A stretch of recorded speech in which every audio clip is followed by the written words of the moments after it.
Produced by Annie R McGuire. This book was produced from scanned images of public domain material from the Google Print Archive. Nooks and Corners of the New England Coast. By Samuel Adams Drake. Author of Old Landmarks of Boston, Historic Fields and Mansions of Middlesex, and C. With numerous illustrations. New York, Harper & Brothers, Publishers, Franklin Square. Entered according to Act of Congress in the year 1875 by Harper & Brothers, in the office of the Librarian of Congress at Washington. Inscribed by permission, and with sentiments of high respect to Henry Wadsworth Longfellow. Contents. Chapter 1. New England of the Ancients. Norumbega River and City Early Discoverers, and Maps of New England. Mode of taking possession of new country's cruel usage of intruders by the English Penobscot Bay character of first emigrants to New England as Friday Unlucky. Chapter 2. Mount Desert Island. About Islands Champlain's Discovery Mount Desert Range, Sumsville, and the neighborhood colony of Madame de Guercheville, descent of Sir S. Argall, treasure trove, shell heaps, Southwest Harbor, the natural seawall islands off Sums Sound. Chapter 3. Christmas on Mount Desert. Excursion to Bar Harbor Green Mountain Eagle Lake, Island Nomenclature. Porcupine Islands Short Jaunts by the Shore, Schooner Head, Spouting Cave Sea Aquaria, Audubon and Agassiz, David Wasket Clarkeff. E Church and the Artist's Great Head, Bay Francais, Mount Desert Rock Value of Natural Sea Marks, Newport Mountain and the Way to Otter Creek the Islismen, Northeast Harbor, the Ovens the Gregoires, Henrietta d'Orleans, Yankee Curiosity. Chapter 4. Casting. Penobscot, a fog in Penobscot Bay, Rockland, the Muscongas Grant, Colonial Society Generals Knox and Lincoln, Camden Hills, Belfast and the River Penobscot, Brigadier's Island, disappearance of the salmon approach to Castine, Fort George, Penobscot Expedition. Sir John Moore capture of General Wadsworth, his remarkable escape, Rochambeau's proposal, La Perouse. Chapter 5. Casting continued. Old Fort Penobscot, Stephen Grindle's Windfall, Cobb Money, The Pilgrims at Penobscot, Isaac de Razilly, D'Aulnay Charnisay, La Tour, Descent of Sedgwick and Leverett, Capture of Penobscot and Imprisonment of Chamley, Colbert, Baron Caston, The Younger Caston Kidnapped, Capuchins and Jesuits Intrigues of de Maintenon and Pierre Lachaise, Burial Ground of Castine, About the Lobsterware is Down East. Chapter 6. Pemaquid Point. New Harbor Wayside Manors British repulse at New Harbor, Porgy Factory, process of converting the fish into oil habits of the mackerel, Weymouth's visit to Pemaquid, Champlain again, Popham Colony, Cotton Mather on New Settlements English versus French Endurance, Elorder de Bontemps, Samoset, Fort Frederick, Resume of the English settlement and Forts John Nelson capture of Fort William Henry, D'Iberville. The Knowing One Colonel Dunbar at Pemaquid, Shell Heaps of Damariscotta, Disappearance of the Native Oyster in New England. Chapter 7. Monhegan Island. Scenes on a Penobscot steamer The Islanders, Weymouth's Anchorage, Monhegan described combat between the Enterprise and Boxer Lieutenant Burrows. Chapter 8. From Wells to Old York. Wells John Wheelwright George Burroughs on the beach, shiftings of the sands what they produce ingenuity of the crow the beach as a high road popular superstitions, Ogunquit, Bald Head Cliff wreck of the Isidore, Kennebunkport, Cape Nettic, the Nubble, Captains Gosnold and Preeing Moonlight on the beach. Chapter 9. Agamenticus, the ancient city. Mount Agamenticus, Basque fishermen sassafras the long sands, seaweed and shellfish footprints Old York Annals, Sir Ferdinando Gorges York Meeting House Handkerchief Moody, Parson Moody, David Sewall, Old Jail Garrison Houses, Scotland Parish 123. Chapter 10. At Kittery Point, Maine. York Bridgeport Sally Cutts, Fort M. Clary, Sir William Pepperell Louisbourg and Fontenoy, Jerish's Island, Francis Champernowne Islands belonging to Kittery, John Langdon, Jacob Sheaf, Washington at Kittery. Chapter 11. The Isles of Shoals. De Monts seized them Smiths and Levitt's account cod fishery in the 16th century sail down the Piscataqua. The Isles derivation of the name Jeffreys, Legstar Island, Little Meeting House, character of the Islismen, Island graveyards, Betty Moody's whole natural gorges under the cliff's death of Miss Underhill, story of her life-boon island wreck of the Nottingham, fish and fishermen. Chapter 12. The Isles of Shoals continued. Excursion to smutty nose piracy in New England waters, Blackbeard, Thomas Morton's Banishment Religious Liberty vs. License Custom of the Maypole Samuel Haley, Spanish wreck on smutty nose graves of the unknown terrible tragedy on the island, Appledore, its ancient settlement Smith's Cairn, Duck Island, Londoners, Thomas B. Layton, Mrs. Thaxter, lighthouses in 1793 White Island story of a wreck. Chapter 13. Newcastle and neighborhood.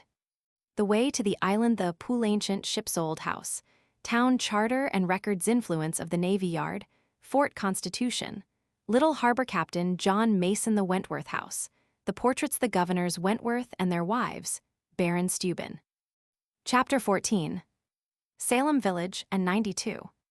The Witch Ground Antiquity of Witchcraft First Case in New England, Curiosities of Witchcraft, Rebecca Nurse Beginning of Terrorism at Salem Village Humors of the Apparitions, General Putnam's Birthplace What May Be Seen in Danvers. Chapter 15. A Walk to Witch Hill. Salem in 1692 Birthplace of Hawthorne Old Witch House, William Stoughton, Governor Witch Hill a Leaf from History. Chapter 16. Marblehead. The Rock of Marblehead the Harbor and Neckshat with the Light Keeper. Decline of the fisheries fishery in the olden time. Early annals of Marblehead walks about the town crooked lanes and antique houses the waterside the fishermen how the town looked in the past plain-spoken clergymen and lawless parishioners anecdotes. Jeremiah Lee and his mansion. The town house. Chief Justice Story St. Michael's Church. Elbridge Jerry. The old Ironsides of the Sea General John Glover. Flood Iresons. Oakham Bay Fort Sewall. Escape of the Constitution frigate. Duel of the Chesapeake and Shannon, Old Burial, Ground the Gravedigger Perils of the Fishery. Chapter 17. Plymouth.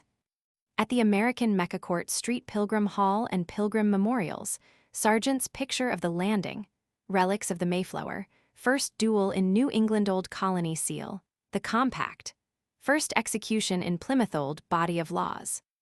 Pilgrim Chronicles, View from Burial Hill the Harbor Names of Plymouth, Plymouth. England Lord Nelson's Generosity Plymouth, the temporary choice of the Pilgrims the Indian Plague.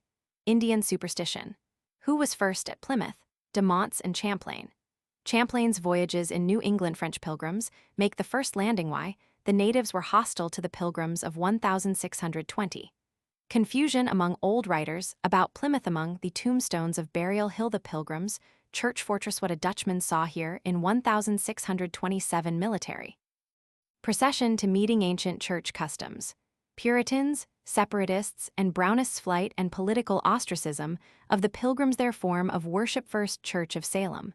Plymouth founded on a principle. Chapter 18. Plymouth, Clark's Island and Duxbury. I call it holy ground, the soil where first they trod, they have left unstained what there they found freedom to worship God. Mrs. Hemans. Let us now take a walk in Leyden Street. Until 1802, the principal street of the Pilgrims was without a name. It was then proposed to give it the one it now so appropriately bears.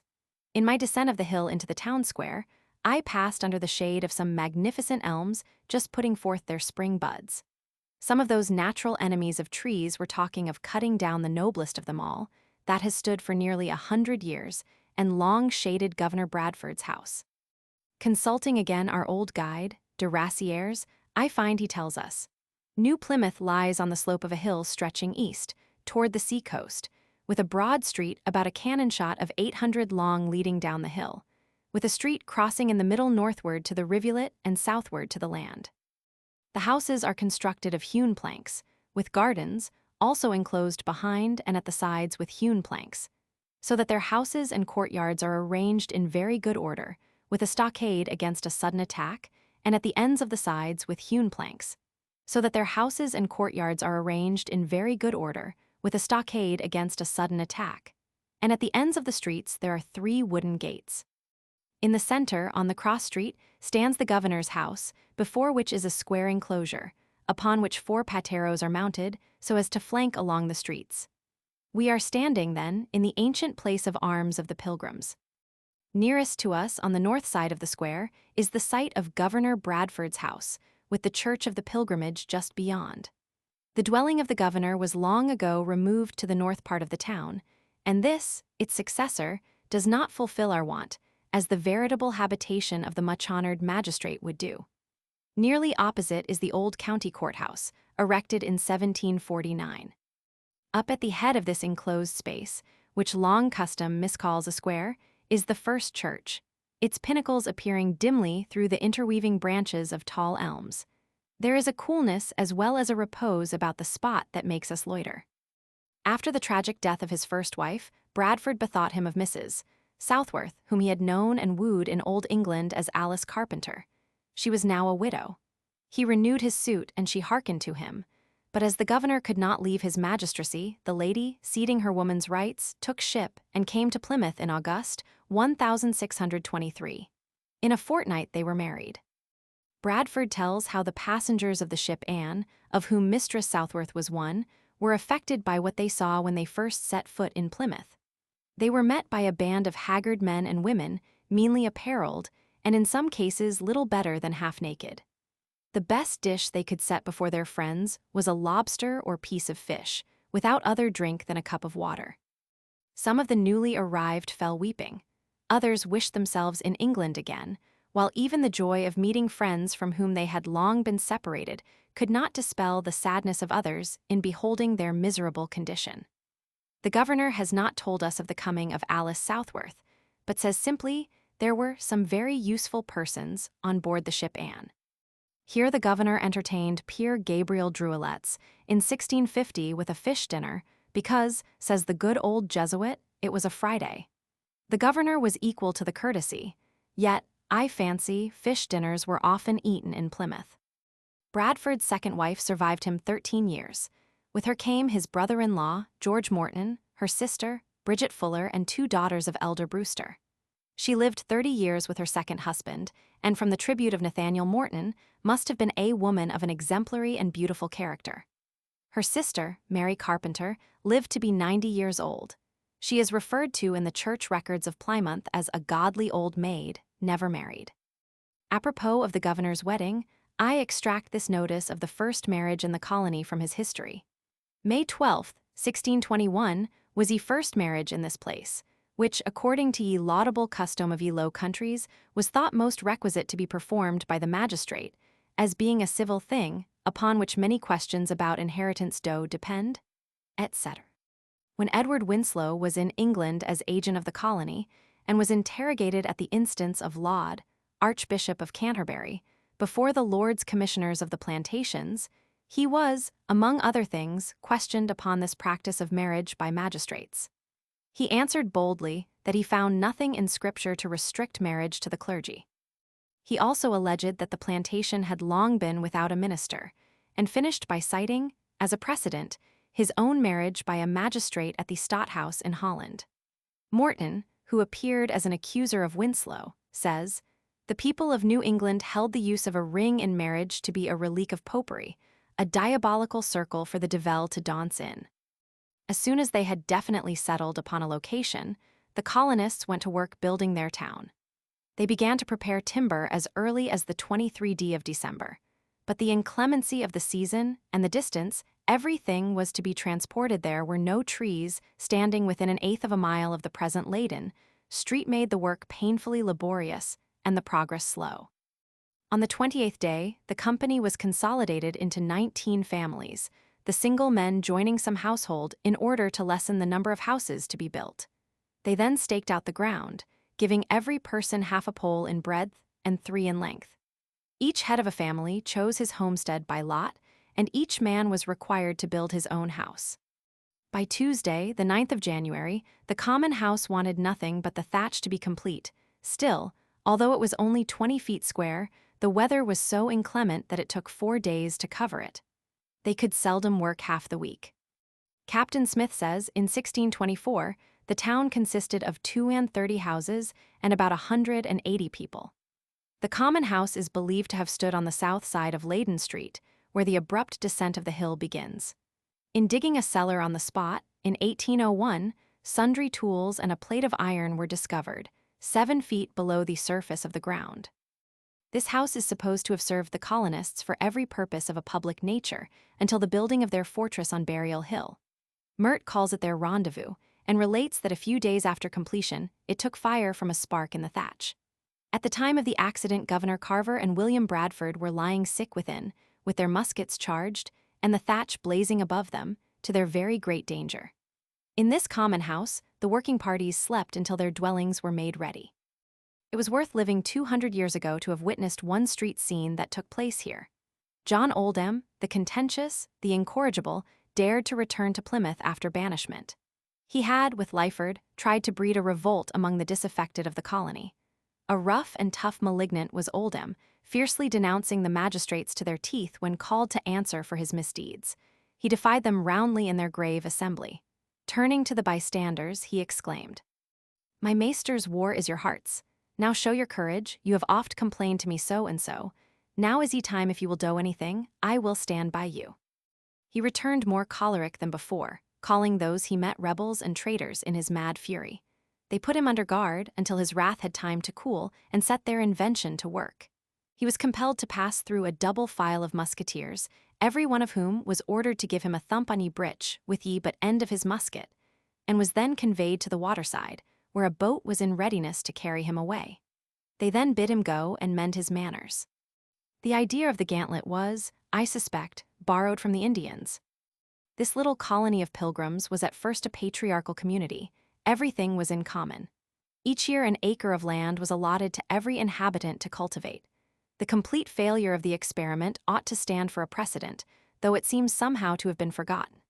Men, they found, would not work for the common interest as for themselves, and so the idea of a community of dependents was abandoned for an association of independent factors. From this time, they began to get on. The rent day did not trouble them. "We are all freeholders," writes Edward Hilton home to England. In 1626, the planters bought themselves free of the undertakers, who oppressed them with ruinous charges for everything furnished the colony. Allerton, who was sent over in 1625 to beg the loan of £100 sterling, was obliged to pay £30 and the 100 interest for the £200 he had obtained. In the year 1627, they divided all their stock into shares, giving each person, or share, 20 acres of land, besides the single acre already allotted.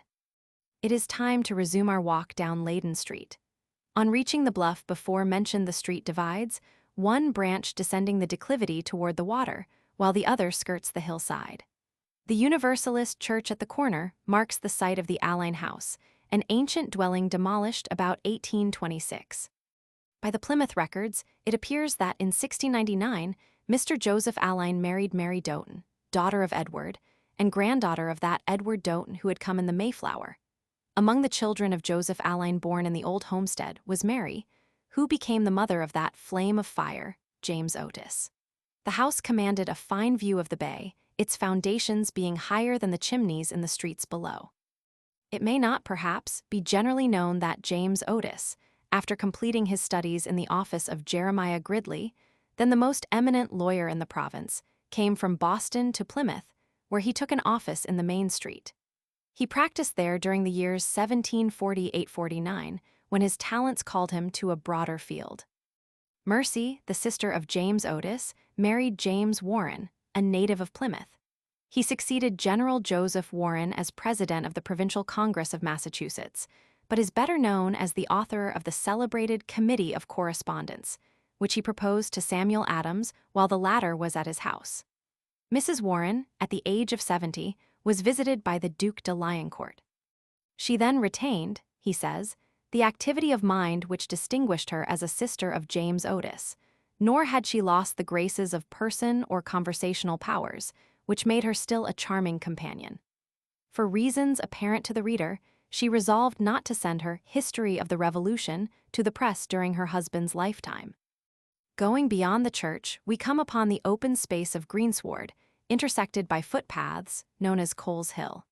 Some defensive works were erected on this bank in 1742, in the Revolution, and again in 1814. I have already traversed it in imagination when standing on the summit of Burial Hill. It is no longer a place of graves, nor does it in the least suggest, by any monumental symbol, the tragedy of the Pilgrims' first winter here, when, as Bradford touchingly says, "Ye well were not in any measure sufficient to tend ye sick, nor the living scarce able to bury the dead." Their greatest strait was in May and June, when there were no wild fowl. Winslow says they were without good tackle or seines to take the fish that swam so abundantly in the harbor and creeks. We may not disguise the fact. The least attractive object is the rock of the forefathers. The stranger who comes prepared to do homage to the spot the pilgrim's feet first pressed finds his sensibility stricken in a vital place.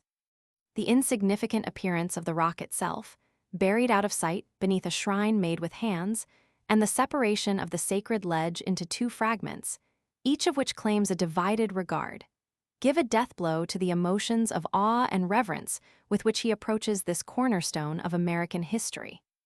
Plymouth Rock, or rather what is left of it in its original position, is reached by following Water Street, which, as its name indicates, skirts the shore, conducting you through a region once devoted to commerce, now apparently consigned to irretrievable decay near Hedges Wharf, and in close vicinity to the old town dock, is the object of our present search. A canopy, designed by Billings, has been built above it. I entered. In the stone pavement is a cavity of perhaps 2 feet square, and underneath the uneven surface the rock appears. I had often wished to stand here, but now all enthusiasm was gone out of me. I had rather have contented myself with the small piece so long treasured, and with the loom of the rock as my imagination had beheld it, than to stand in the actual presence of it. By the building of street and wharf on a higher level, the rock is now at some little distance from high water mark. At one time the sea had heaped the sand upon it to the depth of 20 feet, but the tradition of the spot had been well kept, and at the dawn of the Revolution the sand was cleared away and the rock again laid bare. This was in 1774. In the attempt to remove it from its bed it split asunder, the superstitious seeing in this accidental fracture a presage of the division of the British Empire in America. The upper half, or shell, of Forefathers Rock was removed to the middle of the village and placed at the end of a wall, where, along with vulgar stones, it propped the embankment. In 1834 the fractured half was removed from the town square to its present position in front of Pilgrim Hall, where it is now lying. The honor of having first set foot on this threshold of fame is claimed for John Alden and Mary Chilton. The question of precedence will probably never be settled. It is also claimed for the exploring party who landed from the shallop on Monday, the 21st of December, commonly called Forefathers' Day. For more than 200 years, the 22d of December had been observed as the day of the landing. That is, in effect, to say, it had been so observed by the pilgrims themselves, by their descendants around their firesides, and had received the sanction of formal commemoration in 1769 by the Old Colony Club. Men were then living who were within 2 generations of the first comers and retained all their traditions unimpaired. After this long period had elapsed, it was assumed that the pilgrims had designed to signalize the landing of the exploring party of 18, rather than that from the Mayflower, and upon this theory, by adopting the new style, the landing was fixed for the 21st, a substitution which has been generally acquiesced in by recent writers.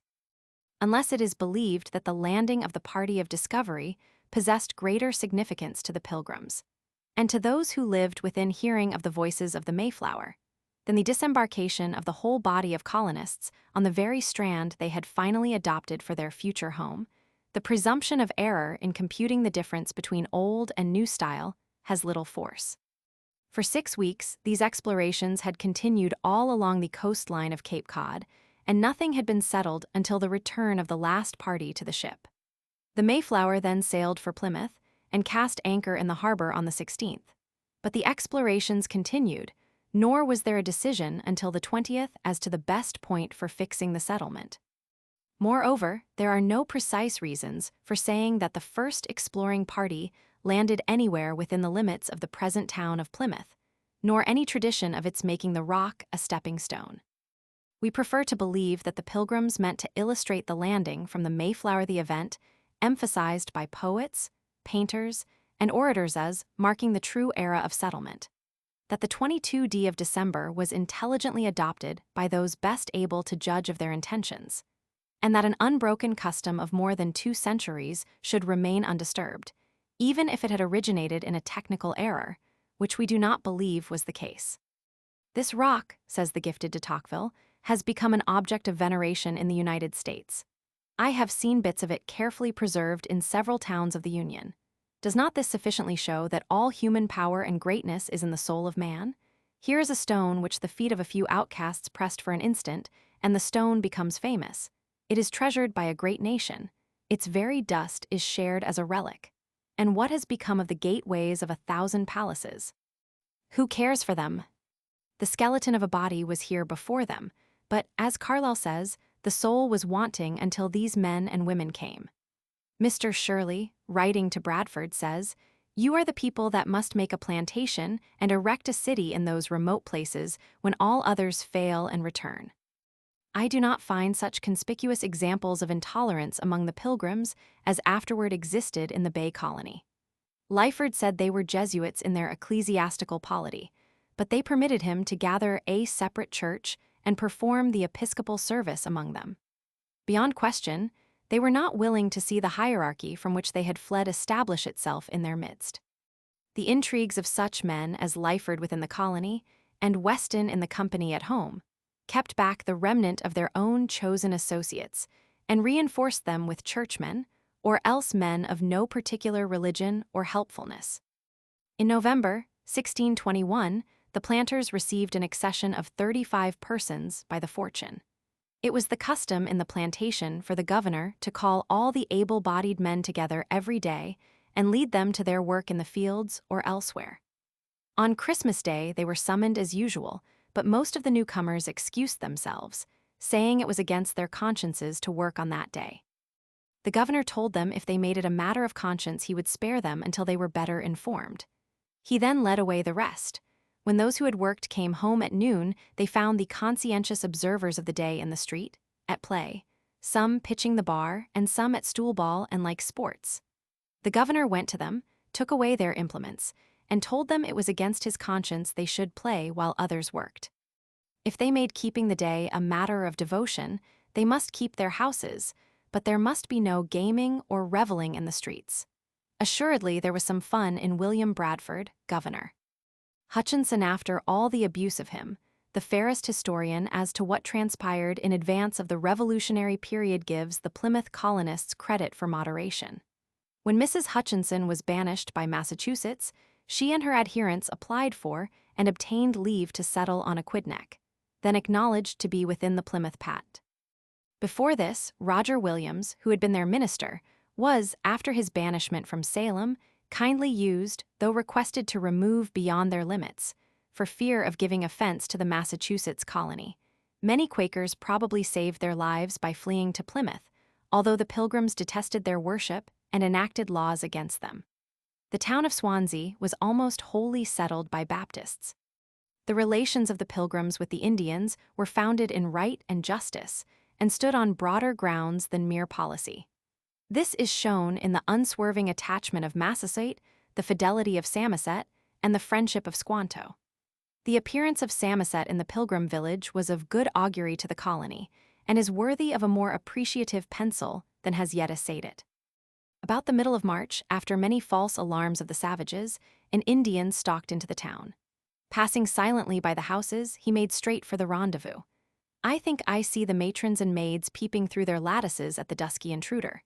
He was tall, straight of limb, and comely, with long black hair streaming down his bare back, for, except a narrow girdle about his loins, he was stark naked.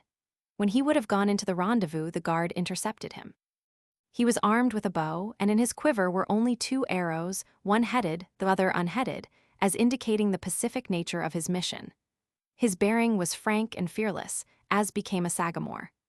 "Welcome, Englishmen," he said to the bystanders, astounded, as well they might be, on hearing such familiar salutation from the lips of a savage. The first thing this Indian asked for was beer. The Pilgrims themselves preferred it to water, but they had none left, so they feasted him on good English cheer and gave him strong waters to wash it down. His naked body excited astonishment, and a compassionate pilgrim cast a horseman's cloak about him. Of all the assembly that encircled him, Samoset alone seemed unconcerned.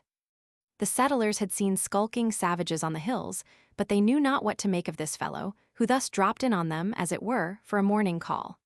Since their first encounter with the Nauset Indians, they expected enmity and not friendship. A midnight assault in their unprepared state was the thing most dreaded. Peace or war seemed to reside in the person of this Indian. They watched him narrowly. At nightfall, they hoped he would take his leave, but he showed neither disposition to depart nor distrust at beholding himself the evident object of mingled fear and suspicion. They concluded to send him on board the Mayflower for safekeeping, and Samoset went willingly to the shallop, but it was low tide and they could not reach the vessel. So they lodged him in Stephen Hopkins's house. The next day he left them to go to Massasoit, and they finished by recognizing him as a friend, sent them by heaven. Samoset was the Pemaquid chief, of whom we should gladly know more than we do. His communications were of importance to the Pilgrims, for Bradford admits that the exact description he gave them of his own country and of its resources was very profitable to them. I suppose it led to their establishing the trading houses at Penobscot and Kennebec, and to the addition of the strip of country on the latter river to their patent of 1629, afterward enlarged by other tracts purchased of the Indians. The Pilgrims preferred trading to fishing, and no subsequent colony had such an opportunity to enrich themselves. But it was the policy of the English adventurers to keep them poor, and it may be questioned whether they developed the shrewdness in traffic for which their descendants have become renowned. Samoset's coming paved the way for that of Massasoit, who made his entry into Plymouth with Indian pomp in March. He was preceded by Samoset and Squanto, who informed the settlers that the king was close at hand. The Pilgrims were then assembled under arms on the top of Burial Hill, engaged in military exercise, and witnessed the approach of Massasoit with his savage retinue of 60 warriors. Here were two representative delegations of the Old World and the New, the English in steel caps and corselets, the Indians in wild beasts' skins, paint, and feathers. The bearing of the Christians was not more martial than that of the savages. The Pilgrims stood on their dignity and waited. At the king's request, Edward Winslow went out to hold parley with him. His shining armor delighted the Indian sachem, who would have bought it together with his sword on the spot, but Winslow was unwilling to part with either. After mutual salutations and some talk of King James, Massasoit, accompanied by 20, proceeds to the town, leaving Winslow a hostage in the hands of Quataquina, his brother. At the town brook Massasoit is met by Standish with half a dozen musketeers. Here are more grave salutations, and then the king is conducted to an unfinished house, where the utmost state the Pilgrims could contrive was a green rug and 3 or 4 cushions placed on the floor. There is a roll of drum and blast of trumpet in the street, and Bradford, attended by musketeers, enters. He kisses the hand of the New England prince though, says Mert. The king looked greasily, and the savage kisses Bradford. Then they sit. The governor calls for a stoup of strong waters, which he quaffs to the king, after the manner of chivalry.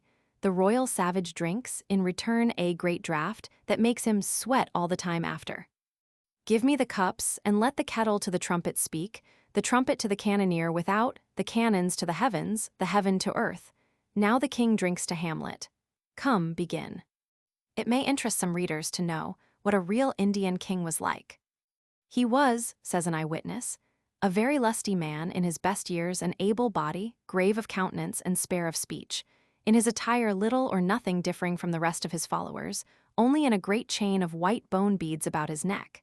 And at it behind his neck hangs a little bag of tobacco, which he drank and gave us to drink. His face was painted with a sad red like murrey, and oiled both head and face, that he looked greasily. All his followers likewise were in their faces in whole or in part painted, some blacky, some red, some yellow, and some white, some with crosses and other antic works. Some had skins on them, and some naked, all strong, tall, all men in appearance. One thing I forgot. The king had in his bosom, hanging to a string, a great long knife. He marveled much at our trumpet, and some of his men would sound it as well as they could. Mert also states that the king trembled with fear while he sat by the governor, and that the savages showed such apprehension of the firearms that the governor caused them to be removed during the conference. This was the first American Congress of which I have found mention. The Indians knew what a treaty of amity meant. They needed no instruction in international law. I believe they knew the Golden Rule or had a strong inkling of it. That was a convention more famous than the Field of the Cloth of Gold, though there were but a green rug and a few cushions.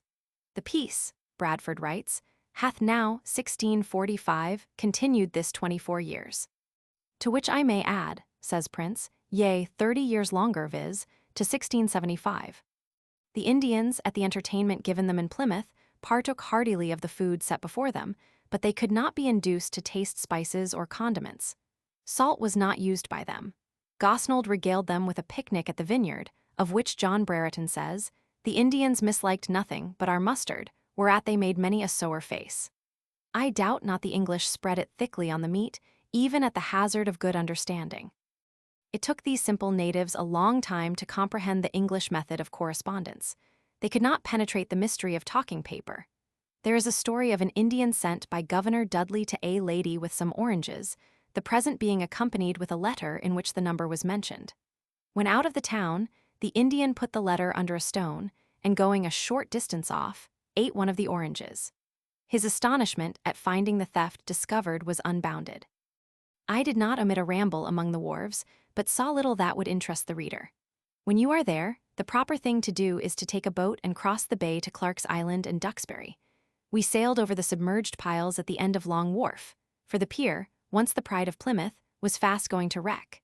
The tops of the piles, covered with seaweed kept in motion by the waves, bore an unpleasant resemblance to drowned human heads bobbing up and down. As we passed close to the new lighthouse off Beach Point, the boatman remarked that when it was being placed in position the caissons slipped in the slings, and dropped to the bottom nearer the edge of the channel than was desirable. Having wind enough, we were soon up with Sackwish Head, and in a few minutes more were fast moored to the little jetty at Clark's Island. The presence at one time of 2 islands in Plymouth Bay is fully attested by competent witnesses. Many have supposed Brown's Island, a shoal seaward of Beach Point, to have been one of these, tradition affirming that the stumps of trees have been seen there. One author believes Brown's Island to have been above water in the time of the Pilgrims. Champlain locates 2 islands on Duxbury side, with particulars that leave no doubt where they then were. Mert twice mentions them, and they are on Blau's map inside the Gurnet headland. In an account of Plymouth Harbor, printed near the close of the last century, 2 islands are mentioned. Clark's, consisting of about 100 acres of excellent land, and Sackwish, which was joined to the Gurnet by a narrow piece of sand. For several years the water has made its way across and insulated it. The Gurnet is an eminence at the southern extremity of the beach, on which is a lighthouse, built by the state. Bradford mentions the narrow escape of their pinnace from shipwreck on her return from Narragansett in 1623, by driving on ye flats that lie without, called Brown's Islands. Winthrop relates that in 1635, 2 shallops, going, laden with goods, to Connecticut, were taken in the night with an easterly storm and cast away upon Brown's Island, near the Gurnet's nose, and the men all drowned. In 1806 it was, as now, a shoal. There can be little dispute as to Sackwish having been permanently united to the mainland, by those shifting movements common to a sea-coast of sand. It is rather remarkable that, with a sea-coast exceeding that of the other New England colonies, Plymouth had so few good harbors. The beach, the safeguard of Plymouth, was once covered on the inner side with plum and wild cherry trees, pitch pines, and undergrowth similar to that existing on Cape Cod and the adjacent islands. The sea has, in great storms, made a clean breach through it, digging channels by which vessels passed. There was a shocking disaster within the harbor in December, 1778, when the privateer brig General Arnold broke from her anchorage in the Cowyard, and was driven by the violence of the gale upon the sand flats. 24 hours elapsed before assistance could be rendered, and when it arrived 75 of the crew had perished from freezing and exhaustion, and the remainder were more dead than alive. As we sailed I observed shoals of herring breaking water, or, as the fishermen word it, scooting. Formerly they were taken in prodigious quantity and used by the Pilgrims to enrich their land. Squanto gave them the hint of putting one in every hill of corn. His manner of fishing for eels, I may add, was new to me. He trod them out of the mud with his feet and caught them in his hands.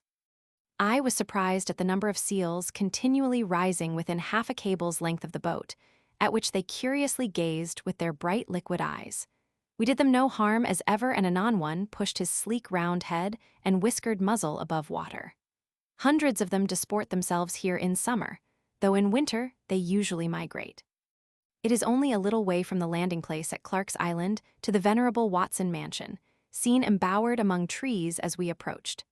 The parent house was removed from its first situation, rather nearer the water than it now stands, and has incorporated with itself newer additions, till it is quite lost in the transformation it has undergone. The island is a charming spot, and the house a substantial, hospitable one. I did not like it the less because it was old, and seemed to carry me something nearer to the Pilgrims than any of the white band of houses I saw across the bay. Ducks, turkeys, geese, and fowls lived in good fellowship together in the barnyard, where were piled unseaworthy boats, and store of old lumber drifts the sea had provided against the winter. The jawbone of a whale, that Mr. Watson said he had found stranded on the beach and brought home on his back, lay bleaching in the front yard. I may have looked a trifle incredulous, for the hale old gentleman, turned, I should say, of 80, drew himself up as if he would say, "Sir, I can do it again." After showing us his family portraits, ancient furniture, and other heirlooms, our host told us how Sir Edmund Andros had tried to dispossess his ancestors. My companion and myself then took the path leading to Election Rock, that owes its name, doubtless, to some local event. It is a large boulder, about 12 feet high, on the highest point of the island. Two of its faces are precipitous, while the western side offers an easy ascent. At the instance of the Pilgrim Society, the following words from Mert's relation have been graven on its face. On the Sabbath day we rested, December. As is well known to all who have followed the fortunes of the little band of 18 and who has not followed them in their toilsome progress in search of a haven of rest, their shallop, after narrowly escaping wreck among the shoals of Sackwish, gained a safe anchorage under the shelter of one of the then existing islands. It is probable that, when they rounded Sackwish Head, they found themselves in smoother water. The gale had carried away their mast and sail. Their pilot proved not only ignorant of the place into which he was steering, but a coward when the pinch came. They were on the point of beaching the shallop in a cove full of breakers, when one of the sailors bid them about with her, if they were men, or else they would be all lost. So that the fortunes of the infant colony hung, at this critical moment, on the presence of mind of a nameless mariner. Cold, hungry, and wet to the skin, they remained all night in a situation which none but the roughest campaigner would know how rightly to estimate.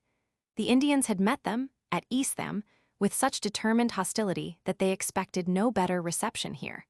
Their arms were wet and unserviceable. As usual, present discomfort triumphed over their fears, for many were so much exhausted that they could no longer endure their misery on board the shallop. Some of them gained the shore, where with great difficulty they lighted a fire of the wet wood they were able to collect. The remainder of the party were glad to join them before midnight, for the wind shifted to northwest, and it began to freeze. They had little idea where they were, having come upon the land in the dark. It was not until daybreak that they knew it to be an island. Surely, these were times to try the souls of men and to wring the selfishness out of them. This night bivouac, this vigil of the pilgrims around their blazing campfire, the flames painting their bronzed faces and sending a grateful warmth into benumbed bodies, was a subject worthy the pencil of Rembrandt. I doubt that they dared lay their armor aside or shut their eyes the livelong night. I believe they were glad of the dawn of a bright and glorious December day. They dried their buff coats, cleansed their arms of rust, and felt themselves once more men fit for action. Then they shouldered their muskets and reconnoitered the island. Probably the 18 stood on the summit of this rock. I found Clark's Island to possess a charm exceeding any so-called restoration or monumental inscription, the charm of an undisturbed state. No doubt much of the original forest has disappeared, and Boston has yet to return the cedar gateposts so carefully noted by every succeeding chronicler of the old colony. A few scrubby originals of this variety yet, however, remain, and the eastern side of the island is not destitute of trees. The air was sweet and wholesome, the sea breeze invigorating. In the quietude of the isle, the student may open his history, and read on page and seen the story of 100 English hearts sorely tried, but triumphing at last. History has not told us how the 18 adventurous pilgrims passed their first Sabbath on Clark's Island. One writer says very simply, "We rested," and his language reappears on the tablet of imperishable rock. Bradford says, "On the last day of ye week they prepared there to keep ye Sabbath." If ever they had need of rest, it was on this day, and if ever they had reason to give thanks for their manifold deliverances, now was the occasion. They would hardly have stirred on any enterprise without their Bible, and probably one having the imprint of Geneva with figured verses, was now produced. Bradford, yet ignorant of his wife's death, may have prayed, and Winslow exhorted, as both admit they often did in the church. Master Carver may have struck the keynote of the 100th Psalm, the grand old Puritan anthem, and even Miles Standish and the Sailors' Three may have joined in the forest hymnal. Hood, in his History of Music in New England, speaking of the early part of the 18th century, says, "Singing psalms at that day had not become an amusement among the people. It was used, as it ever ought to be, only as a devotional act. So great was the reverence in which their psalm tunes were held that the people put off their hats, as they would in prayer, whenever they heard one sung, though not a word was uttered." On leaving Clark's Island, we steered for Captain's Hill. By this time, the water had become much roughened, or, to borrow a word from the boatman's vocabulary, choppy. I should have called it hilly. Our attempt to land at Duxbury was met with great kicking, bouncing, and squabbling on the part of the boat, which seemed to like the chafing of the wharf as little as we did the idea of a return to Plymouth against wind and tide. Quiet perseverance, however, prevailed, and after clambering up the piles, we stood upon the wharf. A short walk by the cartway, built to fetch stone from the pier to the monument, brought us to the brow of the hill. Captain's Hill, named from Captain Miles Standish, its early possessor, is on a peninsula jutting out between Duxbury and Plymouth bays. Its surface is smooth, with few trees, except those belonging to the farmhouses near its base. The soil, that is elsewhere in Duxbury sandy and unproductive, is here rather fertile, which accounts for its having become the seat of the puissant Captain Standish. The monument, already mentioned as in progress, had advanced as high as the foundations. As originally planned, it was to be built of stones contributed by each of the New England states, and by the several counties and military organizations of Massachusetts. Standish, about 1632, settled upon this peninsula, building his house on a little rising ground southeast of the hill near the shore. All traces that are left of it will be found on the point of land opposite Mr. Stephen M. Allen's house.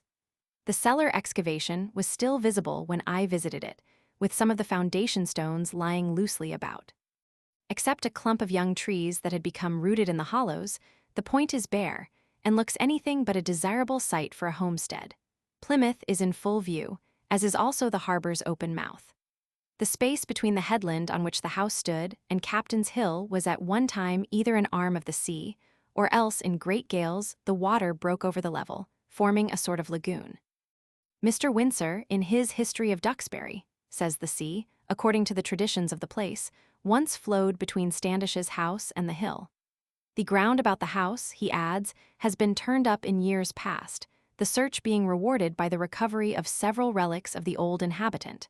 The house is said to have been burned, but so long ago that even the date has been quite forgotten.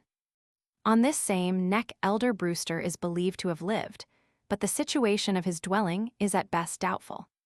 The earliest reference I have seen to the tradition of John Alden, popping the question to Priscilla Mullins for his friend, Miles Standish, is in Alden's Epitaphs, printed in 1814. No mention is there of the snow-white bull.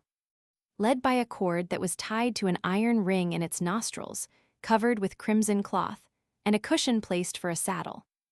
John Alden's marriage took place, it is supposed, in 1621.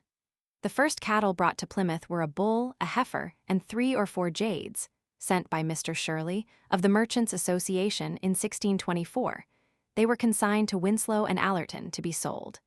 The tradition of the embassy of Alden and of the incomparably arch rejoinder of Priscilla, "Prithee, John, why don't you speak for yourself?" was firmly believed in the family of Alden, where, along with that of the young Cooper having first stepped on the ever-famous rock, it had passed from the mouth of one generation to another, without gainsaying. I am not of those who experience a thrill of joy at destroying the illusions of long-hoarded family traditions. What of romance has been interwoven with the singularly austere lives of the Puritans, gracious reader, let us cherish and protect. The province of the dry-as-dust of today is to bewilder, to deny the existence of facts that have passed without challenge for centuries. The farther he is from the event, the nearer he accounts himself to truth. Historic accuracy becomes another name for historic anarchy. Nothing is settled.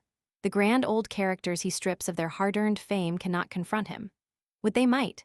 Columbus, Tell, Pocahontas are impostors. Ireson's ride and Standish's courtship are rudely handled. His tactics would destroy the Christian religion. Without doubt, mere historic truth is better written in prose, but by all means let us put a stop to the slaughter of all the firstborn of New England poesy. Let us have Puritan lovers and sweethearts while we may. What is your authority? Asked a visitor of the guide who was relating the story of a ruined castle. We have tradition, and if you have anything better, we will be glad of it. The position of Standish in the colony was in a degree anomalous, for he was neither a church member nor a devout man. But the Pilgrims, who knew on occasion how to smite with the sword, did not put too trifling an estimate upon the value of the little iron man. He seems to have deserved, as he certainly received, their confidence, as well in those affairs arising out of religious disorders among them as in those of a purely military character. When wanted, they knew where he was to be found. After his fruitless embassy to England, Standish seems to have turned his sword into a pruning hook, leading a life of rural simplicity, perhaps of comparative ease. He had, as the times went, a goodly estate. There is little doubt he was something splenetic and rash, or that the elders feared he would bring them into trouble by his impetuous temper. He was of a race of soldiers. Hubbard calls him a little chimney soon fired. Lyford speaks of him as looking like a silly boy and in utter contempt. The Pilgrims managed his infirmities with address, and he served them faithfully as soldier and magistrate. It is passing strange a man of such consequence as he should sleep in an unknown grave. Near the foot of Captain's Hill is an old gambrel-roofed house, with the date of 1666 on the chimney. At the entrance, the stairs part on each side of an immense chimney stack. The timbers, rough-hewn and exposed to view, are bolted with tree nails. One fireplace would have contained a Yule log from any tree in the primeval forest. The hearth was in breadth like a sidewalk. On the doors were wooden latches or bobbins, with the latch string out, as we read in nursery tales. The front of the house was covered with climbing vines, and, taken altogether, as it stood out against the dark background of the hill, was as picturesque an object as I have seen in many a day. I would like to walk with you 2 miles farther on and visit the old Alden homestead, the third that has been inhabited by the family since Pilgrim John built by the margin of Eagle Tree Pond. This old house, erected by Colonel Alden, grandson of the first comer of the name, is still in the same family and would well repay a visit, but time and tide wait for us. Farther on I have rambled over ancient Carswell, the seat of the Winslows, a family with a continuous stream of history, from Edward the Governor, who became one of Cromwell's Americans, and died in his service. You may see his letters in the ponderous folios of Thurlow, down to the winner in the sea fight between the Kearsarge and Alabama. Beyond is the mansion Daniel Webster inhabited in his lifetime, and the hill where, among the ancient graves, he lies entombed. Here, in Kingston, General John Thomas of the Revolution lived. Another military chieftain, little less renowned than Standish, was Colonel Benjamin Church, the famous Indian fighter. He was Plymouth-born, but lived some time in Duxbury. In turning over the pages of Philip's and King William's wars, we meet him often enough, and always giving a good account of himself. One act of the Plymouth authorities during Philip's War deserves eternal infamy. It drew from Church the wholehearted denunciation of a brave man. During that war, Dartmouth was destroyed. The Dartmouth Indians had not been concerned in this outrage, and after much persuasion were induced to surrender themselves to the Plymouth forces. They were conducted to Plymouth. The government ordered all of them to be sold as slaves, and they were transported out of the country, to the number of 160. I despaired of being able to match this act of treachery with any contemporaneous history, but here is a fragment that somewhat approaches it in villainy. In 1684, the King of France wrote M. de la Barre, governor of New France, to seize as many of the Iroquois as possible and send them to France, where they were to serve in the galleys in order to diminish the tribe, which was warlike and waged war against the French. Many of them were actually in the galleys of Marseille. The balance is still in our favor. In 1755, we expatriated the entire French population of Acadia. Mr. Longfellow tells the story graphically in Evangeline. John Winslow of Marshfield was the instrument chosen by the home government for the work. It was conducted with savage barbarity. Families were separated, wives from husbands, children from parents. They were parceled out like cattle among the English settlements. Their aggregate number was nearly 2,000 persons, thenceforth without home or country. One of these outcasts, describing his lot, said, "It was the hardest that had happened since our Savior was upon earth." The story is true. Our little boat worked her way gallantly back to Plymouth. Though thoroughly wet with the spray she had flung from her bows, I was not ill-pleased with the expedition. Figuratively speaking, my knapsack was packed, my staff and wallet waiting my grasp. With the iron horse that stood panting at the door, I made in 2 hours the journey that Winthrop, Endicott, and Winslow took 2 days to accomplish.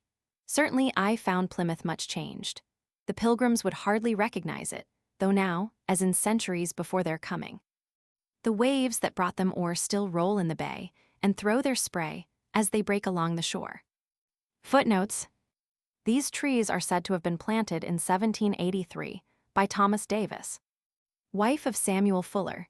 She gave the church the lot of ground on which the parsonage stood, Allen. See appendix to Bradford's History. In 1741, when it was proposed to build a wharf near the rock, it was pointed out as the identical landing place of the Pilgrims by Elder Thomas Faunce, who, having been born in 1646, had received the fact from the original settlers. This party consisted of 18 persons, viz. Miles Standish, John Carver, William Bradford, Edward Winslow, John Tilley, Edward Tilley, John Howland, Richard Warren, Stephen Hopkins, and Edward Doan. Besides these were 2 seamen, John Alderton and Thomas English.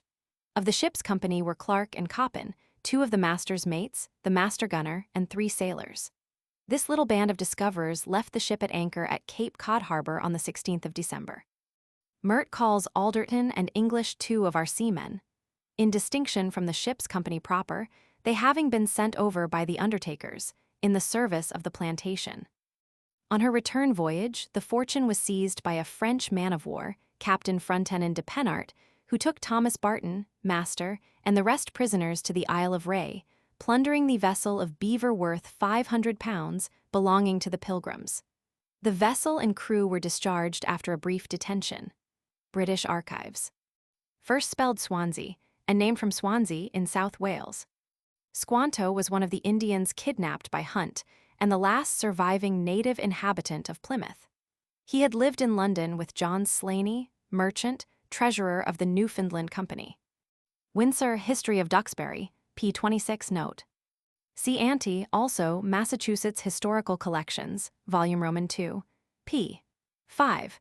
First lighthouse erected 1763, burned 1801. Sackwish is the Indian for clams. They are of extraordinary size in Plymouth and Duxbury. An anchorage near Clark's Island, so called from a cow whale having been taken there. The following account of what straits-like keepers have been subjected to in coast harbors during the past winter will perhaps be read with some surprise by those acquainted with Plymouth only in its summer aspect. On Tuesday evening, February 9, 1875, the United States Revenue steamer Gallatin put into Plymouth Harbor for the night to avoid a northwest gale blowing outside. On the morning of the 10th, at daylight, when getting underway, Captain Selden discovered a signal of distress flying on Duxbury Pier Light. The lighthouse was so surrounded by ice that he was utterly unable to reach the pier with a boat. The captain, therefore, steamed the vessel through the ice near enough to converse with the keeper, and found that he had had no communication with any one outside of the light since December 22 d. 1874, that his fuel and water were out, and that they had been on an allowance of a pint of water a day since February 6, 1875. The steamer forced her way to within some 50 or 75 yards of the pier, when Lieutenants Weston and Clayton, with the boats, succeeded, after 2 hours' hard work cutting through the ice, in reaching the pier, and furnished the keeper and his wife with plenty of wood and water. There is tradition for it that Edward Doty, the fighting serving man, was the first who attempted to land on Clark's Island, but was checked for his presumption. Elkanah Watson was one of the 3 original grantees of the island, which has remained in the family since 1690. Previous to that time, it belonged to the town. The other proprietors were Samuel Lucas and George Morton. Saturday, December 9th, Old Style. No reasonable doubt can be entertained that the Pilgrims' first religious services were held in Provincetown Harbor, either on board the Mayflower or on shore. They were not the men and women to permit several Sabbaths to pass by without devotional exercises. The first substance discovered was a quantity of barley, charred and wrapped in a blanket. Ashes, as fresh as if the fire had just been extinguished, were found in the chimney place, with pieces of an andiron, iron pot, and other articles. There were discovered also a gun lock, sickle, hammer, whetstone, and fragments of stone and earthenware. A sword buckle, tomahawk, brass kettle, etc., with glass beads showing the action of intense heat, likewise came to light. I find that a Captain Standish, who is called a great commander, a captain of foot, was killed in an attack by Lord Strange on Manchester, England, dining the Civil War, 1642. This house has been stated to have been built in part of materials from the house of Captain Miles Standish. Baylies's New Plymouth. Massachusetts Archives. Chapter 1. New England of the Ancients. This is the forest primeval. The murmuring pines and the hemlocks, bearded with moss, and with garments green, indistinct in the twilight, stand like druids of old, with voices sad and prophetic, stand like harpers hoar, with beards that rest on their bosoms. Loud from its rocky caverns the deep-voiced neighboring ocean speaks, and in accents disconsolate answers the wail of the forest. Longfellow. In many respects, the sea-coast of Maine is the most remarkable of New England. It is serrated with craggy projections, studded with harbors, seamed with inlets. Broad bays conduct to rivers of great volume that annually bear her forests down to the sea. Her shores are barricaded with islands, and her waters teem with the abundance of the seas. Seen on the map, it is a splintered, jagged, forbidding seaboard. Beheld with the eye in a kindly season, its tawny headlands, green archipelagos, and inviting harbors, enfolding sites recalling the earlier efforts at European colonization, combine in a wondrous degree to win the admiration of the man of science, of letters, or of leisure. Maine embraces within her limits the semi-fabulous Norumbega and Mavoshan of ancient writers. Some portion of her territory has been known at various times by the names of Acadia, New France, and New England. The arms of France and of England have alternately been erected on her soil, and the flags of at least 4 powerful states have claimed her subjection. The most numerous and warlike of the primitive New England nations were seated here. Traces of French occupation are remaining in the names of St. Croix, Mount Desert, Isle aux Hautes, and Castine, names which neither treaties nor national prejudice have been quite able to eradicate. The name of Norumbega, or Normbig, the earliest applied to New England, is attributed to the Portuguese and Spaniards. Jean Alphonse, the pilot of Roberval, the same person who is accredited with having been first to navigate the waters of Massachusetts Bay, gives them the credit of its discovery. It is true that Marc Lescarbot, the Parisian advocate whose relations are the foundations of so many others, was at the colony of Port Royal in the year 1606, with Pontgravé Champlain and de Poutrincourt. This writer discredits all of Alphonse's statement in relation to the great river and coast of Norumbega, except that part of it in which he says the river had at its entrance many islands, banks, and rocks. In this fragment from the Voyages Aventureux of Alphonse, the embouchure of the river of Norumbega is placed in 30 degrees, 30 degrees, and the pilot states that from thence the coast turns to the west and west-northwest for more than 250 leagues. The most casual reader will know how to value such a relation without reference to the sarcasm of Lescarbot, when he says, "And well may he call his voyages adventurous, not for himself, who was never in the 100th part of the places which he describes, at least it is easy to conjecture so, but for those who might wish to follow the routes which he directs the mariner to follow." After this, his claim to be considered the first European navigator in Massachusetts Bay must be received with many grains of allowance. Champlain, who remained in the country through the winter of 1605 on purpose to complete his map, has this to say of the river and city of Norumbega. He is writing of the Penobscot.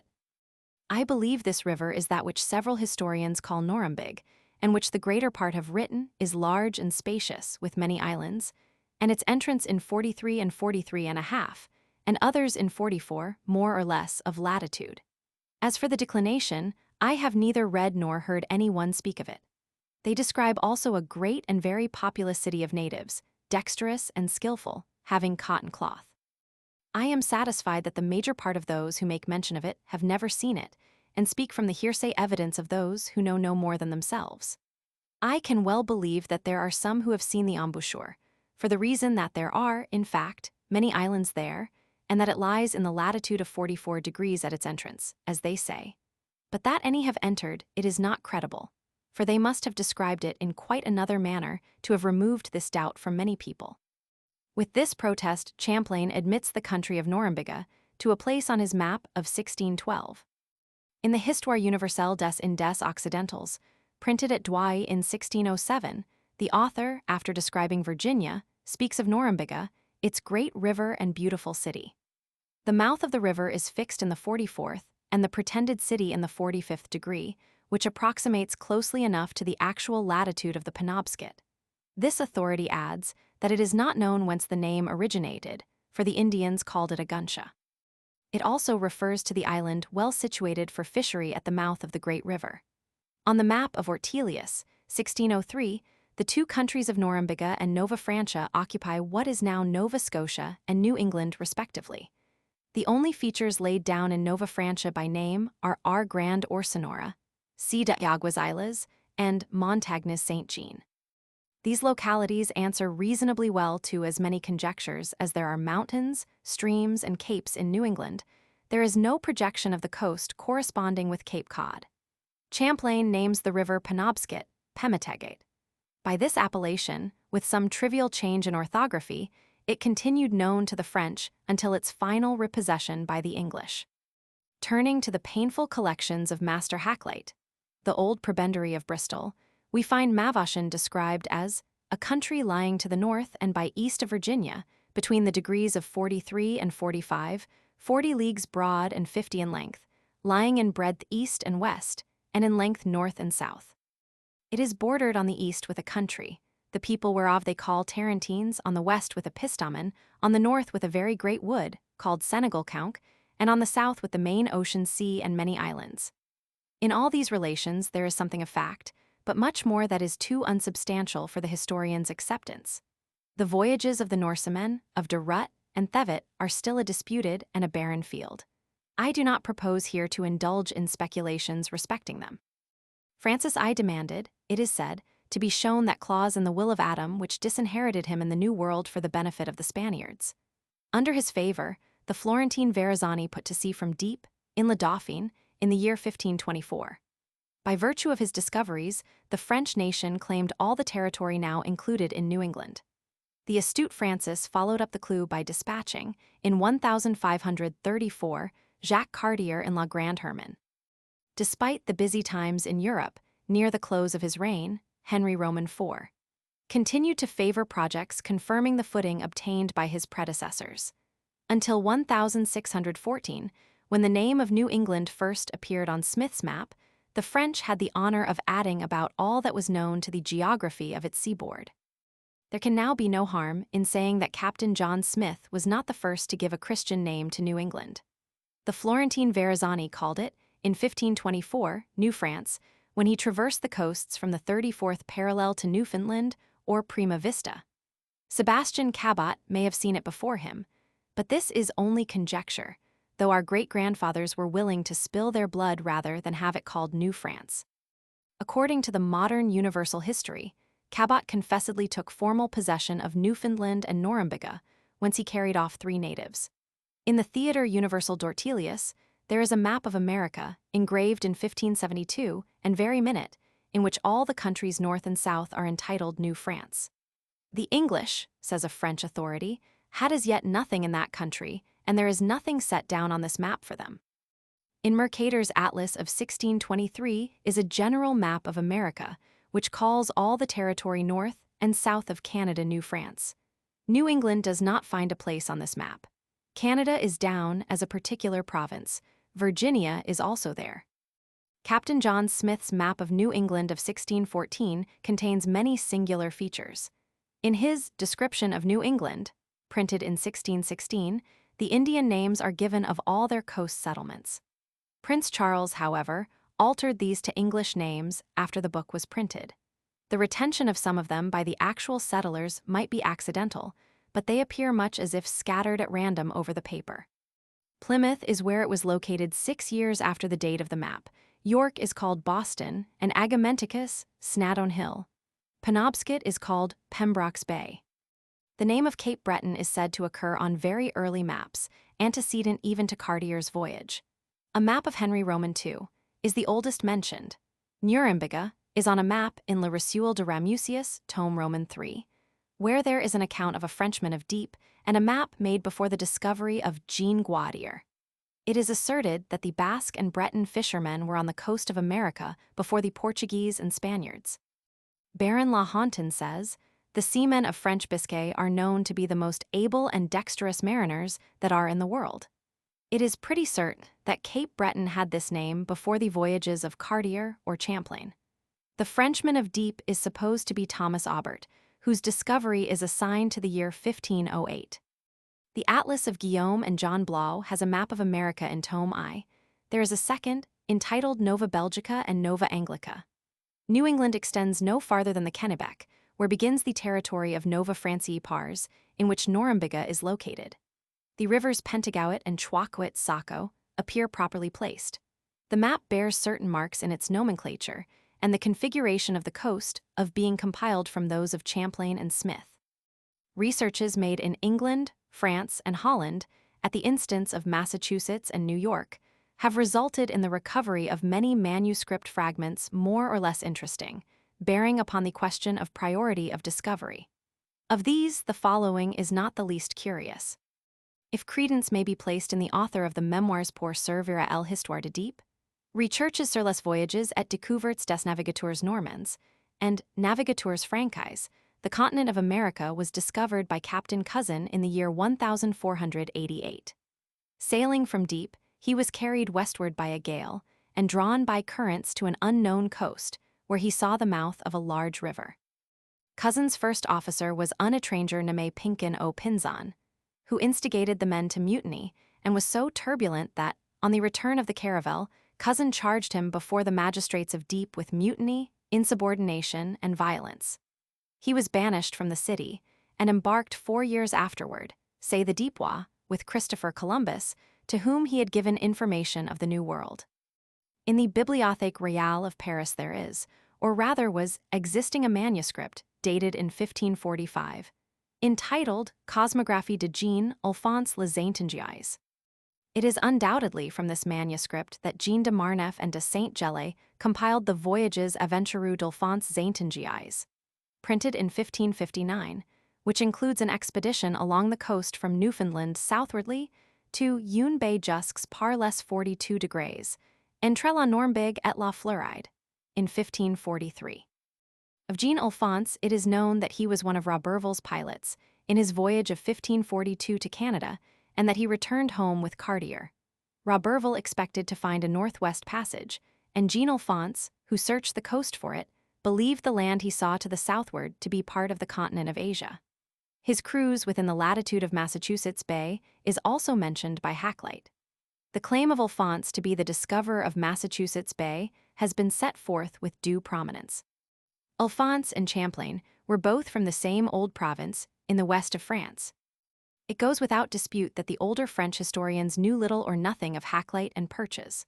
So little did the affairs of the New World engage their attention, that in the History of France, by Father Daniel, printed at Amsterdam in 1720 by the Company of Jesuits in 6 ponderous tomes, the discoveries and settlements in New France, Canada, occupy no more than a dozen lines.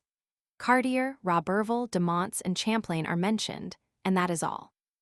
When a vessel of the old navigators was approaching the coast, the precaution was taken of sending sailors to the masthead. These lookouts were relieved every 2 hours until nightfall, at which time, if the land was not yet in sight, they furled their sails so as to make little or no way during the night. It was a matter of emulation among the ship's company who should first discover the land, as the passengers usually presented the lucky one with some pistoles.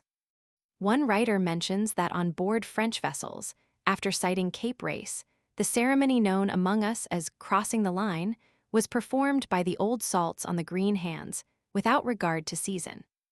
The method of taking possession of a new country is thus described in the old chronicles.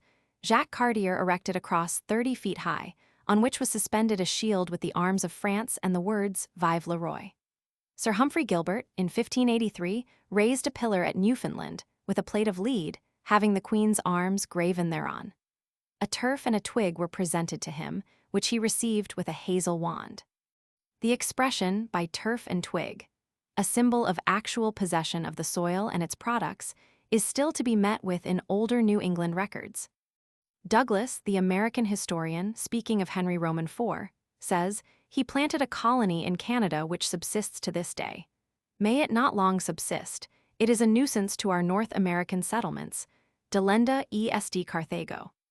The insignificant attempt of Gosnold, in 1603, and the disastrous one of Popham, in 1607, contributed little to the knowledge of New England. But the absence of any actual possession of the soil did not prevent the exercise of unworthy violence toward intruders on the territory claimed by the English crown. In 1613, Sir Samuel Argall broke up the French settlement begun at Mount Desert in that year, opening fire on the unsuspecting colonists before he gave himself the trouble of a formal summons. Those of other nations fared little better, as the following recital will show. Purchas relates that Sir Bernard Drake, a Devonshire knight, came to Newfoundland with a commission, and having divers good ships under his command, he took many Portugal ships and brought them into England as prizes. Sir Bernard, as was said, having taken a Portugal ship, and brought her into one of our western ports, the seamen that were therein were sent to the prison adjoining the castle of Exeter. At the next assizes held at the castle there, about the 27th of Queen Elizabeth, when the prisoners of the county were brought to be arraigned before Sergeant Flowerby, one of the judges appointed for this western circuit at that time, suddenly there arose such a noisome smell from the bar that a great number of people there present were therewith infected. Whereof in a very short time after died the said judge, Sir John Chichester, Sir Arthur Bassett, and Sir Bernard Drake, knights and justices of the peace there sitting on the bench, and 11 of the jury impaneled, the 12th only escaping, with divers other persons. Captain John Smith says, the most northern part one was the Bay of Penobscot, which is east and west, north and south, more than 10 leagues. But such were my occasions I was constrained to be satisfied of them I found in the bay, that the river ran far up into the land, and was well inhabited with many people. But they were from their habitations, either fishing among the isles, or hunting the lakes and woods for deer and beavers. The bay is full of great islands of 1, 2, 6, 8, or 10 miles in length, which divide it into many fair and excellent good harbors. On the east of it are the Tarentines, their mortal enemies, where inhabit the French, as they report, that live with these people as one nation or family. If the English had no special reason for self-gratulation in the quality of the emigrants first introduced into New England, the French have as little ground to value themselves. In order to people Acadia, de Monts begged permission of Henry Quater to take the vagabonds that might be collected in the cities or wandering at large through the country. The king acceded to the request. Again, in a memoir on the state of the French plantations, the following passage occurs. The post of Pentagouet, being at the head of all Acadia on the side of Boston, appears to have been principally strengthened by the sending over of men and courtesans that His Majesty would have emigrate there for the purpose of marrying, so that this portion of the colony may receive the accessions necessary to sustain it against its neighbors. These statements are supported by the testimony of the Baron La Hontan, who relates that, after the reorganization of the troops in Canada, several ships were sent hither from France with a cargo of women of ordinary reputation, under the direction of some old stale nuns, who ranged them in 3 classes. The Vestal Virgins were heaped up, if I may so speak, one above another, in 3 different apartments, where the bridegrooms singled out their brides just as a butcher does use from among a flock of sheep. The sparks that wanted to be married made their addresses to the above-mentioned governesses, to whom they were obliged to give an account of their goods and estates before they were allowed to make their choice in the seraglio. After the selection was made, the marriage was concluded on the spot, in presence of a priest and a notary, the Governor-General usually presenting the happy couple with some domestic animals with which to begin life anew.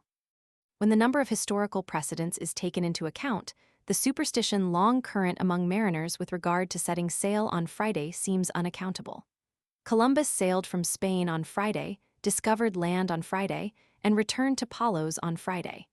Cabot discovered the American continent on Friday. Gosnold sailed from England on Friday, made land on Friday, and came to anchor on Friday at Exmouth. These coincidences might, it would seem, dispel, with American mariners at least, something of the dread with which a voyage begun on that day has long been regarded. Footnotes: Et que passé cette rivière la côte tourne, à l'ouest et ouest nord-ouest plus de 250 lieues, etc. The monk André Thevet, who professes to have visited Norumbega River in 1556, says it was called by the natives Agansi. According to the Abbé Morault, Penobscot, in the Indian vocabulary, signifies a place in a river where there are rapids. On the authority of the History of the Abenakis, Penobscot is, where the land is stony or covered with rocks. It is curious that 3 Italians, Columbus, Cabot, and Verrazzani, should lead all others in the discoveries of the American continent. Gambetta Ramusio, the Venetian. Champlain's map of 1612 is entitled Carte géographique de la Nouvelle France faite par le Sieur de Champlain Saint-Tangois, Capitaine Ordinaire Pauvre le Roy en la Marine. Faked Lens 1612. All the territory from Labrador to Cape Cod is embraced in this very curious map.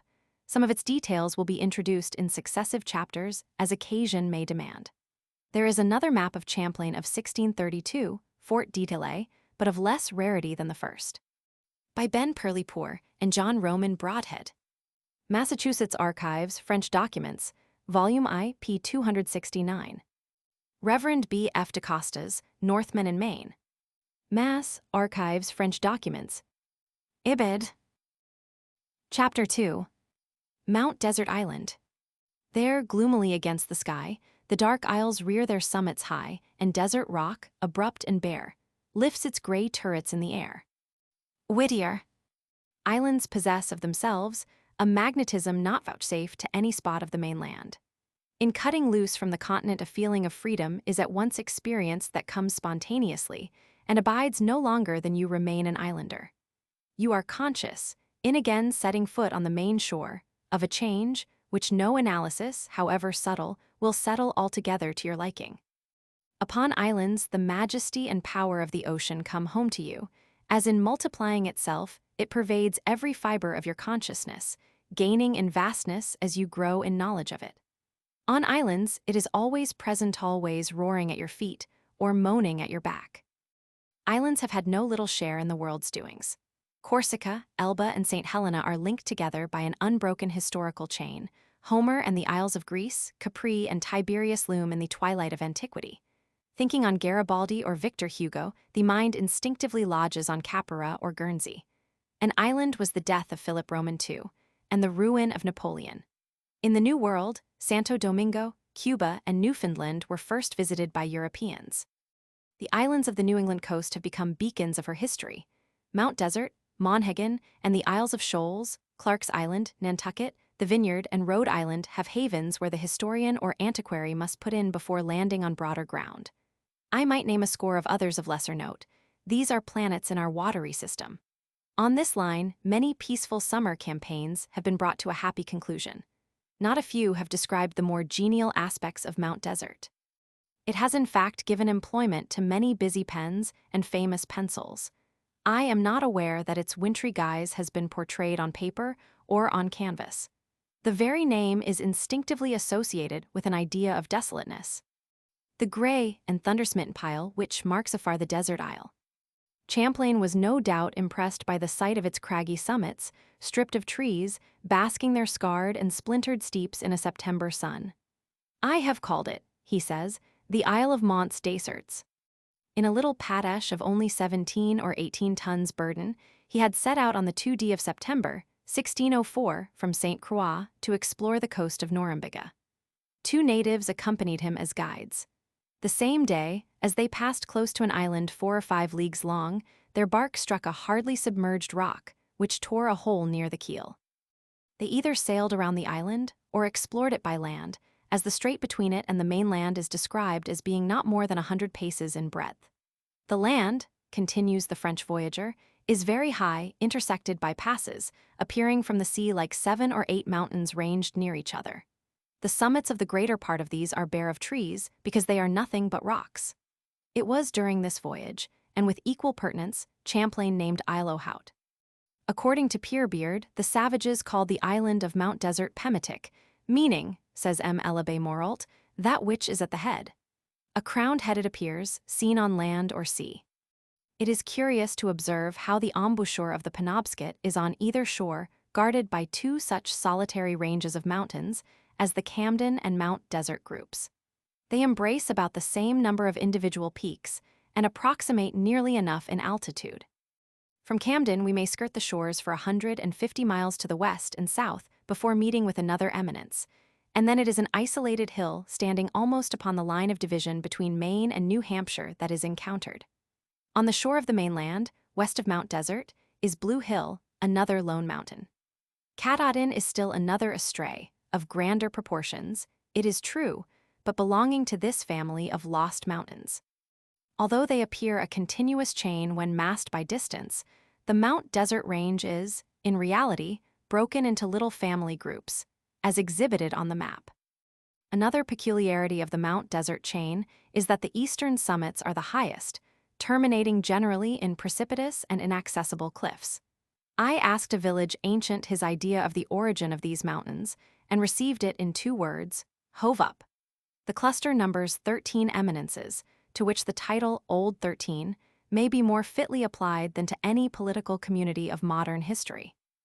This assemblage of hills with lakes in their laps at once recalled the Adirondack region, with some needful deductions for the height and nakedness of the former, when compared with the greater altitudes and grand old forests of the wilderness of northern New York. Should any adventurous spirit, after reading these pages, wish to see the desert isle in all its rugged grandeur, he may do so at the cost of some trifling inconveniences that do not fall to the lot of the summer tourist. In this case, Bangor or Bucksport will be the point of departure for a journey of from 30 to 40 miles by stage. I came to the island by steamboat from Boston, which landed me at Bucksport, whence I made my way via Ellsworth to Sumsville. After glancing at the map of the island, I chose Sumsville as a central point for my excursions, because it lies at the head of the sound that divides the island almost in 2, is the point toward which all roads converge, and is about equally distant from the harbors or places of particular resort. In summer, I should have adopted the same plan until I had fully explored the shores of the Sound, the mountains that are contiguous, and the western half of the island. In 24 hours, the visitor may know by heart the names of the mountains, lakes, coves, and settlements, with the roads leading to them. He may thereafter establish himself as convenience or fancy shall dictate. At Sumsville, there is a comfortable hostel, but the larger summer hotels are at Bar Harbor and at Southwest Harbor. The accentuation should not fall on the last, but on the first syllable of desert, although the name is almost universally mispronounced in Maine, and notably so on the island itself. Usually it is Mount Desart, toned into desert by the casual population, who thus give it a curious significance. Mount Desert is one of the wardens of Penobscot Bay, interposing its bulk between the waters of Frenchman's Bay on the east and Blue Hill Bay on the west. A bridge unites it with the mainland in the town of Trenton, where the opposite shores approach within rifle shot of each other. This point is locally known as the Narrows. When I crossed, the tide was pressing against the wooden piers, in a way to quicken the pace, masses of newly formed ice that had floated out of Frenchman's Bay with the morning's ebb. You get a glimpse of Mount Desert in sailing up Penobscot Bay, where its mountains appear foreshortened into 2 cloudy shapes that you would fail to know again. But the highest hills between Bucksport and Ellsworth display the whole range, and from the latter place until the island is reached their snow-laced sides loomed grandly in the gray mists of a December day.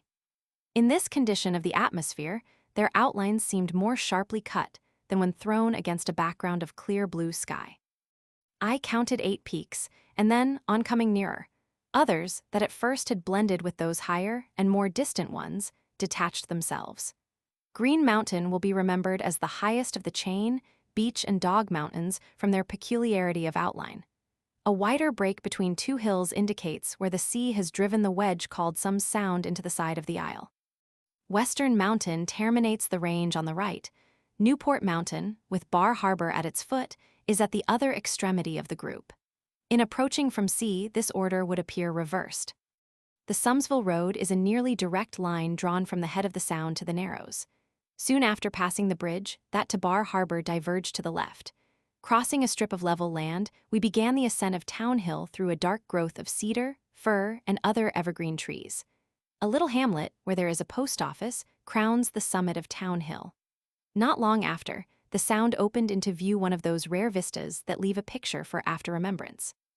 At first it seemed a lake shut in by the feet of two interlocking mountains, but the vessels that lay fast moored in the ice were plainly seagoing craft. Sumsville lay beneath us, its little steeple pricking the frosty air. Cold, gray, and cheerless as their outward dress appeared, the mountains had more of impressiveness, now that they were covered from base to summit with snow. They seemed really mountains and not hills, receiving an alpine tone with their wintry vesture. After all, a winter landscape in New England is less gloomy than in the same zone of the Mississippi Valley, where, in the total absence of evergreen trees, nothing but long reaches of naked forest rewards the eye, which roves in vain for some vantage ground of relief. Jutting points, well wooded with dark firs, or clumps of those trees standing by the roadside, were agreeable features in this connection. A brisk trot over the frozen road brought us to the end of the half-dozen miles that stretch between Sumsville and the Narrows. The snow crunched beneath the horses' feet as we glided through the village street. In a moment more, the driver drew up with a flourish beside the door of an inn, which bears for its ensign a name advantageously known in these latitudes. A rousing fire of birchen logs blazed on the open hearth. Above the mantel were cheap prints of the presidents, from Washington to Buchanan. I was made welcome and thought of Shenstone when he says, "Whoe'er has traveled life's dull round, whate'er his fortunes may have been, must sigh to think how oft he's found life's warmest welcome at an inn." An island 14 miles long and a dozen broad, embracing 100 square miles, and traversed from end to end by mountains, is to be approached with respect. It excludes the idea of superficial observation.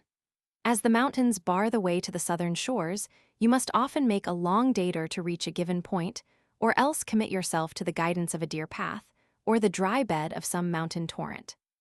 In summer or in autumn, with a little knowledge of woodcraft, a well-adjusted pocket compass, and a stout staff, it is practicable to enter the hills, and make your way as the red huntsmen were of old accustomed to do.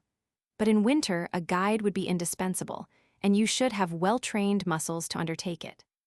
The mountains have been traversed again and again by fire, destroying not the wood alone, but also the thin turf, the accumulations of years.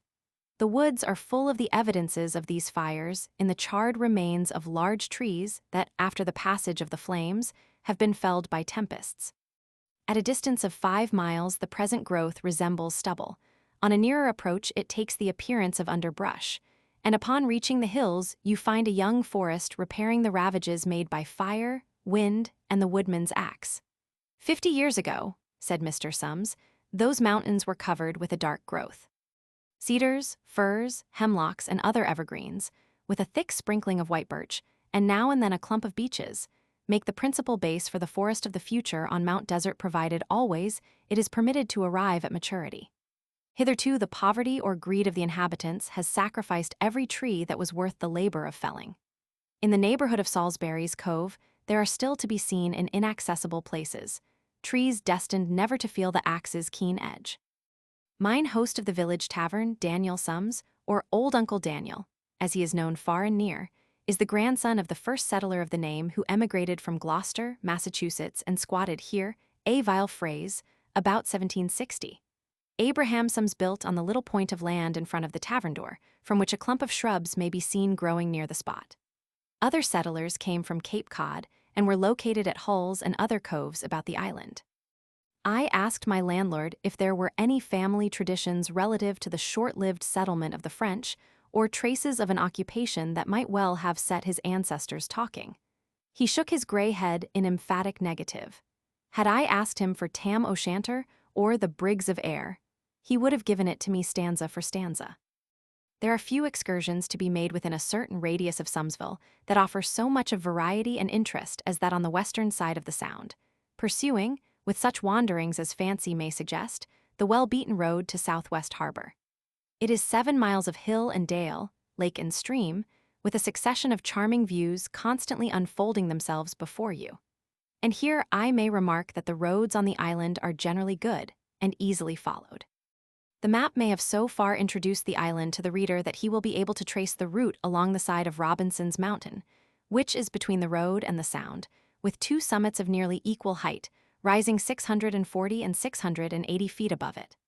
At the right, in descending this road, is Echo Lake, a superb piece of water, having Beech Mountain at its foot. You stumble on it, as it were, unawares, and enjoy the surprise all the more for it. Broad-shouldered and deep-chested mountains wall in the reservoirs that have been filled by the snows melting from their sides. There are speckled trout to be taken in Echo Lake, as well as in the pond lying in Sumsville. Of course, the Echo is to be tried, even if the mount gives back a saucy answer. Next below us is Dog Mountain. It has been shut out from view until you have uncovered it in passing by the lake. Dog Mountain's eastern and highest crest is 680 feet in the air. How much of resemblance it bears to a crouching mastiff depends in a great measure upon the imagination of the beholder. Ham, do you see yonder cloud that's almost in shape of a camel? Paul, by the mass, and tease like a camel indeed. Ham, methinks it is like a weasel. Paul, it is backed like a weasel. Ham, or like a whale. Paul, very like a whale. Between Dog and Brown's Mountain on its eastern shore, the sound has forced its way for 6 or 7 miles up into the center of the island. At the southern foot of Dog Mountain is Fernald's Cove and Point, the supposed scene of the attempted settlement by the colony of Madame, the Marchioness de Guercheville. Mr. de Costa has christened Brown's Mountain with the name of Mansell, from Sir Robert Mansell, Vice-Admiral in the times of James I, and Charles I. The whole island was once called after the knight. But there is a touch of retributive justice in recollecting that the English, in expelling the French, have in turn been expelled from its nomenclature. Turning now to what Prescott calls historicals for enlightenment on the subject of the colonization of Mount Desert. It appears that upon the return of de Monts to France, he gave his town of Port Royal to Jean de Poutrincourt, whose voyage in 1606 along the coast of New England will be noticed in future chapters. The projects of de Monts having been overthrown by intrigue, and through jealousy of the exclusive rights conferred by his patent, Madame de Guercheville, a very charitable and pious lady of the court, entered into negotiation with Poutrincourt for the founding of Jesuit missions among the savages. Finding that Poutrincourt claimed more than he could conveniently establish a right to, Madame treated directly with Du Guast, who ceded to her all the privileges derived by him from Henry Roman IV. The king, in 1607, confirmed all except the grant of Port Royal, which was reserved to Poutrincourt. The memorable year of 1610 ended the career of Henry in the Rue de la Ferronnerie. In 1611, the fathers, Pierre Beard and Enemond Masse of the College Dieu, came over to Port Royal with Biencourt, the younger Poutrincourt. During the next year, an expedition under the auspices of Madame de Guercheville was prepared to follow, and, after taking on board the 2 Jesuits already at Port Royal, was to proceed to make a definitive settlement somewhere in the Penobscot. The colonists numbered in all about 30 persons, including 2 other Jesuit fathers named Jacques Quentin and Gilbert du Thet. The expedition was under the command of La Sauce. In numbers, it was about equal to the colony of Gosnold. La Sauce arrived at Port Royal, and after taking on board the fathers, Beard and Masse, continued his route. Arriving off Menin, the vessel was enveloped by an impenetrable fog, which beset them for 2 days and nights. Their situation was one of imminent danger, from which, if the relation of the Pierrebeard is to be believed, they were delivered by prayer. On the morning of the 3rd day, the fog lifted, disclosing the island of Mount Desert to their joyful eyes. The pilot landed them in a harbor on the east side of the island, where they gave thanks to God and celebrated the Mass. They named the place and harbor Saint Sauveur. Singularly enough, it now fell out, as 7 years later it happened to the laden pilgrims, that the pilot refused to carry them to their actual destination at Cadesquit in Pentagayet River. He alleged that the voyage was completed. After much wrangling, the affair was adjusted by the appearance of friendly Indians, who conducted the fathers to their own place of habitation. Upon viewing the spot, the colonists determined they could not do better than to settle upon it. They accordingly set about making a lodgment. The place where the colony was established is obscured as much by the relation of beard as by time itself. The language of the narration is calculated to mislead, as the place is spoken of as being shut in by the large island of Mount Desert. The Jesuit had undoubtedly full opportunity of becoming familiar with the locality, and his account was written after the dissolution of the plantation by Argall. There is little doubt they were inhabiting some part of the isle, as Champlain in general terms asserts. Meanwhile, the grassy slope of Fernald's Point gains many pilgrims. The brave ecclesiastic, Duthet, could not have a nobler monument than the stately cliffs graven by lightning and the storm with the handwriting of the Omnipotent. The puny reverberations of Argall's broadsides were as nothing compared with the artillery that has played upon these heights out of cloud battlements. During the summer of 1613, Samuel Argall, learning of the presence of the French, came upon them unawares and in true buccaneer style. A very brief and unequal conflict ensued. Duthet stood manfully by his gun and fell, mortally wounded. Captain Flory and 3 others also received wounds. 2 were drowned. The French then surrendered. Argall's ship was called the Treasurer. Henry de Montmorency, Admiral of France, demanded justice of King James for the outrage, but I doubt that he ever received it. He alleged that, besides killing several of the colonists and transporting others as prisoners to Virginia, Argall had put the remainder in a little skiff and abandoned them to the mercy of the waves. Thus ended the 4th attempt to colonize New England. Argall, it is asserted, had the baseness to purloin the commission of La Sauce, as it favored his project of plundering the French more at his ease, the 2 crowns of England and France being then at peace. He was afterward knighted by King James and became a member of the Council of Plymouth and Deputy Governor of Virginia. During a second expedition to Acadia, he destroyed all traces of the colony of Madame de Guercheville. It is pretty evident he was a bold, bad man, as the more his character is scanned, the less there appears in it to admire. Brother Duthet, standing with smoking match beside his gun, was worthy the same pencil that has illustrated the defense of Saragossa. I marvel much the event has not been celebrated in verse. An enjoyable way of becoming acquainted with some sound is to take a wherry at Sumsville and drift slowly down with the ebb, returning with the next flood.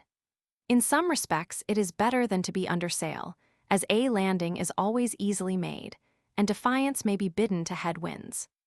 One of the precipices of Dog Mountain, known as Eagle Cliff, has always attracted the attention of the artists, as well as of all lovers of the beautiful and sublime. There has been much search for treasure in the glens hereabouts, directed by spiritualistic conclaves. One too credulous islander, in his fruitless delving after the pirate kid's buried hoard, has squandered the gold of his own life and is worn to a shadow.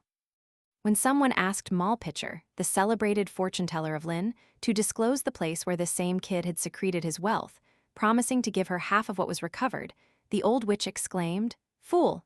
If I knew, could I not have all myself?" Kidd's wealth must have been beyond computation.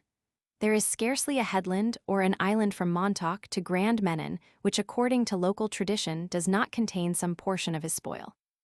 Much interest is attached to the shell heaps found on Fernald's Point and at Sand Point opposite. There are also such banks at Hull's Cove and elsewhere. Indian implements are occasionally met with in these deposits. It is reasonably certain that some of them are of remote antiquity. Williamson states that a heavy growth of trees was found by the first settlers upon some of the shell banks in this vicinity. Associated with these relics of Aboriginal occupation is the print in the rock near Cromwell's Cove, called the Indian's Foot.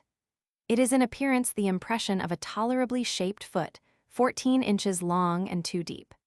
The common people are not yet freed from the superstitions of 2 centuries ago, which ascribed all such accidental marks to the evil one. In my progress by the road to Southwest Harbor, I was intercepted near Dog Mountain by a sea turn that soon became a steady drizzle. This afforded me an opportunity of seeing some fine dissolving views. The sea mists advancing and enveloping the mountain tops cheated the imagination with the idea that the mountains were themselves receding. A storm cloud, black and threatening, drifted over Sergeant's Mountain, settling bodily down upon it, deploying and extending itself until the entire bulk disappeared behind an impenetrable curtain. It was like the stealthy approach and quick cast of a mantle over the head of an unsuspecting victim. Very few were abroad in the storm, but I saw a nutcracker and chickadee making the best of it. I remarked that under branching spruces or fir trees the grass was still green, and the leaves of the checkerberry bright and glossy as in September.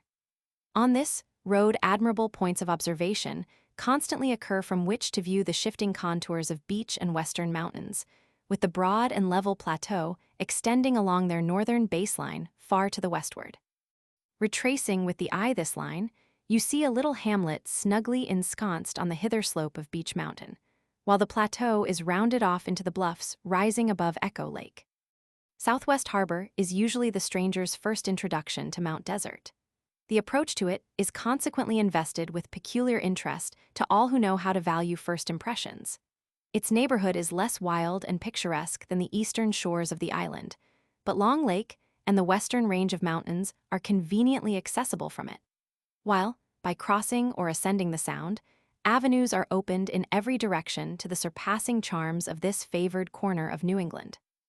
At Southwest Harbor, the visitor is usually desirous of inspecting the seawall, or cheval de frise of shattered rock, that skirts the shore less than 3 miles distant from the steamboat landing. And he may here witness an impressive example of what the ocean can do. An irregular ridge of a mile in length is piled with shapeless rocks, against which the sea beats with tireless impetuosity. Fog is the bane of Mount Desert. Its frequency during the months of July and August is an important factor in the sum of outdoor enjoyment. Happily, it is seldom of long continuance, as genial sunshine or light breezes soon disperse it. There is, however, a weird sort of fascination in standing on the shore in a fog. You are completely deceived as to the nearness either of objects or of sounds, though the roll of the surf is more depended upon by experienced ears than the fog bell.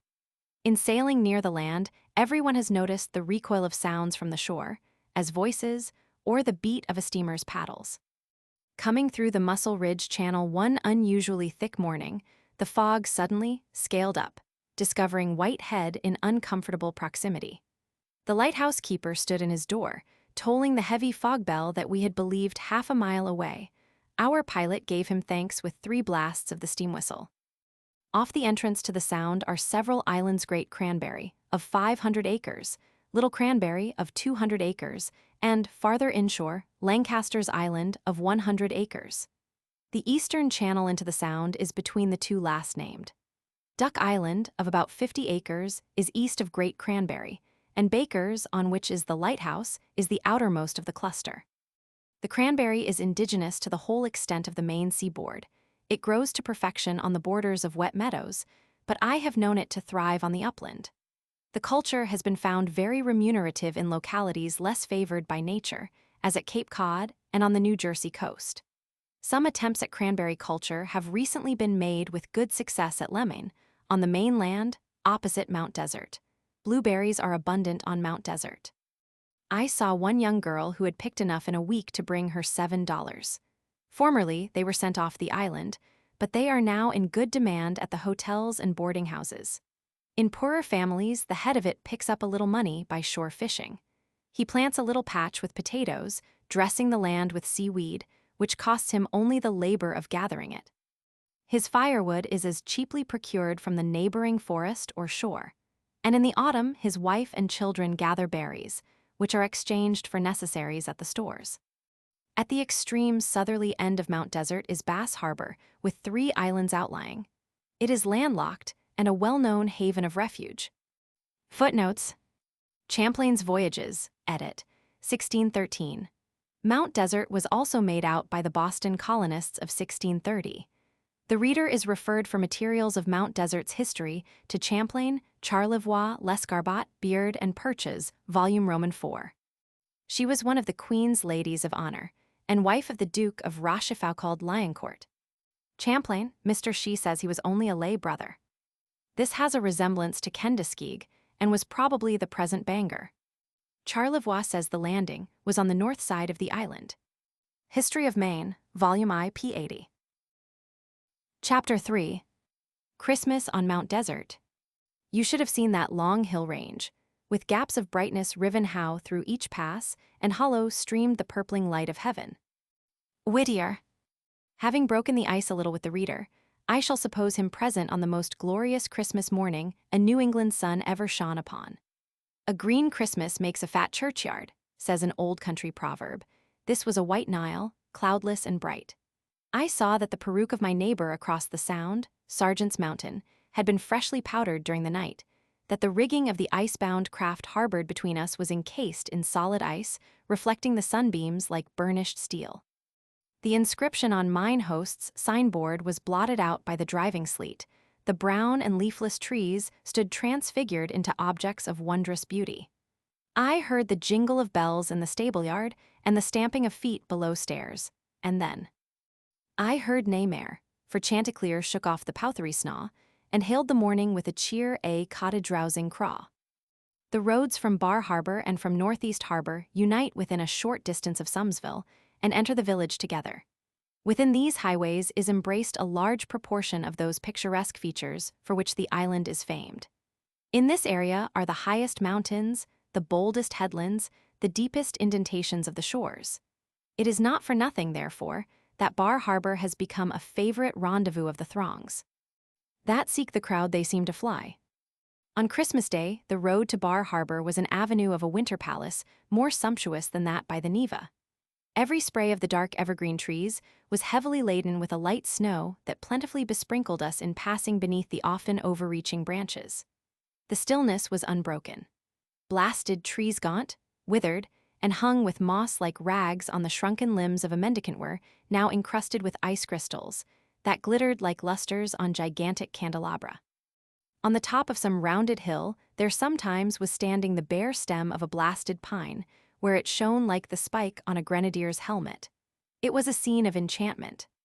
I saw frequent tracks where the deer had come down the mountain and crossed the road, sometimes singly, sometimes in pairs, and in search, no doubt, of water. The footprints of foxes, rabbits, and grouse were also common. During the day I met an islander who told me he had shot a fat buck only a day or two before, and that many deer were still haunting the mountains. Formerly, but so long ago that only tradition preserves the fact, there were black bear and moose, and traces of beaver are yet to be seen in their dams and houses. Red foxes and mink, and occasionally the black fox, greatly valued for its fur, are taken by the hunters. In order to make the roads interesting to nocturnal travelers, rumor was talking of a panther and a wolf that had been seen within a short time. In the day when these coasts were stocked with beaver, its skin was the common currency of the country, as well of the Indians as of the whites. It was greatly prized in Europe, and constituted the wealth of the savages of northern New England, who were wholly unacquainted with wampum, until it was introduced among them by the Plymouth trading posts on the Penobscot and Kennebec. The wigwam of a rich chief would be lined with beaver skins, and if he were very rich, his guests were seated on packs of it. Then, as now, a suitor was not the less acceptable if he came to his mistress with plenty of beaver.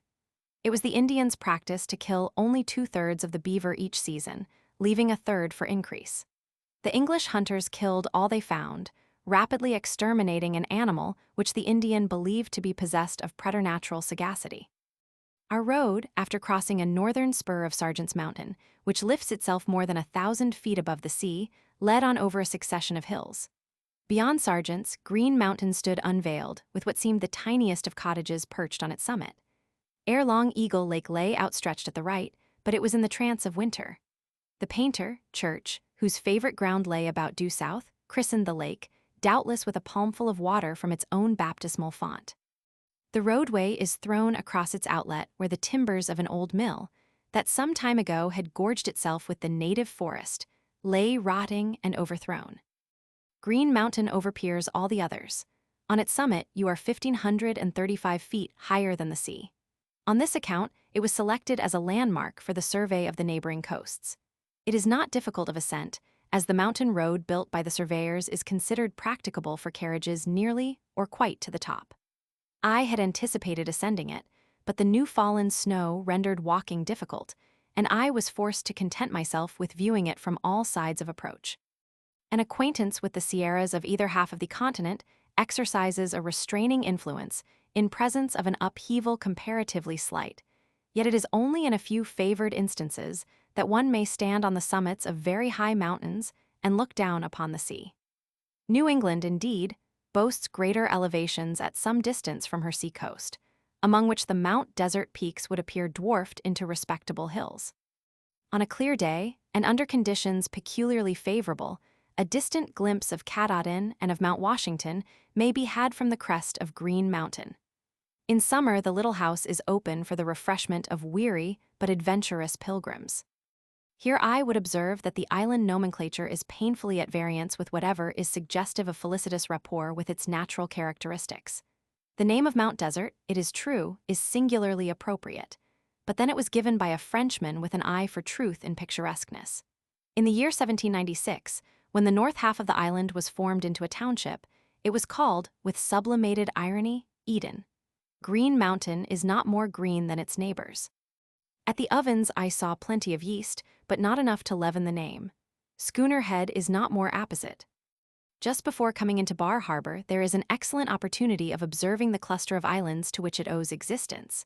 These are the Porcupine Group, and beyond, across a broad bay, the Goodsboro Hills appeared in a Christmas garb of silvery whiteness.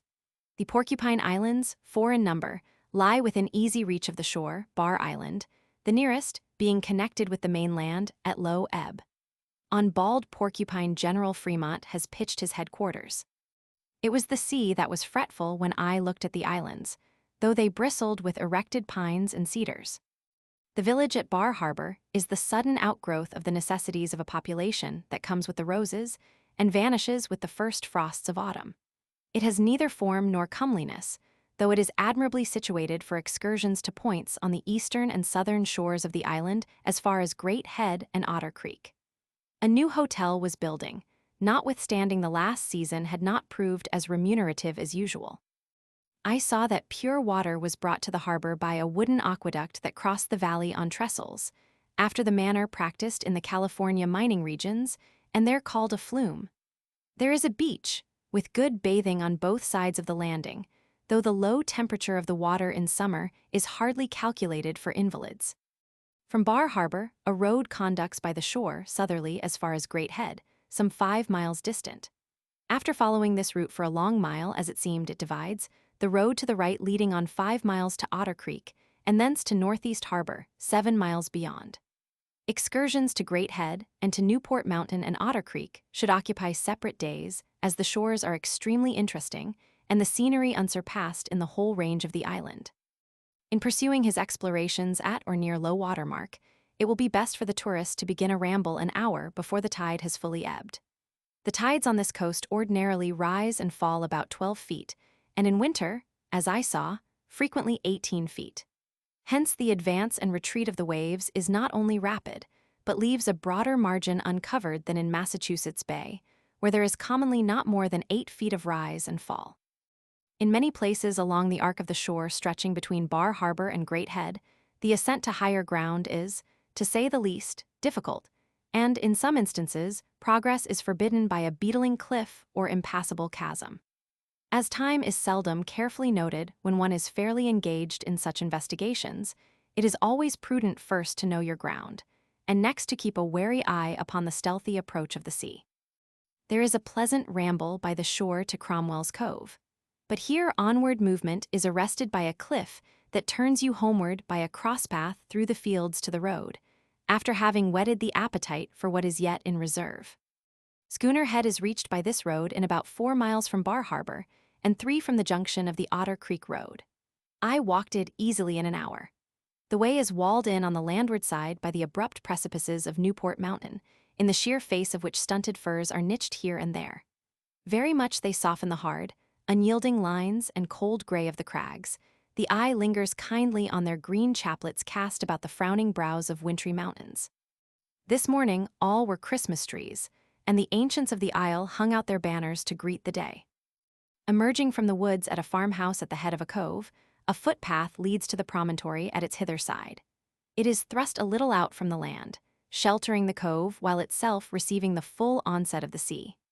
An intrusion of white rock in the seaward face is supposed by those of an imaginative turn to bear some resemblance to a schooner, and in order to complete the similitude, 2 flagstaffs had been erected on the top of the cliff.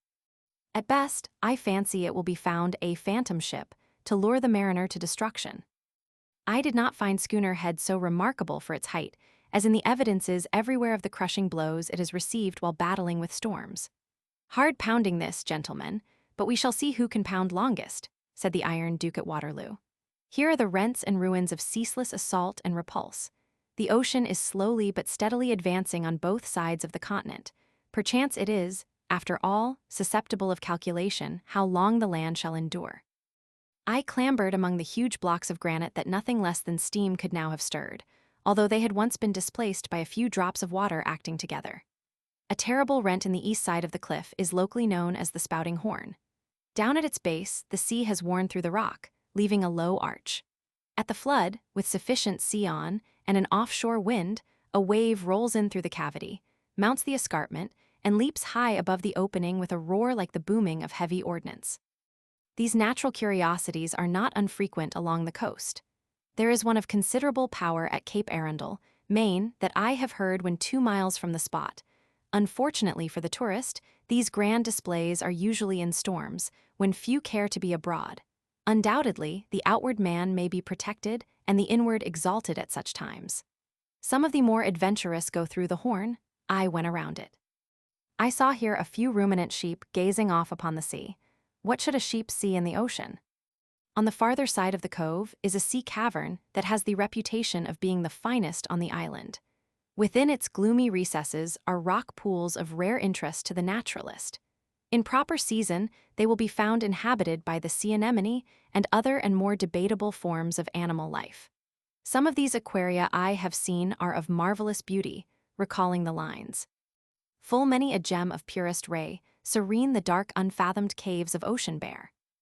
Lined with mother-of-pearl and scarlet mussels, resting on beds of soft sponge or purple moss stuffs, these fairy grottos are the favorite retreat of king crab and his myrmidons, of the starfish and sea urchin.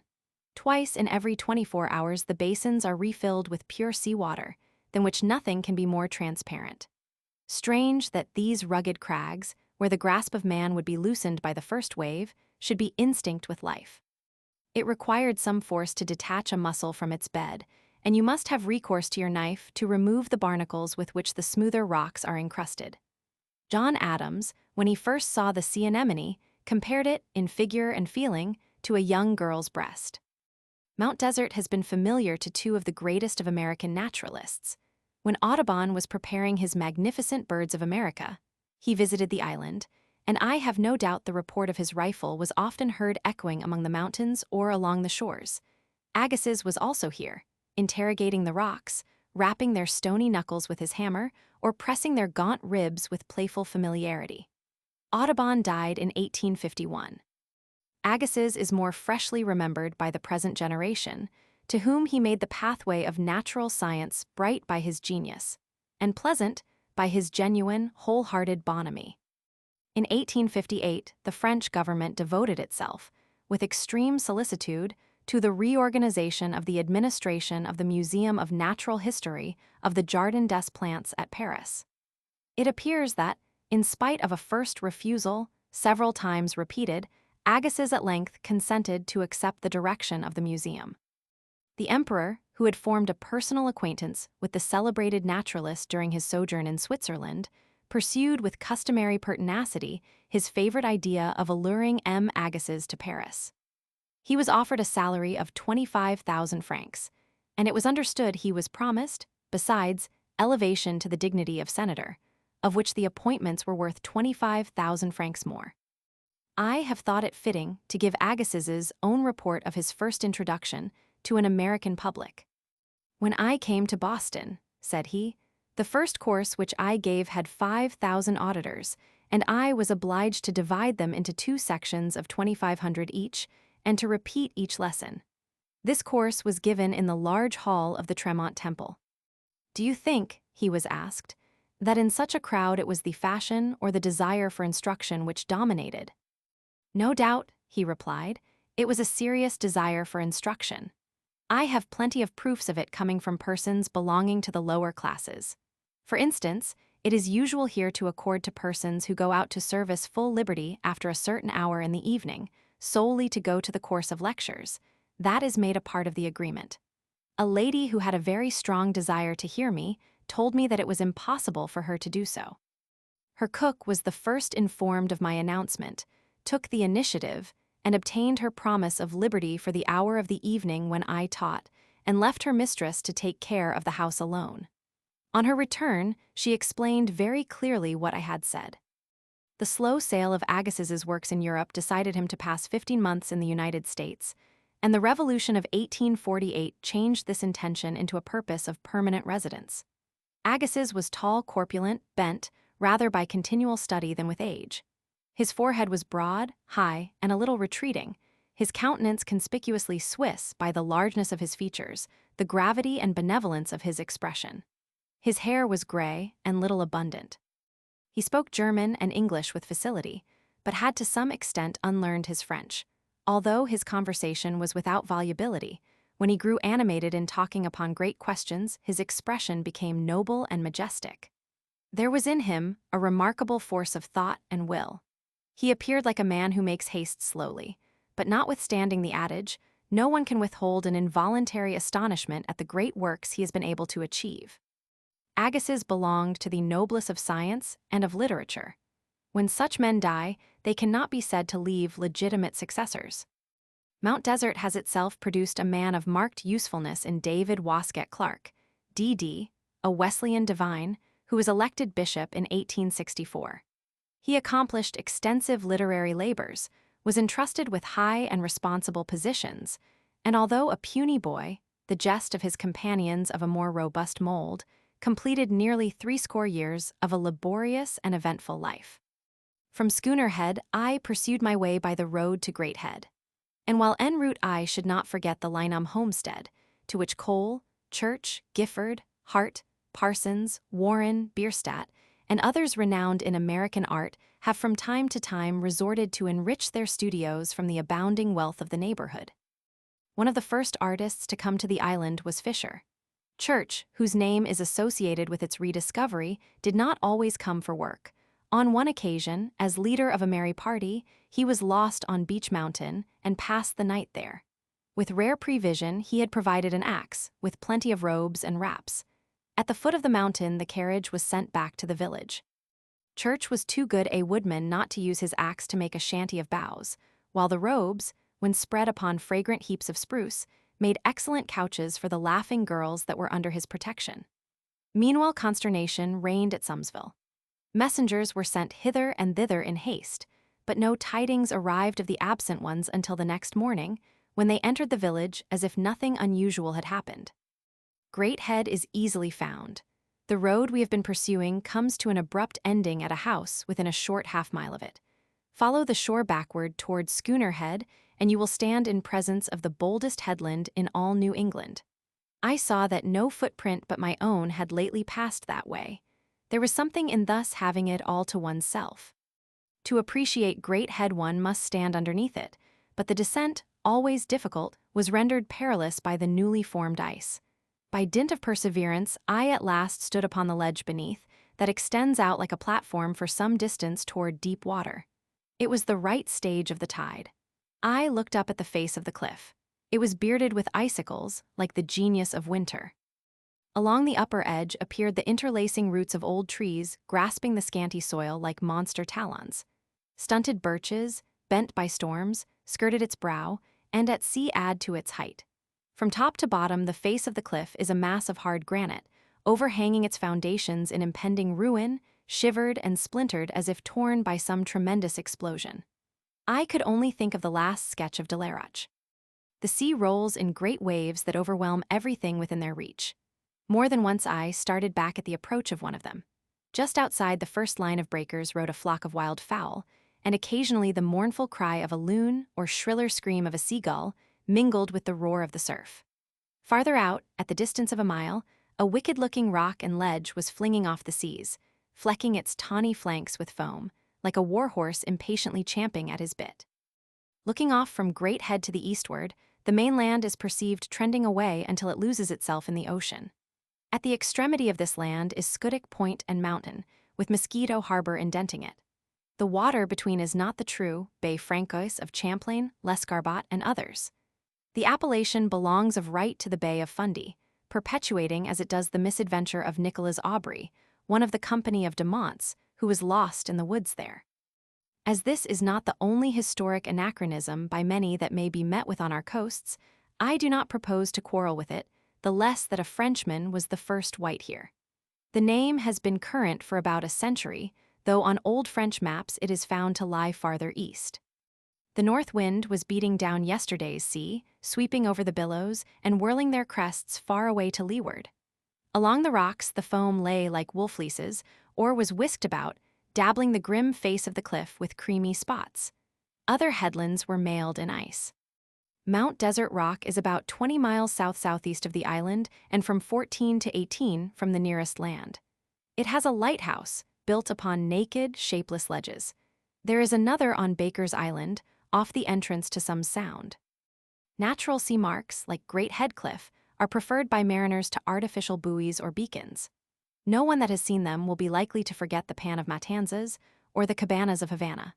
Before the excellent system inaugurated by the United States Coast Survey, trees, standing singly or in groups, often gave direction how to steer on a dangerous coast.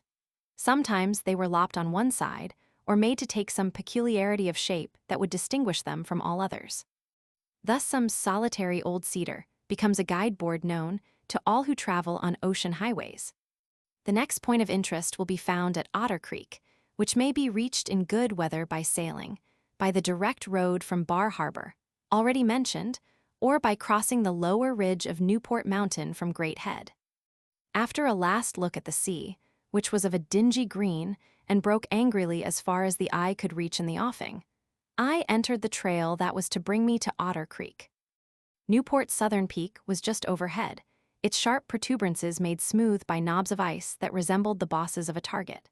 There reached me occasional rapid glimpses of the sea in ascending, but I walked chiefly in a dense growth that excluded all light, except when the glint of the sun through the treetops fell in golden bars across my way. Prostrate and uselessly rotting was wood enough to have kept a good-sized village through the winter. The air was light and elastic. I do not think a pleasanter ramble is to be had on the island than this forest walk. Over windy hill, through clogged ravine, and woodland paths that wound between low drooping pine boughs winterwade. At Otter Creek is a scattered settlement and an inlet of the sea, into which the creek empties. The island traditions say the place was once the favorite retreat of the otter. There are cliffs to admire or study on the seashore, and Thunder Cave is there to explore. In this pocket edition of Some Sound, we find ourselves once more under the shadow of Green Mountain, and upon looking back up the valley, a pass opens between it and Newport, through which the road finds its way to Bar Harbor. The dwellings here, as elsewhere on the island, are humble and bespeak, in many instances, a near approach to poverty. In the larger villages there are comfortable and even substantial residences, but the impression of unthrift is associated with the proper population. The reasons are obvious. The first inhabitants got their livelihood by fishing, and formerly many vessels were fitted out from the Sound. Perhaps not a few went for the government bounty. With the failure of this industry, little was left on which to depend. A scanty subsistence at most could be wrung from the soil, though Williamson, the historian of Maine, avers this was once strong and fertile in the valleys. The land, by the removal of crops without restoring the elements essential to it, has been growing poorer year by year. A little hay is cut on the uplands, and at Pretty Marsh are some hundreds of acres of salt meadow. The mountains have been stripped of their wood to the last merchantable tree. At this unpromising juncture, the island became suddenly famous, and is now among the most frequented of American summer resorts. None could be more astonished at their own prosperity than these islanders, who, being, as a whole and in a marked degree, incapable of appreciating the grandeur of the scenes with which they have from infancy been familiar, look with scarce concealed disdain upon the admiration they inspire in others. Some handsome cottages have already sprung out of the prevailing ugliness at Bar Harbor. At Great Head, a tract of considerable extent has been enclosed. The star of Mount Desert is clearly in the ascendant, as however prudent the city man may be at home, all purse strings are loosened at the seaside. The French proverb, il faut faire aussi terre, is usually construed into the modern barbaric play or pay at the shore. Not one of these worthy landlords was ever known to fall, like Vadel, on his own sword because there was not enough roast meat. Nevertheless, at the risk of forfeiting the reader's good opinion, I will say that there are landlords with consciences, and I have both seen and spoken with such on Mount Desert. Another of my excursions, which afforded new entertainment with new scenes, was a pedestrian jaunt from Otter Creek to Northeast Harbor. This route commands fine ocean views in the direction of the entrance to the Sound and of the outlying islands. You first open Seal Cove, and crossing the shingle road at its head, in 2.5 miles of farther progress skirting the eastern shore of the Sound, arrive at the head of Northeast Harbor, an inconsiderable village, in which Williamson conjectures La Sauce finally landed. 7 miles more along the eastern base of Brown's Mountain, in the somber shadows of which the road nestles, brings us back to the tavern door at Sumsville. This road crosses a limb of Hadlock's Pond and is skirted for some distance by a fine grove of beeches. In summertime, this part of the route is traversed under a canopy of overarching branches, whose dense foliage excludes all but a few straggling rays that let fall a shimmer of delicious sunlight, for the moment glorifying all that pass beneath. It may chance that the visitor will first pass over the section already traversed in these pages, or it may so fall out that he will decide to undertake a run by the shore north of Bar Harbor in advance of other excursions. In this case, Salisbury's Cove and the Ovens become his objective. I have already forewarned the reader that it is 6 or 7 miles from any initial point to any other given point on Mount Desert Island. This equality of distance sometimes makes a choice embarrassing, since in selecting from two routes the preference is usually given to the shorter. But it will sometimes happen that he will find these longer than statute miles, or that when pursuing his way with all imaginable confidence, it is suddenly blocked by a mountain or a precipice. These contingencies make walking preferable. A horse is no doubt a very useful animal where there are roads. It is practicable at low tide to reach the Ovens by the beach, but as this involves many difficulties, it is better to take the road beyond Hull's Cove, 2 miles from Bar Harbor. The cove is said to have been named for a brother of General William Hull.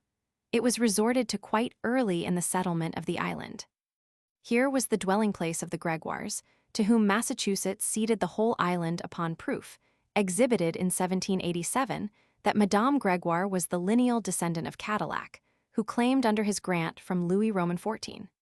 In 1688, the meditative reader may ponder upon this resumption under a French title as an evidence that time at last makes all things even.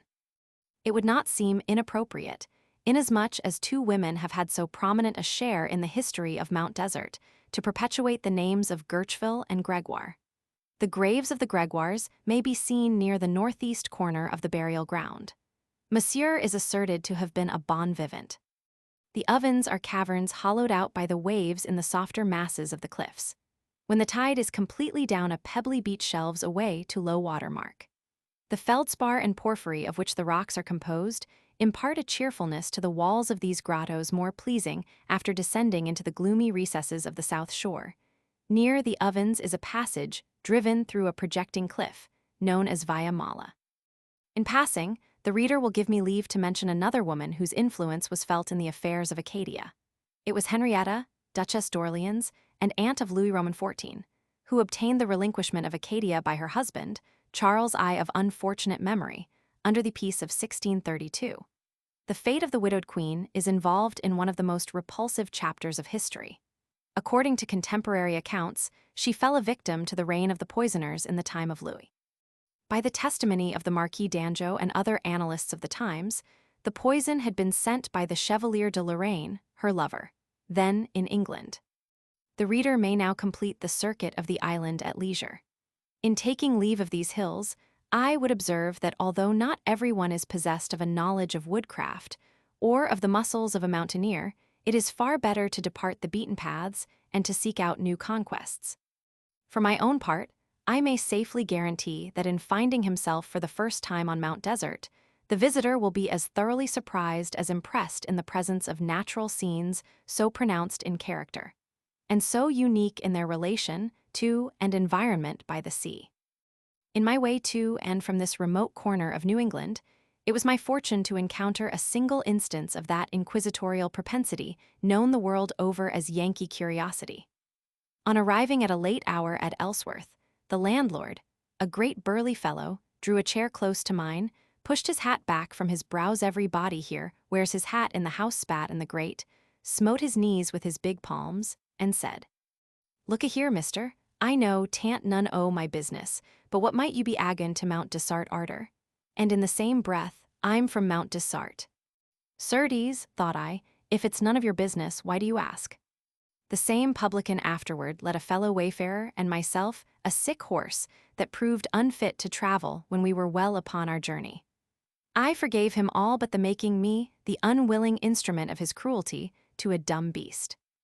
Footnotes: C. Williamson, Volume I, p. 79, Resolves of Massachusetts, July and November, 1787, New York Colonial Documents, Volume Roman 9, p. 594. Mr. DaCosta has given a summary of these in his pleasant little book. Chapter 4. Casting. A wind came up out of the sea and said, "O mists, make room for me." Longfellow. Whoever has turned over the pages of early New England history cannot fail to have had his curiosity piqued by the relations of old French writers respecting this extreme outpost of French Empire in America. The traditions of the existence of an ancient and populous city, going far beyond any English attempt in this corner of the continent, are of themselves sufficient to excite the ardent pursuit of an antiquary and to set all the busy hives of historical searchers in a buzz of excitement. That scoffer, Lescarbot, would dispose of the ancient city of Norumbega as Voltaire would have disposed of the Christian religion with a sarcasm. But if there be truth in the apothegm that seeing is believing, the forerunners of Champlain came, saw, and made a note of it. "Now," says the advocate, "if that beautiful city was ever in nature, I should like to know who demolished it. For there are only a few cabins here and there, made of poles and covered with the bark of trees or skins, and both habitation and river are called Pemptigoat and not Aguntia." I approached the famed river in a dense fog, in which the steamer cautiously threaded her way. Earth, sky, and water were equally indistinguishable.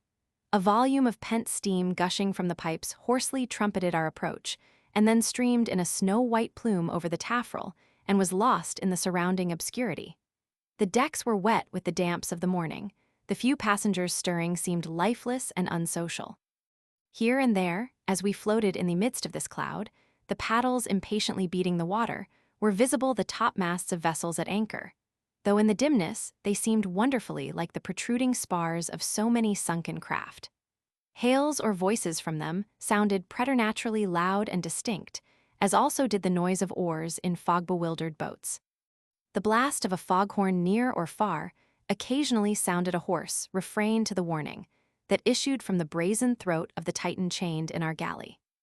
At this instant, the sun emerging from his dip into the sea, glowing with power, put the mists to flight. First they parted on each side of a broad pathway in which sky and water reappeared. Then, before brighter gleams, they overthrew and trampled upon each other in disorderly rout. A few scattered remnants drifted into upper air and vanished. Other masses clung to the shores as if inclined still to dispute the field. Owl's Head Lighthouse came out at the call of the enchanter, blinking its drowsy eyes. Then sunlit steeples and lofty spars glanced up and out of the fog cloud that enveloped the city of Rockland. The vicinity of a town had been announced by cock crowing, the rattling of wheels, or occasional sound of a bell from some church tower. But all these sounds seemed to heighten the illusions produced by the fog and to endow its impalpable mass with ghostly life. Vessels under sail appeared weird and spectral phantom ships that came into view for a moment and dissolved in instant after masts, shrouds, and canvas melting away. As clouds with clouds embrace. Rockland is a busy and enterprising place in the inchoate condition of comparative newness, and of the hurry that postpones all improvements not of immediate utility. Until 1848, it had no place on the map. Back of the settled portion of Rockland is a range of dark green hills, with the easy slopes and smooth contours of a limestone region. I know not if Rockland will ever be finished, for it is continually disemboweling itself, coining its rock foundations, until perchance it may some day be left without a leg to stand on. Penobscot Bay is magnificent in a clear day. The fastidious de Monts surveyed and passed it by.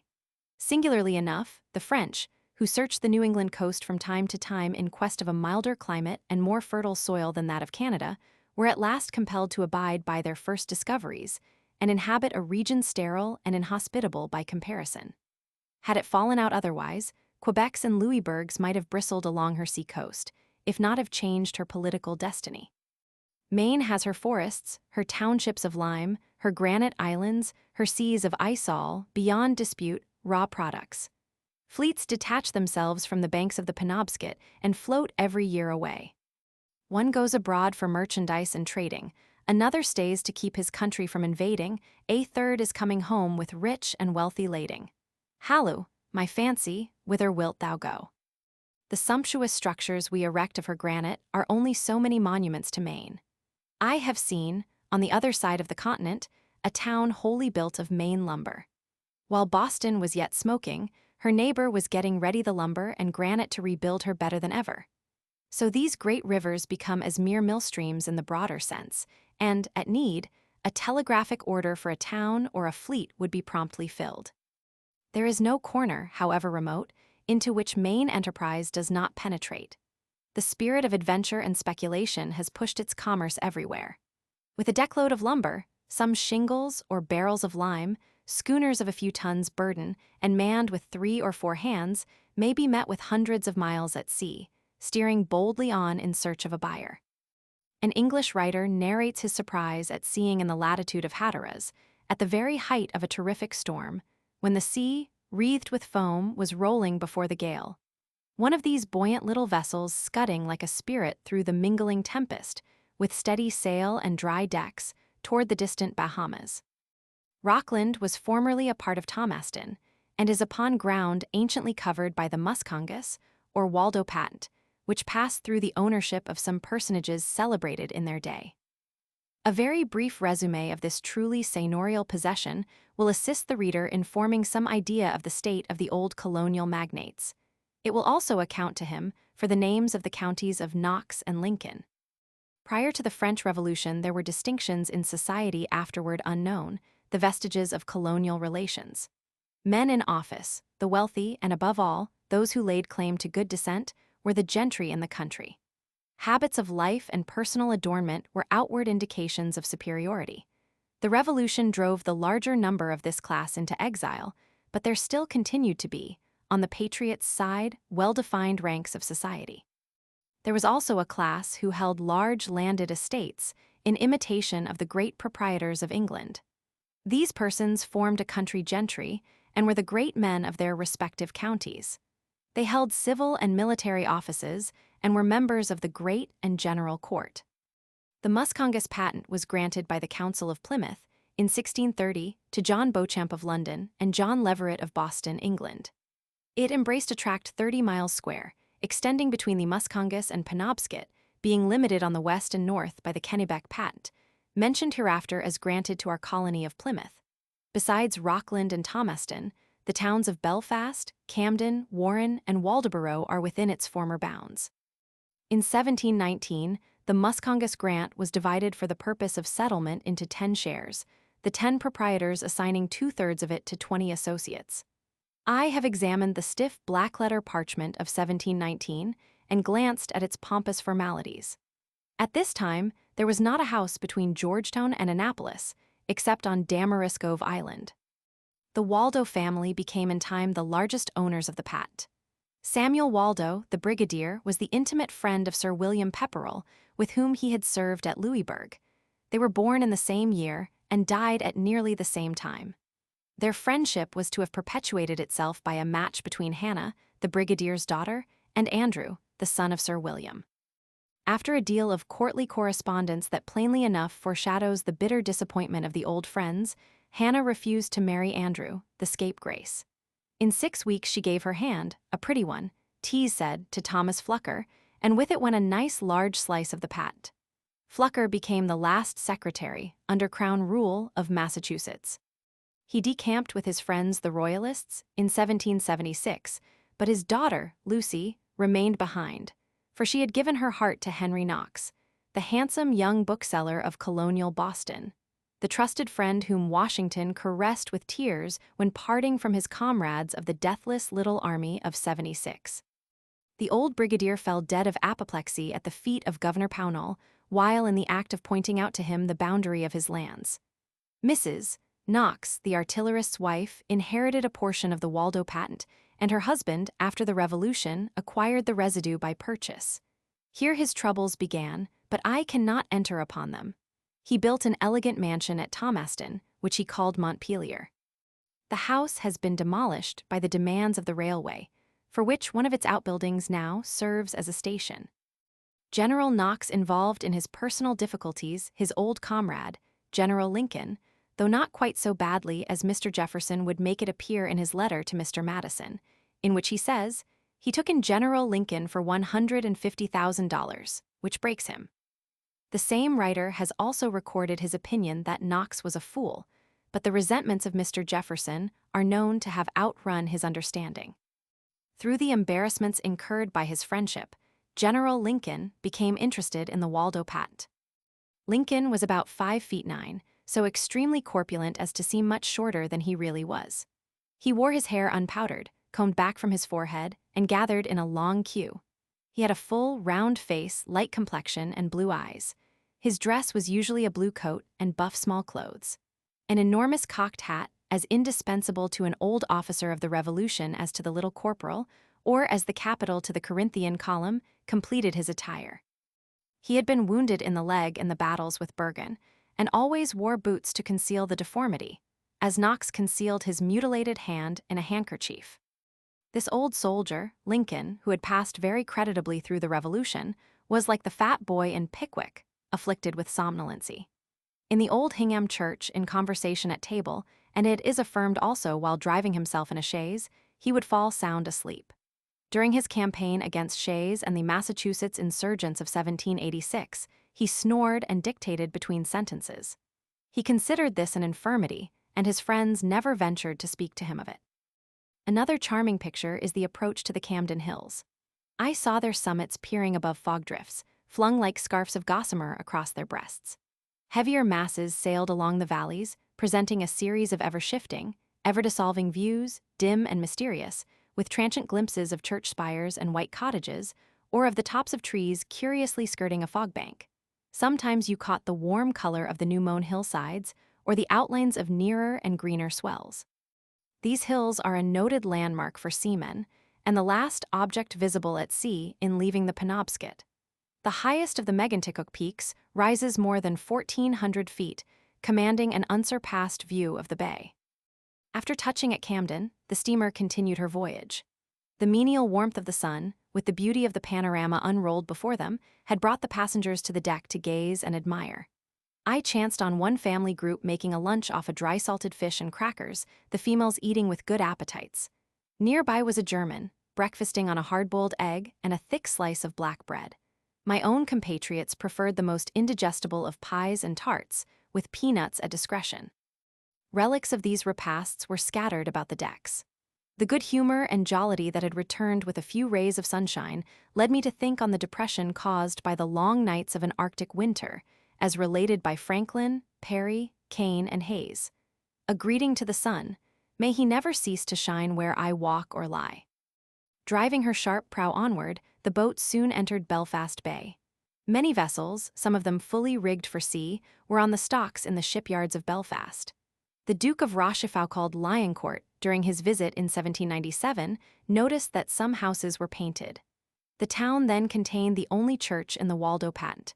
As might be inferred, the name is from Belfast, Ireland. The bay begins to contract above Camden, bringing its shores within the meaning of a noble river.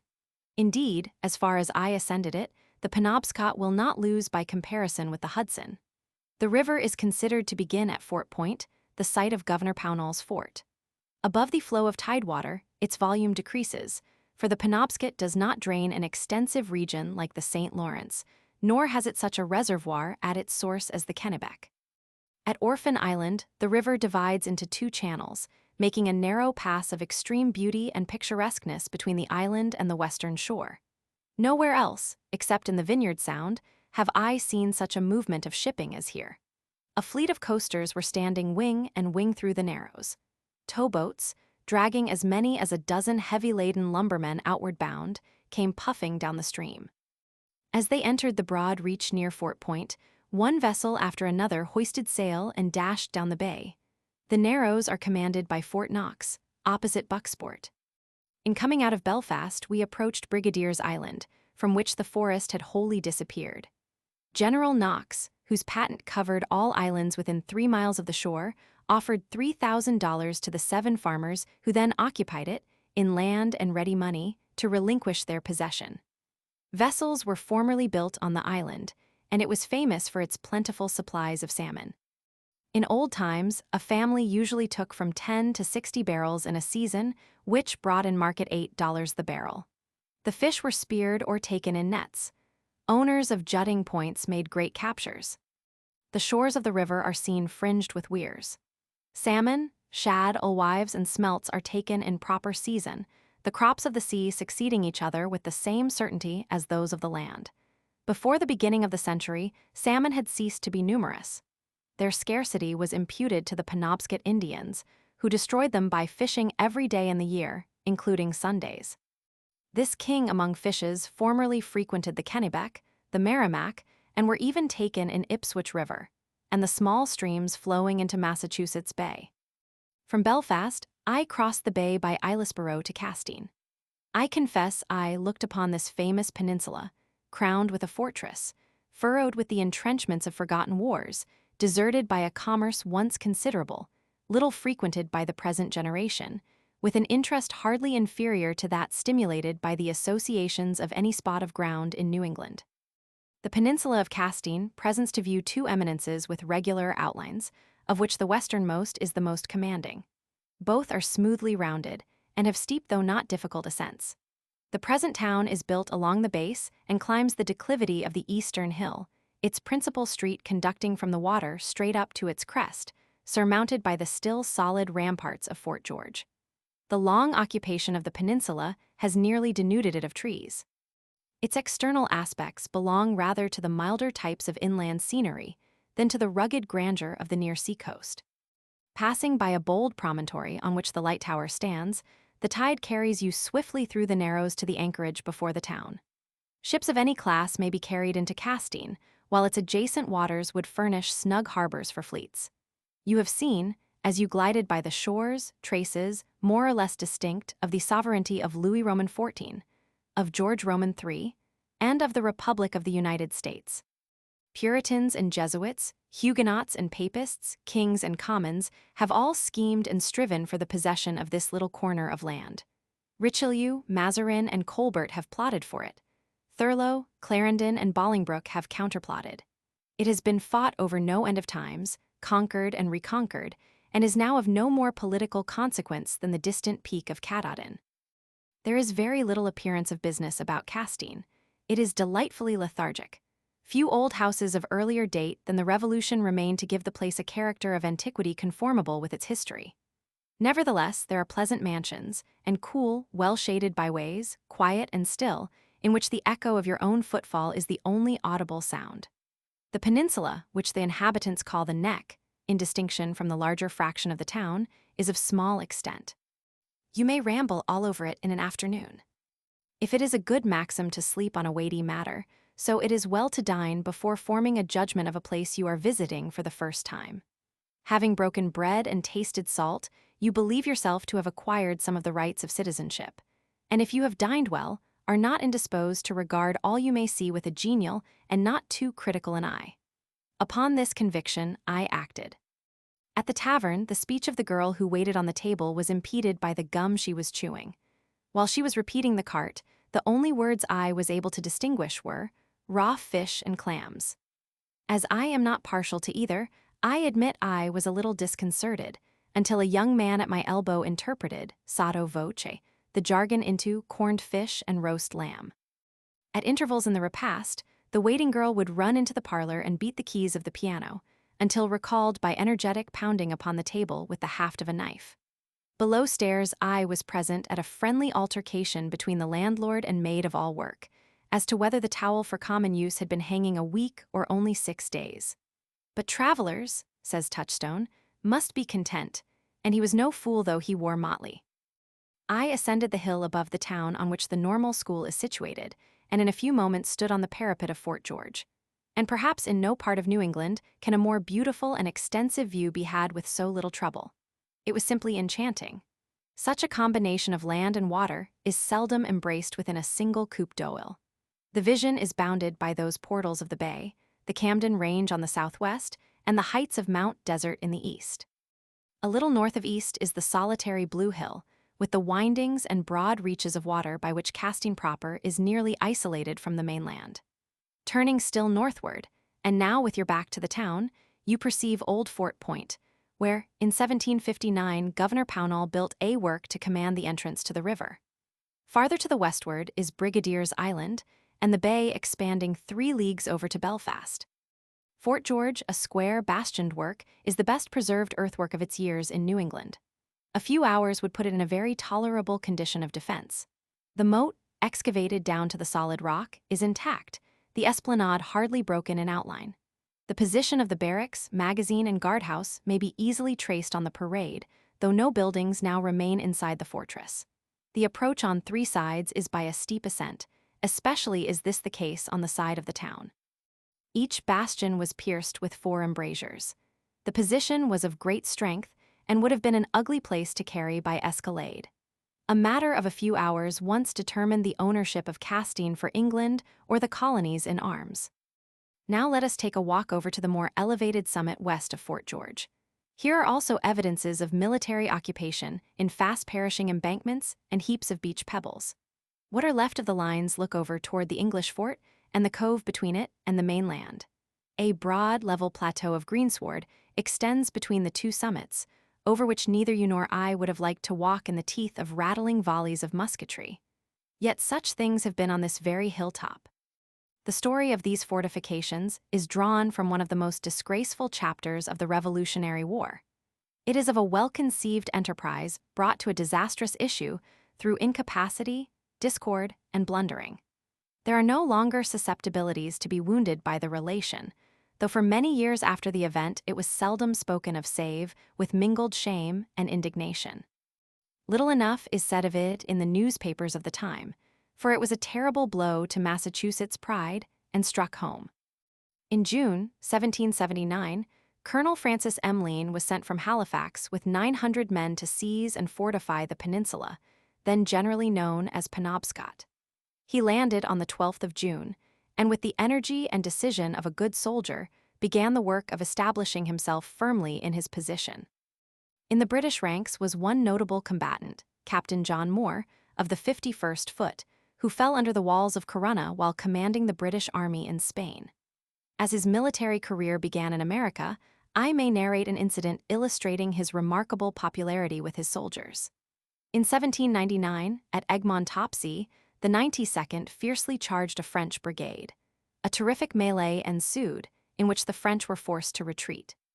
In the midst of the combat, 2 soldiers of the 92nd discovered General Moore lying on his face, apparently dead, for he was wounded and unconscious.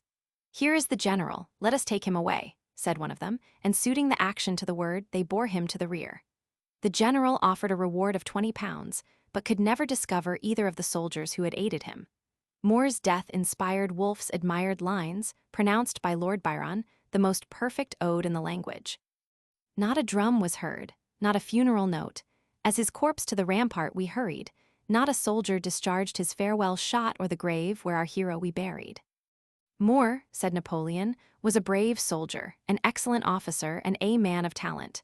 He made a few mistakes, inseparable perhaps from the difficulties with which he was surrounded.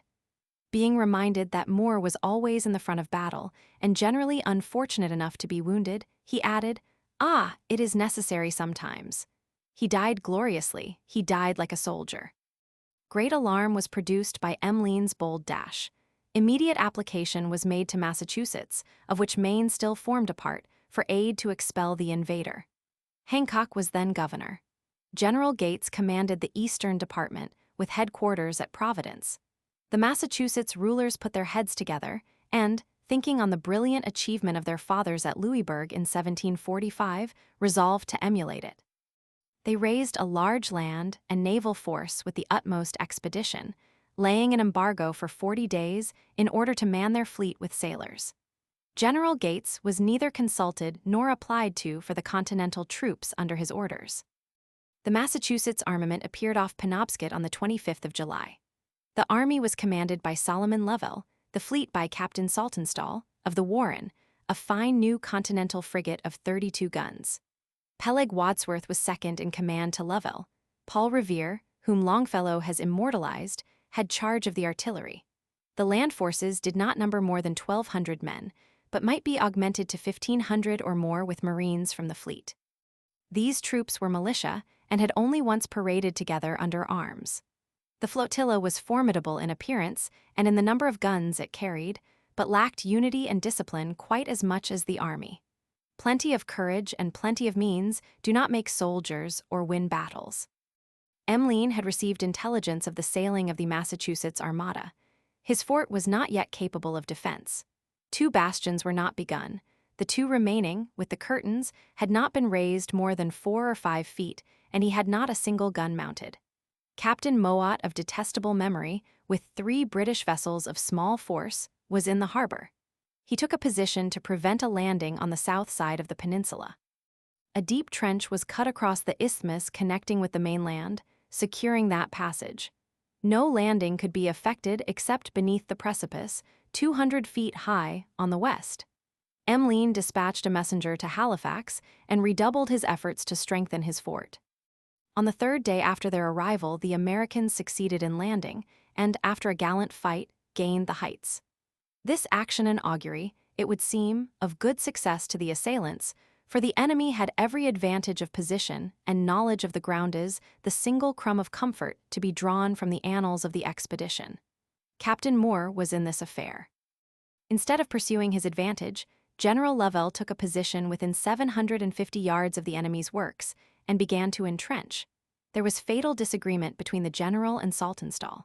The sum of the matter was that Lovell, fearing to attack with his present force, sent to Boston for reinforcements. Then General Gates was applied to for help. 2 weeks passed in regular approaches on Lovell's part, and in exertions by Emmeline to render his fort impregnable. At the end of this time, Sir George Collier arrived from New York with a fleet, and raised the siege. General Lovell says the army under his orders had very short notice of the arrival of this force, by reason of a fog that prevented its being seen until its near approach. The land forces succeeded in gaining the western shore of the river at various points, but had then to make their way through a wilderness to the settlements on the Kennebec. The fleet of Saltonstall was either destroyed or captured. It was not long after the complete dispersion of the ill-starred Penobscot expedition that General Peleg Wadsworth succeeded in entering the British fort on the hill at Bagajuice. He had more difficulty in leaving it. After the disbanding of his militia, the general made his quarters at Thomaston, where he lived with his wife in apparent security.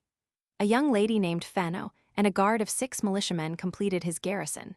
General Campbell, commanding at Bagajuice, was well informed of Wadsworth's defenseless condition, and resolved to send him an invitation to come and reside in the fortress. A lieutenant and 25 men arrived at dead of night with the message at Wadsworth's house. The sentinel challenged and fled. General Wadsworth defended himself with Spartan bravery. Armed with a brace of pistols, a fusee, and a blunderbuss, he fought his assailants away from his windows and the door, through which they had followed the retreating sentinel. In his shirt, with his bayonet only, he disdained to yield for some time longer, until a shot disabled his left arm. Then, with 5 or 6 men lying wounded around him, the windows shattered, and the house on fire, Peleg Wadsworth was able to say, "I surrender." They took him, exhausted with his exertions and benumbed with cold, to the fort, where he was kept close prisoner. Some time after, Major Burton, who had served with the general, was also made prisoner and lodged in the same room with him. Wadsworth applied for a parole. It was refused. Governor Hancock sent a cartel with an offer of exchange. It was denied. One day he was visited by Miss Fenno, who in 5 words gave him to know he was to be detained till the end of the war. Peleg Wadsworth then resolved to escape. The prisoners were confined in a room of the officers' quarters, the window grated, the door provided with a sash, through which the sentinel, constantly on duty in the passage, could look into the room as he paced on his round. At either end of this passage was a door, opening upon the parade of the fort, at which other sentinels were posted. At sunset, the gates were closed, and the number of sentinels on the parapet increased. A picket was also stationed at the narrow isthmus connecting with the mainland. These were not all the difficulties in their way. Supposing them able to pass the sentinels in the passage, and at the outer door of their quarters, they must then cross the open space and ascend the wall under the eye of the guards posted on the parapet. Admitting the summit of the rampart gained, the exterior wall was defended with strong pickets driven obliquely into the earthen wall of the fort. From this point was a sheer descent of 20 feet to the bottom of the ditch. Arrived here, the fugitives must ascend the counterscarp and cross the chevox de frise with which it was furnished. They were then without the fortress, with no possible means of gaining their freedom except by water. To elude the picket at the neck was not to be thought of. The prisoner's room was sealed with pine boards. Upon some pretext, they procured a gimlet of a servant, with which they perforated a board so as to make an aperture sufficiently large to admit the body of a man. The interstices were cut through with a penknife, leaving the corners intact until the moment for action should arrive. They then filled the holes with bread and carefully removed the dust from the floor. This work had to be executed while the sentinel traversed a distance equal to twice the depth of their own room. The prisoners paced their floor, keeping step with the sentry, and as soon as he had passed by, Burton, who was the taller and could reach the ceiling, commenced work, while Wadsworth walked on. On the approach of the soldier, Burton quickly rejoined his companion. 3 weeks were required to execute this task. Each was provided with a blanket and a strong staff, sharpened at the end. For food, they kept their crusts and dried bits of their meat. They waited until one night when a violent thunderstorm swept over the peninsula. It became intensely dark. The rain fell in torrents upon the roof of the barracks. The moment for action had come. The prisoners undressed themselves as usual and went to bed, observed by the sentinel. They then extinguished their candle and quickly arose.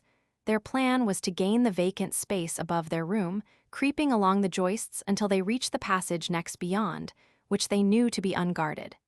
Thence they were to make their way to the North Bastion, acting as circumstances might determine. Burton was the first to pass through the opening. He had advanced but a little way before he encountered a flock of fowls, whose roost he had invaded. Wadsworth listened with breathless anxiety to the cackling that apprised him for the first time of this new danger. At length, it ceased without having attracted the attention of the guards, and the general with difficulty ascended in his turn.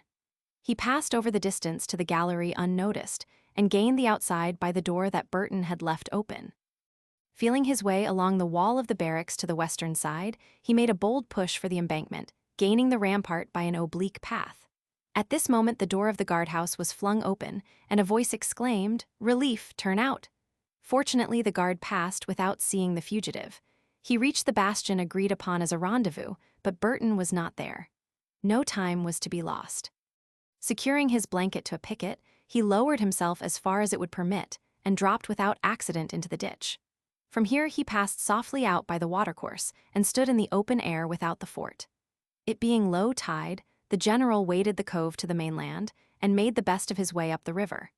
In the morning he was rejoined by his companion, and both, after exertions that exacted all their fortitude, gained the opposite shore of the Penobscot in safety. Their evasion is like a romance of the Bastille in the day of Richelieu. The gallant old general removed to Falmouth, now Portland. One of his sons, an intrepid spirit, was killed by the explosion of a fireship before Tripoli, in which he was a volunteer. A daughter married Hun, Stephen Longfellow of Portland, father of the poet. When the corps d'armée of Rochambeau was at Newport, the French general conceived the idea of sending an expedition to recapture Penobscot, and solicited the consent of Washington to do so. The French officers much preferred acting on an independent line, but the proposal was wisely negatived by the commander-in-chief. The man to whom Rochambeau expected to entrust the naval operations was La Pérouse, the distinguished but ill-fated navigator. Other earthworks besides those already mentioned may be traced. 2 small batteries that guarded the approaches on the side of the cove are distinct. Some of these works were renovated during the reoccupation of Castine by the British in 1812. Others seen on the shores of the harbor are of more recent date. A speaking reminder of bygone strife is an old cannon, lying on the greensward under the walls of Fort George, of whose grim muzzle schoolgirls were wont to make a post office. There was poetry in the conceit. Never before had it been so delicately charged, though I have known a perfumed billet doux do more damage than this fellow, double-shotted and at point blank, might effect.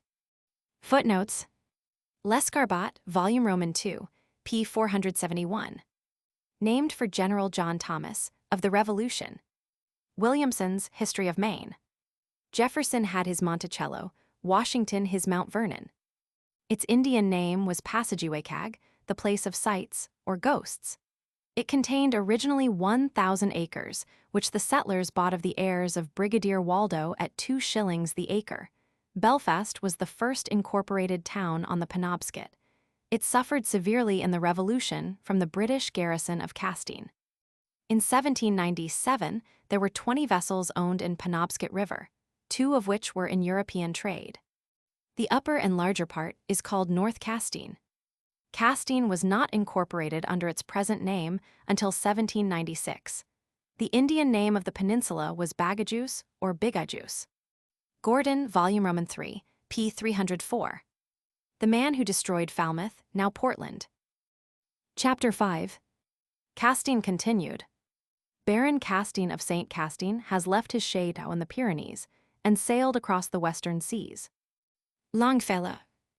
I confess I would rather stand in presence of the pyramids or walk in the streets of buried Pompeii than assist at the unwrapping of many fleshless bodies. No other medium than the material eye can grasp a fact with the same distinctness. It becomes rooted, and you may hang your legends or traditions on its branches. It is true there is a class who journey from Dan to Beersheba, finding all barren. But the average American, though far from unappreciative, too often makes a business of his recreation, and devours in an hour what might be viewed with advantage in a week or a month. After this frank declaration, the reader will not expect me to hurry him through a place that contains so much of the crust of antiquity as Castine, and is linked in with the old-world chronicles of a period of surpassing interest, both in history and romance. Very little of the fort of the Baron Castine and his predecessors, yet enough to reward the research of the stranger, is to be seen on the margin of the shore of the harbor, less than half a mile from the central portion of the town. The grass-grown ramparts have sunk too low to be distinguished from the water in passing, but are evident to a person standing on the ground itself. Not many years will elapse before these indistinct traces are wholly obliterated. The bank here is not much elevated above high water mark, while at the wharves it rises to a higher level and is ascended by stairs. The old fort was placed near the narrowest part of the harbor, with a firm pebbly beach before it. Small boats may land directly under the walls of the work at high tide, or lie protected by the curvature of the shore from the heavy seas rolling in from the outer harbor. The high hills over which we were rambling in the preceding chapter ward off the northern winds. A portion of the ground covered by old Fort Penobscot is now occupied by buildings, a barn standing within the circumvallation, and the dwelling of Mr. Webb between the shore and the road. A little stream of sweet water trickles along the southwest face of the work, and then loses itself among the pebbles of the beach. Fort Penobscot, at its rendition by Sir Thomas Temple in 1670 after the Treaty of Breda, was a rectangular work with 4 bastions. The height of the curtains within was 8 feet. On entering the fort, a corps de garde, 12 paces long and 6 broad, stood at the left with a loges or quarter on the opposite side of the entrance. On the left side were also 2 storehouses, each 36 paces long by 12 in breadth, covered with shingles. Underneath the storehouses was a cellar of about half their extent, in which a well had been sunk. Above the entrance was a turret, built of timber, plastered with clay and furnished with a bell. At the right hand was a barrack of the same length and breadth as the storehouses, and built of stone. 60 paces from the fort was a cabin of planks, in which the cattle were housed, and at some distance farther was a garden in good condition, having fruit trees. There were mounted on the ramparts 6 6-pounder and 2 4-pounder iron cannon, with 2 culverins. 6 other pieces were lying, useless and dismounted, on the parapet. Overlooking the sea and detached from the fort was a platform, with 2 iron 8-pounders in position. The occupant of the nearest house told me an oven constructed of flat slate stones was discovered in an angle of the work. Also that shot had been picked up on the beach, and a tomahawk and stone pipe taken from the well. The whole ground has been explored with the divining rod, as well within as without the fort, for treasure trove, though little or nothing rewarded the search, except the discovery of a subterranean passage opening at the shore. These examinations were no doubt whetted by an extraordinary piece of good luck that befell farmer Stephen Grindle, while hauling wood from a rocky hillside on the point at the second narrows of Bagajuice River, about 6 miles from Castine Peninsula. In 1840, this worthy husbandman saw a shining object lying in the track of his oxen. He stooped and picked up a silver coin, as bright as if struck within a 12-month. On looking at the date, he found it to be 200 years old. Farther search was rewarded by the discovery of several other pieces. A fall of snow interrupted the farmer's investigations until the next spring, when, in or near an old trail leading across the point, frequented by the Indians from immemorial time, some 700 coins of the nominal value of $400 were unearthed near the surface. All the pieces were of silver. The honest farmer kept his own counsel, using his treasure from time to pay his store bills in the town, dollar for dollar, accounting one of Master Hull's pine tree shillings at a shilling. The storekeepers readily accepted the exchange at the farmer's valuation, but the possession of such a priceless collection was soon betrayed by its circulation abroad. Dr. Joseph L. Stevens, the esteemed antiquary of Castine, of whom I had these particulars, exhibited to me a number of the coins. They would have made a numismatist's mouth water. French écus, Portuguese and Spanish pieces of 8, Bremen dollars, piastres, and cob money, clipped and battered with illegible dates but melodious ring, chinked in better fellowship than the sovereigns whose effigies they bore had lived in. A single gold coin, the only one found in the neighborhood of Castine, was picked up on the beach opposite the fort.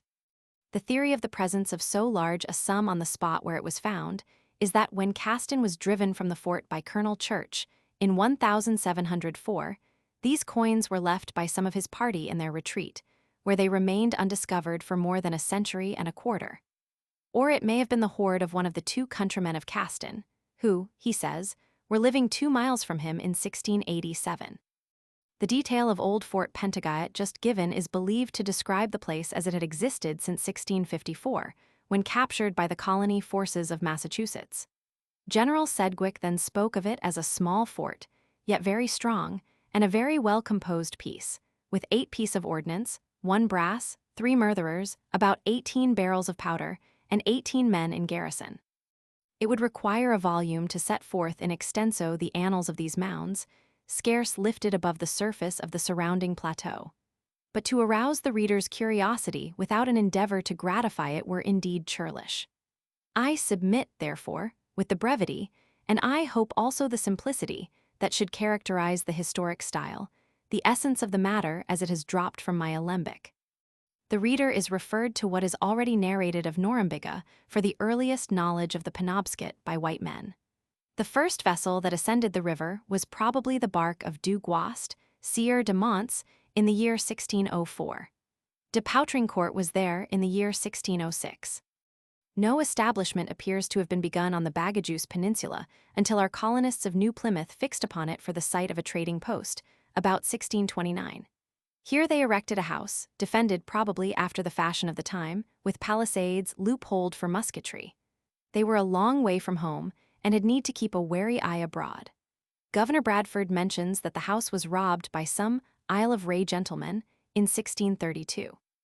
The Plymouth people kept possession until 1635, when they were dispossessed by an expedition sent from La Have, in Acadia, commanded by the Chevalier Charles de Menou, or, as he is usually styled, D'Aulnay Charnisay. The Chevalier's orders from Razilly, who had then the general command in Canada, were to expel all the English as far as Pemaquid. Plymouth Colony endeavored to retake the place by force. A large ship for that day, the Hope, of Ipswich, England, Girling commander, was fitted out, and attacked the post in such a disorderly, unskillful manner that Girling expended his ammunition before having made the least impression. Standish, the redoubtable, was there in a small bark, fuming at the incompetency of the commander of the Hope, who had been hired to do the job for so much beaver if he succeeded, nothing if he failed. Standish, with the Beaver, returned to Plymouth, after sending Girling a new supply of powder from Pemaquid, but no further effort is known to have been made to reduce the place. The Pilgrims then turned to their natural allies, the Puritans of the Bay, but, as Rochefoucauld cunningly says, there is something in the misfortunes of our friends that does not displease us. They got smooth speeches in plenty, but no help. It is curious to observe that at this time, the two colonies combined were too weak to raise and equip 100 soldiers on a sudden call. So the French remained in possession until 1654. An attempt was made by Plymouth Colony to liberate their men captured at Penobscot. Isaac Allerton was sent to demand them of La Tour, who in haughty terms refused to deliver them up, saying all the country from Cape Sable to Cape Cod belonged to the king, his master, and if the English persisted in trading east of Pemaquid, he would capture them. Will Monseigneur deign to show me his commission? The Chevalier laid his hand significantly on his sword hilt. This, said he, is my commission. I have mentioned 3 Frenchmen: Sir Isaac de Razilly, a soldier of the monastic order of Malta, La Tour, a heretic, and D'Aulnay, a zealous papist. Razilly's commission is dated at Saint-Germain-en-Laye, May 10, 1632. He was to take possession of Port Royal, so named by de Monts, from its glorious harbor, and ceded to France under the Treaty of 1629. This was the year after the taking of La Rochelle, so that we are now in the times of the great cardinal and his puissant adversary, Buckingham. The Knight of Malta was so well pleased with Acadia that he craved permission of the Grand Master to remain in the country. He was recalled with a reminder of the subjection exacted by that semi-military, semi-ecclesiastical body of its members. Hutchinson says he died soon after 1635. There is evidence he was alive in 1636. In 1638, Louis Roman XIII addressed the following letter to D'Aulnay: "You are my lieutenant general in the country of the Etchemins, from the middle of the mainland of Frenchman's Bay to the district of Canso. Thus you may not change any regulation in the establishment on the river St. John made by the said Sieur de La Tour, etc." 3 years afterward the king sent his commands to La Tour to return to France immediately. If he refused, D'Aulnay was ordered to seize his person. Whether the death of Louis, and also of his eminence, at this time diverted the danger with which La Tour was threatened, is a matter of conjecture. D'Aulnay, however, had possessed himself, in 1643, of La Tour's fort, and the latter was a suppliant to the English at Boston for aid to displace his adversary. He obtained it and recovered his own again, but was unable to eject D'Aulnay from Penobscot. A second attempt, also unsuccessful, was made the following year. The treaty between Governor and Dicot and La Tour in this year was afterward ratified by the United Colonies. In 1645, D'Aulnay was in France, receiving the thanks of the king and Queen Mother for his zeal in preserving Acadia from the treasonable designs of La Tour. The next year, a treaty of peace was concluded at Boston between the English and D'Aulnay, and in 1647, the king granted him letters patent of lieutenant general from the St. Lawrence to Acadia. He died May 24, 1650, from freezing, while out in the bay with his valet in a canoe. La Tour finished by marrying the widow of D'Aulnay, thus composing, and forever, his feud with the husband. For some years quiet reigned in the peninsula, or until 1654, when an expedition was fitted out by Massachusetts against Stuyvesant and the Dutch at Manhattan. Peace having been concluded before it was in readiness, the Puritans, with true thrift, launched their armament against the unsuspecting Mounseers of Penobscot. Although peace also existed between Cromwell and Louis, the expenditure of much money without some gain was not to be thought of in the Bay. For a pretext, they had always the old grudge of prior right, going back to Elizabeth's patent of 1578 to Sir Humphrey Gilbert. Robert Sedgwick and John Leverett were 2 as marked men as could be found in New England. They sailed from Nantasket on the 4th of July, 1654, with 3 ships, a ketch, and 200 soldiers of Old and New England. Port Royal, the fort on St. John's River, and Penobscot were all captured. Afterward, they served the Protector in England. Sedgwick was chosen by Cromwell to command his insubordinate and starving army at Jamaica, and died, it is said, of a broken heart, from the weight of responsibility imposed on him. Although the King of France testified great displeasure because the forts in Acadia were not restored to him, Cromwell continued to hold them fast, nor were they given up until after the Treaty of Breda, when Penobscot, in 1669-70, was delivered by Sir Thomas Temple to M. de Grandfontaine, who, in 1673, turned over the command to M. de Chamely. On the 10th of August, 1674, M. de Chamely was assaulted by a buccaneer that had touched at Boston, where an English pilot, as M. de Frontenac says, was taken on board. An Englishman, who had been 4 days in the place in disguise, gave the pirates every assistance. They landed 110 men and fell with fury on the little garrison of 30 badly armed and disaffected Frenchmen. After sustaining the onset for an hour, M. de Chamely fell, shot through the body. His ensign was also struck down when the fort surrendered at discretion. The sea robbers pillaged the fort, carried off the cannon, and conducted the Sieur de Chamely to Boston, along with M. de Marson, whom they took in the river St. John. Chamely was put to ransom of 1,000 beaver skins. Colbert, then minister, expressed his surprise to Frontenac that the forts of Penobscot and Genesee had been taken and pillaged by a freebooter. No rupture then existed between the crowns of England and France. Another subject of Louis le Grand now raps with his sword hilt for admission to our gallant company of noble French gentlemen who have followed the lead of de Monts into the wilds of Acadia. Baron La Hontan, writing in 1683, says, "The Baron Saint Castin, a gentleman of Olron in Béarn, having lived among the Abenakis after the savage way for above 20 years, is so much respected by the savages that they look upon him as their tutelar god." Vincent, Baron Saint Castin, came to America with his regiment about 1665. He was ensign in the regiment Carignan, of which Henry de Chaples was colonel. Chamely and Sorel, who were his comrades, have also left their names impressed on the map of New France. The regiment was disbanded, the governor-general allowing each officer 3 or 4 leagues extent of good land, with as much depth as they pleased. The officers, in turn, gave their soldiers as much ground as they wished upon payment of a crown per arpent by way of fief. Chamely we have seen in command at Penobscot in 1673. Castin appears to have plunged into the wilderness, making his abode with the fierce Abenakis.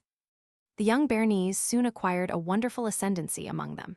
He mastered their language and received, after the savages' romantic fashion, the hand of a princess of the nation, the daughter of Matacoando, the implacable foe of the English. They made him their great chief or leader, and at his summons all the warriors of the Abenakis gathered around him. Exercising a regal power in his forest dominions, he no doubt felt every inch a chieftain. The French governors courted him, the English feared and hated him. In 1696, with Iberville, he overran their stronghold at Pemaquid. He fought at Port Royal in 1706, and again in 1707, receiving a wound there. He was, says M. de Nonville, of a daring and enterprising character, thirsting for distinction. In 1702, he proposed a descent on Boston, to be made in winter by a competent land and naval force. Magazines were to be formed at Piscataqua and Marblehead. It is known that some earlier passages of Castin's life in Acadia were not free from reproach. De Nonville, in recommending him to Louvois as the proper person to succeed M. Parrot at Port Royal, C. M. Parrot de Gaudet de Sun Gouvernement, admits he had been addicted in the past to riot and debauchery. But, continues the Viceroy, I am assured that he is now quite reformed and has very proper sentiments on the subject. Parrot, jealous of Castin, put him in arrest for 6 weeks for some foolish affair among the fills of Port Royal. For man is fire and woman is tow, and the somebody comes and begins to blow. In 1686, Castin was at Penobscot. The place must have fallen into sad neglect, for the governor of Canada made its fortification and advantages the subject of a memoir to his government. It became the rendezvous for projects against New England. Quebec was not difficult of access by river and land to Castin's fleet Abenakis. Port Royal was within supporting distance. The Indians interposed a barrier between English aggression and the French settlements. They were the weapon freely used by all the French rulers until, from long service, it became blunted and unserviceable. They were then left to shift for themselves. Here Castin continued with his dusky wife and brethren, although he had inherited an income of 5 million livres while in Acadia. By degrees, he had likewise amassed a fortune of 200,000 or 300,000 crowns in good dry gold. But the only use he made of it was to buy presents for his fellow savages, who, upon their return from the hunt, repaid him with usury in beaver skins and peltries. In 1688, his trading house was plundered by the English. It is said he died in America, but of this I have not the evidence.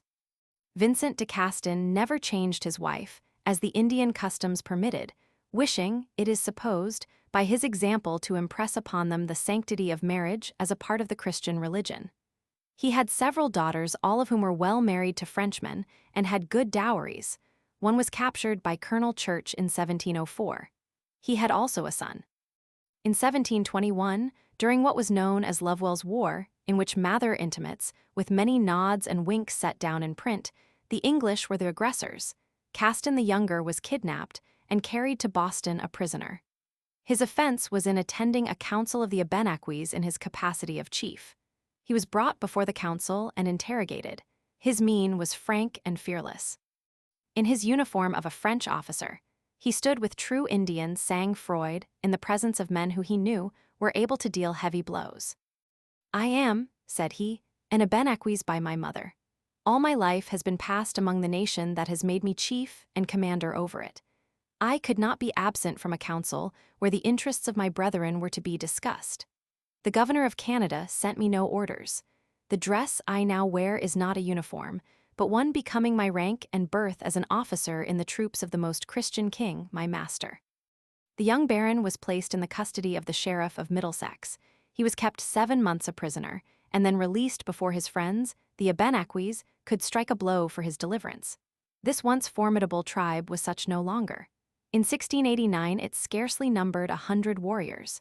English policy had set a price upon the head of every hostile Indian. Castin, soon after his release, returned to the old family chateau among the Pyrenees. The choir is singing the matin song, the doors of the church are opened wide, the people crowd and press and throng to see the bridegroom and the bride. They enter and pass along the nave, they stand upon the farthest grave, the bells are ringing soft and slow, the living above and the dead below give their blessing on one and twain, the warm wind blows from the hills of Spain. The birds are building, the leaves are green, the barren Castin of St. Castin hath come at last to his own again. According to the French historian Charlevoix, the Capuchins had a hospice here in 1646, when visited by Pierre Druillettes. I may not neglect these worthy fathers, whose disputes about sleeves and cowls, Voltaire says, were more than any among the philosophers. The shrewdness of these old monks in the choice of a location has been justified by the cities and towns sprung from the sites of their primitive missions, here as elsewhere. These black crows had pitched by instinct on the fattest fallows. I, said Napoleon at St. Helena, rendered all the burying places independent of the priests. I hated friars, frati, and was the annihilator of them and of their receptacles of crime, the monasteries where every vice was practiced with impunity.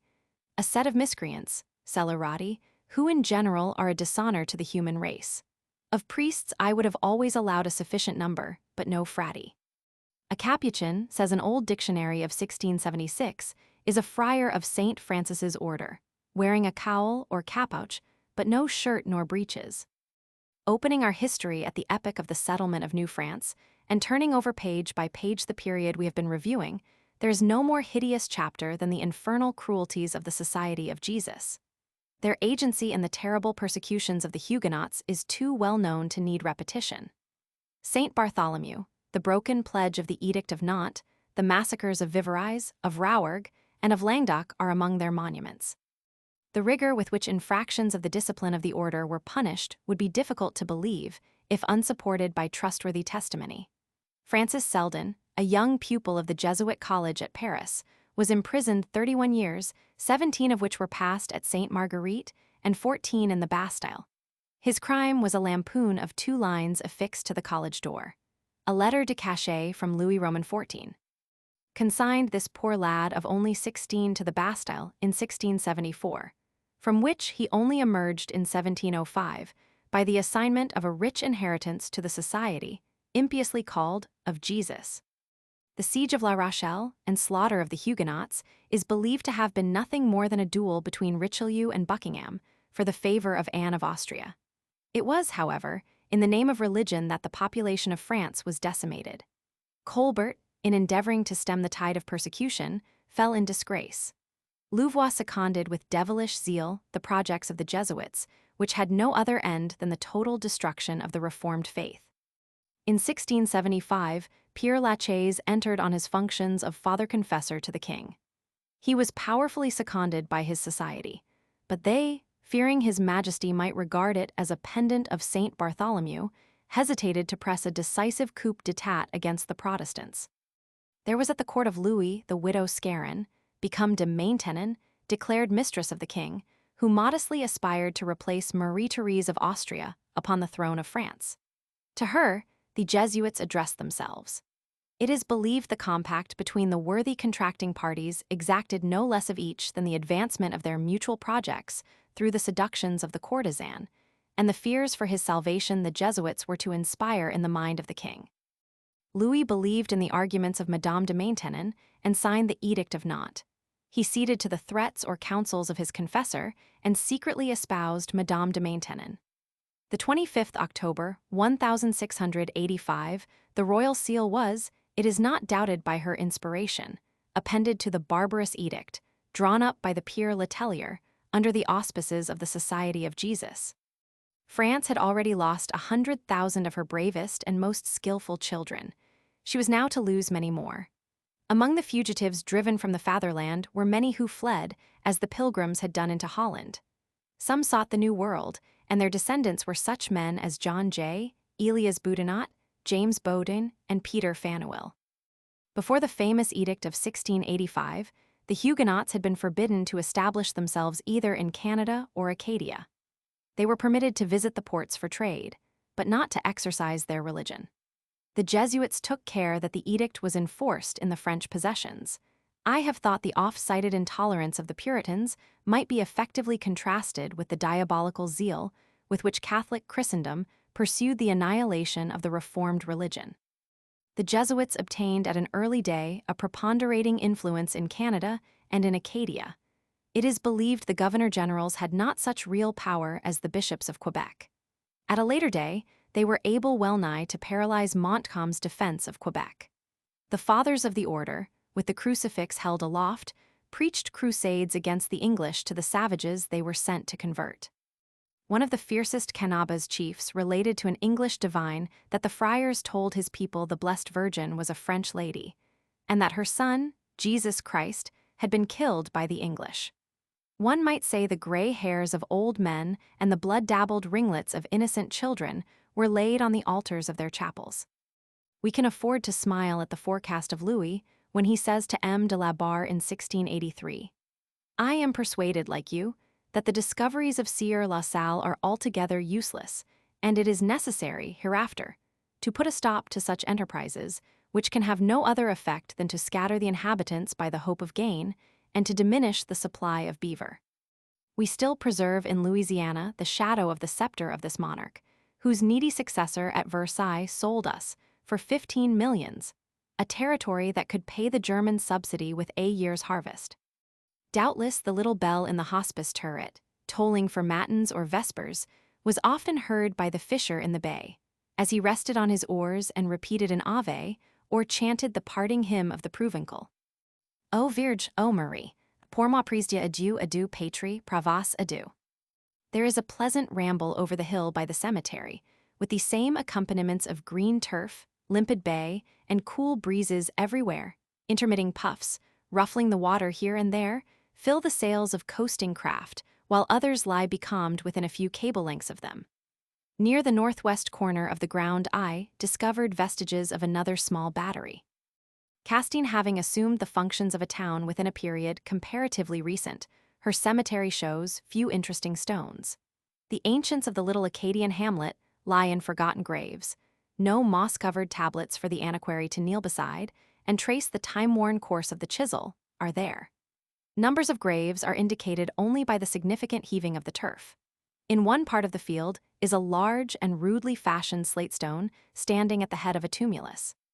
A tablet with these lines is affixed. In memory of Charles Stuart, the earliest occupant of this mansion of the dead, a native of Scotland and first lute. Of his B.M. 74th Regt, of Foot or Argyll Highlanders, who died in this town while it was in possession of the enemy March AD 1783 and was interred beneath this stone eat, about 40 years. This tablet was inserted A.D. 1849. The tablet has a tale to tell. It runs that Stuart quarreled with a brother officer at the mess stable and challenged him. Hearing of the intended duel, the commanding officer reprimanded the hot-blooded Scotsman in such terms that, stung to the quick, he fell, Roman-like, on his own sword. Elsewhere I read the name of Captain Isaiah Skinner, who, as master of a packet plying to the opposite shore, 30,000 times braved the perils of our bay. While I was in Castine, I paid a visit to the factory in which lobsters are canned for market. A literally smashing business was carrying on, but with an uncleanness that for many months impaired my predilection for this delicate crustacean. The lobsters are brought in small vessels from the lower bay. They are then tossed, while living, into vats containing salt water boiling hot, where they receive a thorough steaming. They are next transferred to long tables and, after cooling, are opened. Only the flesh of the larger claws and tail is used, the remainder being cast aside. The reserved portions are put into tin cans that, after being tightly soldered, are subjected to a new steaming of 5.5 hours to keep them fresh. In order to arrest the wholesale slaughter of the lobster, stringent laws have been made in Maine and Massachusetts. The fishery is prohibited during certain months, and a fine is imposed for every fish exposed for sale of less than a certain growth. Of a heap containing some 800 lobsters brought to the factory, not 50 were of this size. A large proportion were not 8 inches long. Frequent boiling in the same water, with the slovenly appearance of the operatives, male and female, would suggest a doubt whether plain Penobscot lobster is as toothsome as is supposed. The whole process was in marked contrast with the scrupulous neatness with which similar operations are elsewhere conducted. Nor was there particular scrutiny as to whether the lobsters were already dead when received from the vessels. Wood in the New England Prospect mentions that lobsters were so plenty and little esteemed they were seldom eaten. They were frequently, he says, of 20 pounds weight. The Indians used lobsters to bait their hooks and ate them when they could not get bass. I have seen an account of a lobster that weighed 35 pounds. Jocelyn mentions that he saw one weighing 20 pounds and that the Indians dried them for food as they did lampreys and oysters. The first comers into New England waters were not more puzzled to find the ancient city of Norumbega than I to reach the fabulous down east of the moderns. In San Francisco, the name is vaguely applied to the territory east of the Mississippi, though more frequently the rest of the republic is alluded to as the States. South of the obliterated Mason and Dixon's line, the region east of the Alleghenies and north of the Potomac is down east, and no mistake about it. In New York, you are as far as ever from this terra incognita. In Connecticut, they shrug their shoulders and point you about north-northeast. Down east, say Massachusetts people, is just across our eastern border. Arrived on the Penobscot, I fancied myself there at last. Whither bound? I asked of a fisherman, getting up his foresail before loosing from the wharf. Sir, to you, down east. The evident determination to shift the responsibility forbade further pursuit of this fictitious land. Besides, Maine people are indisposed to accept without challenge the name so universally applied to them of down easters. We do not say down to the North Pole, and we do say down south. The higher latitude we make northwardly the farther down we get. Nevertheless, disposed as I avow myself to present the case fairly, the people of Maine uniformly say up to the westward, when speaking of Massachusetts. Of one thing I am persuaded down east is nowhere in New England. Footnotes. In 1759, Governor Pownall took possession of the peninsula of Castine and hoisted the English flag on the fort. He found the settlement deserted and in ruins. Gov. Pownall's Journal. The clumsy, shapeless coinage, both of gold and silver, called in Mexico Maquina de Papa, Lot y Cruz, windmill and cross money, and in this country by the briefer appellation of cobs. These were of the lawful standards, or nearly so, but scarcely deserved the name of coin, being rather lumps of bullion flattened and impressed by a hammer, the edge presenting every variety of form except that of a circle, and affording ample scope for the practice of clipping. Notwithstanding, they are generally found, even to this day, within a few grains of lawful weight. They are generally about a century old, but some are dated as late as 1770. They are distinguished by a large cross, of which the 4 arms are equal in length and loaded at the ends. The date generally omits the thousandth place, so that 736, for example, is to be read 1736. The letters PLVSVL plus ultra are crowded in without attention to order. These coins were formerly brought here in large quantities for recoinage, but have now become scarce. William E. Dubois, United States Mint. I think the name of cob was applied to money earlier than the date given by Mr. Dubois. Its derivation is uncertain, but was probably either lump, or from the Welsh for thump, i.e. struck money. On an old map of unknown date Caston's houses are located here. Sedgwick's letter, Historical Magazine, July, 1873, p. 38. Williamson thinks the name of Cape Rosier a distinct reminder of Weymouth's voyage. Though Hutchinson says about 1627, I think it an error, as Allerton, the promoter of the project, was in England in that year, as well as in 1626 and 1628 as agent of the colony. Nor was the proposal brought forward until Shirley and Hatherley, 2 of the adventurers, wrote to Governor Bradford in 1629 that they had determined upon it in connection with Allerton and invited Plymouth to join with them. Archives of Massachusetts. Aglaé Latour, granddaughter of the Chevalier, sold the seigneury of Acadia to the crown for 2,000 guineas. Douglas. Mr. She, Charlevoix, says this was John Road, and the vessel the Flying Horse, Captain Jurien Airnouts, with a commission from the Prince of Orange. Estates are still conveyed in St. Louis by the Arpent. Denonville, who succeeded M. de la Barre as Governor-General, was Maître de Camp to the Queen's Dragoons. He was succeeded by Frontenac. Denonville's and La Hontan's letters. Capuchin, a cowl or hood. Count Frontenac was a relative of de Maintenon. Cotton Mather. Isle Haut is particularly renowned for the size and quality of these fish. Chapter 6. Pemaquid Point.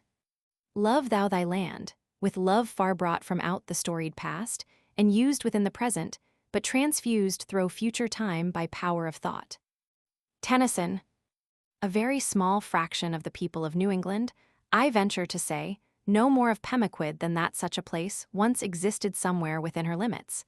Yet it is scarcely possible to take up a book on New England in which the name does not occur with a frequency that is of itself a spur to inquiry. If a few volumes be consulted, the materials for history become abundant. After accumulating for 200 years or more, what belongs to the imperishable things of earth, this old outpost of English power has returned into second childhood and become what it originally was, namely, a fishing village. But those who delight in ferreting through the chinks and crannies of an out-of-the-way locality will be repaid by starting from Damariscotta on a coastwise voyage of discovery. In traveling by railway from Portland, with your face to the rising sun, you catch occasional glimpses of the ocean, and you receive imperfect impressions of the estuaries that indent her 100-harbored shores. But from the window of a stagecoach, journeying at 6 miles an hour, the material and mental, I may receive and fix ideas more distinct and enduring. I reached the little village of New Harbor, at Pemaquid Point, in time to see the sun crimson in setting, a cloudless sky, and an unruffled sea. Monhegan Island grew of a deep purple in the twilight shadows. The tower lamps were alight, and from neighboring islands other beacons twinkled pleasantly on the waters. Coasting vessels trimmed their sails to catch the land breeze of evening. Then the moon arose. The little harbor beneath me contained a few small fishing vessels at anchor. 1 or 2 others were slowly working their way in. The cottages straggling by the shore were not numerous or noticeable. It was still some 3 miles to the lighthouse at the extremity of the point. At Bristol Mills, I had exchanged the stage for a beach wagon. The driver was evidently a person of consequence here, as he usually becomes in such isolated neighborhoods out of the beaten paths of travel. His loquacity was marvelous. He had either a message or a missive for everyone he met, and at the noise of our wheels house doors opened, and the noses and lips of youngsters were flattened in a whimsical manner against the window panes. I observed that he invariably saluted the girls by their Christian names as they stood shyly peeping through half-open doors, adding the middle name to the baptismal whenever one might be claimed, as Olive Ann, Matilda Jane, or Hannah Ann. I should have called some of them plain Olive or Matilda or Hannah. The men answered to such names as Dominicus, Jot, and Life Eliphalet. Thus this brisk little fellow's passing was the great event over 4 miles of road. I should have gone directly to the old settlement on the other side of the neck, now known as the factory. But here, for a wonder, were no hotels, and travelers are dependent upon private hospitality. "Do you think they will take me in over there?" I queried, pointing to the old mansion on the site of Fort Frederick. The driver shook his head. "Are they quite full?" "Solid," was his reply, given with an emphasis that conveyed the impression of sardines in a box. So I was fain to rest with a fisherman turned storekeeper. The little rock-environed harbor on the side of Muscongas Bay is a mere roadstead, unfit for shipping in heavy easterly weather. This place, like many neighboring seacoast hamlets, was busily engaged in the mackerel and menhaden fishery. The latter fish, usually called porgy, is in demand at the factories along shore for its oil, and among bank fishermen as bait. Some old cellars on the north side of New Harbor indicated the locale of a former generation of fishermen. On this side, too, there existed, not many years ago, remains of a fortification of ancient date. Shot, household utensils, etc. have been excavated there. There is also by the shore what was either the lair of wild beasts or a place of concealment frequented by savages. Mr. M. Farland, one of the oldest residents, mentioned that he had found an arrowhead in the den. Various coins and Indian implements, some of which I saw, have been turned up with the soil on this neck of land. The visitor will not leave New Harbor without hearing of sharp work done there in the War of 1812. The enemy's cruisers kept the coast in perpetual alarm by their marauding excursions in defenseless harbors. One day a British frigate hove to in the bay, and in a short time a number of barges were seen to push off, fully manned, for the shore. The small militia guard then stationed in Old Fort Frederick was notified, and the residents of New Harbor prepared for action. As the leading British barge entered the harbor, it was hailed by an aged fisherman who warned the officer in charge not to attempt to land. "If a single gun is fired," replied the Briton, "the town shall be destroyed." Not a single gun, but a deadly volley, answered the threat. The rocks were bristling with old Queen's arms and ducking guns in the grasp of a score of resolute fellows. Every shot was well aimed. The barge drifted helplessly out with the tide, and the captain of the frigate had a sorry dispatch for the admiral at Halifax. Leaving New Harbor, I crossed a bypath that conducted to the factory road. Here and elsewhere I had listened to the story of the destruction of the menhaden from the fishermen's point of view. They apprehend nothing less than the total disappearance of this fish at no distant day. "What are we poor fellows going to do when they catch up all the porgies?" asked one. The fishery, as conducted by the factories, is regarded by the fishermen proper as the introduction of improved machinery that dispenses with labor is looked upon by the operative. Although the oil factories purchase the catch that is brought in, the owners are considered intruders and experience many petty vexations. As men of capital, possessed of all needful appliances for their business, they are really independent of the resident population, to whom, on the other hand, they disperse money and give employment. The question with which the political economist will have to deal is the expected extinction of the menhaden. I went through the factory at Pemaquid Point and was persuaded the fish could not long support the drain upon them. The porgy begins to frequent these waters in June. The first comers are lean and will make only a gallon of oil to the barrel. Those of September yield 4 gallons. A fleet of propellers, as well as sailing craft of 40 to 50 tons burden, are kept constantly employed. At Pemaquid Harbor, the fish cargoes are transferred from the steamer to an elevated tank of the capacity of 4,000 barrels. Underneath the tank, a tramway, conducting by an inclined plane to the second story of the factory, is laid upon the wharf. In the bottom of the tank is a trapdoor that, upon being opened, quickly fills a car placed below. The fish are then taken into the factory and dumped into other tanks, containing each 3 carloads, or about 60 barrels. Here steam is introduced, rapidly converting the fish into unsavory chowder, or mash. As many as a dozen of these vats were in constant use. The oil and water being drawn off into other vats, the product is obtained through the simplest of machinery, and the well-known principle that in an admixture with water oil will rise to the surface. The residuum from the first process is shoveled into perforated iron cylinders, by men standing up to their knees in the steaming mass. It is then subjected to hydraulic pressure, and, after the extraction of every drop of oil, is carefully housed to be converted into phosphates. The water is passed from tank to tank until completely free of oil. Nothing is lost. This factory had a capacity of 3,000 barrels per day, though not of the largest class. Others were working day and night through the season, which continues for about 3 months. I walked afterward by the side of a seine 200 fathoms in length, spread upon the grass, in order to contract the meshes. One of them frequently costs above $1,000, and is sometimes destroyed at the first casting by being caught on the ledges in shallow water. An old hand can easily tell the difference between a school of mackerel and one of menhaden. The former rush in a body on the top of the water, while the shoal of porgies merely ripples the surface, as is sometimes seen when a moving body of water impinges against a countercurrent. The mackerel takes the hook, while the porgy and herring never do. The talk was more fishy here than in any place I have visited. Here they call a school or shoal a pod of fish.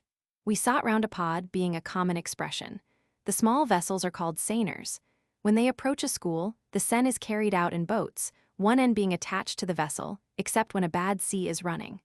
I have seen the men standing up to the middle among the fish they were hauling in, and they are sometimes obliged to abandon half their draft.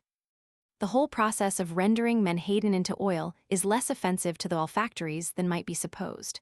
The works at Pemaquid Point are owned by Judson, Tar & Co. of Rockport, Massachusetts. As against the generally received opinion that they were destroying fish faster than the losses could be repaired, the unusual abundance of mackerel the last year was cited. Mackerel, however, are not ground up at the rate of many thousand barrels per day.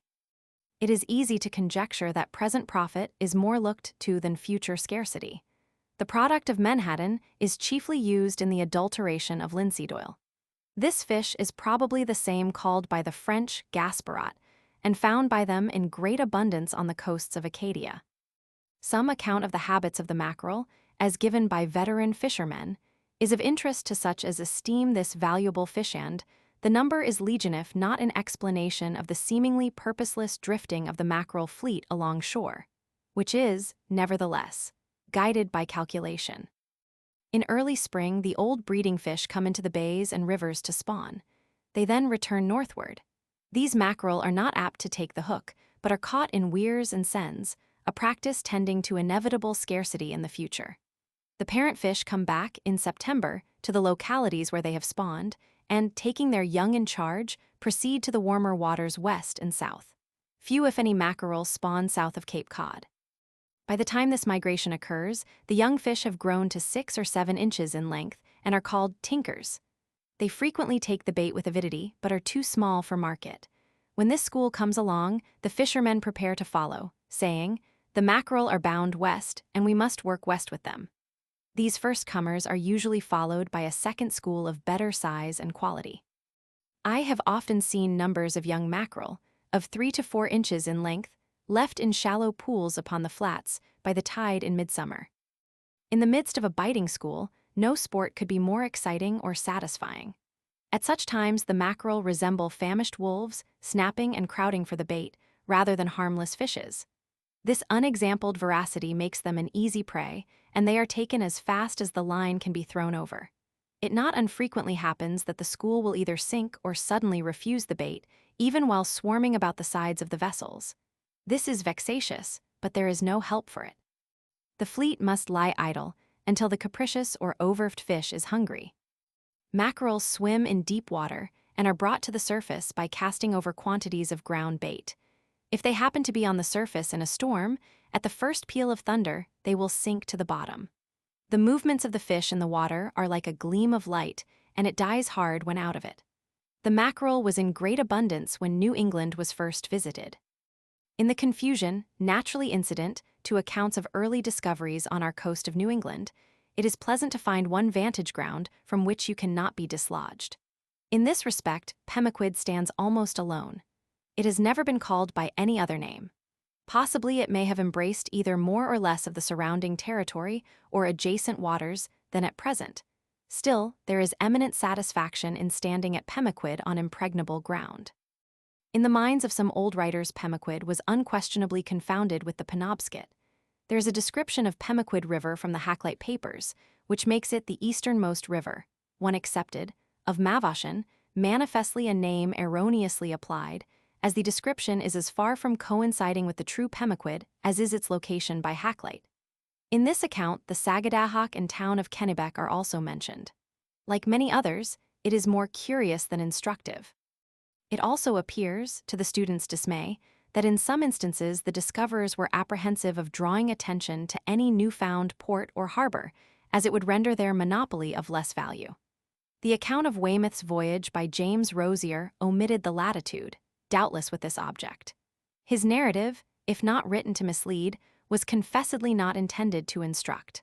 How is the historian to follow such a clue? Fortunately, after many puzzling and unsatisfactory conjectures, the account of William Strachey makes all clear, so far as Pemaquid is in question. Weymouth's first landfall was in 42 degrees, and he coasted northward to 44 degrees. Strachey speaks of the isles and rivers together with that little one of Pemaquid.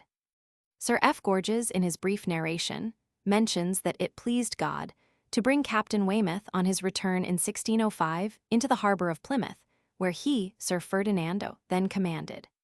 Captain Weymouth, he continues, had been dispatched by the Lord Arundel of Wardour in search of the Northwest Passage, but falling short of his course, had happened into a river on the coast of America called Pemaquid.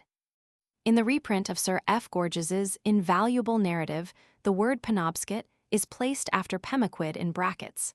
It does not appear in the original. Pemaquid, then, becomes one of the pivotal points of New England discovery, as it subsequently was of her history.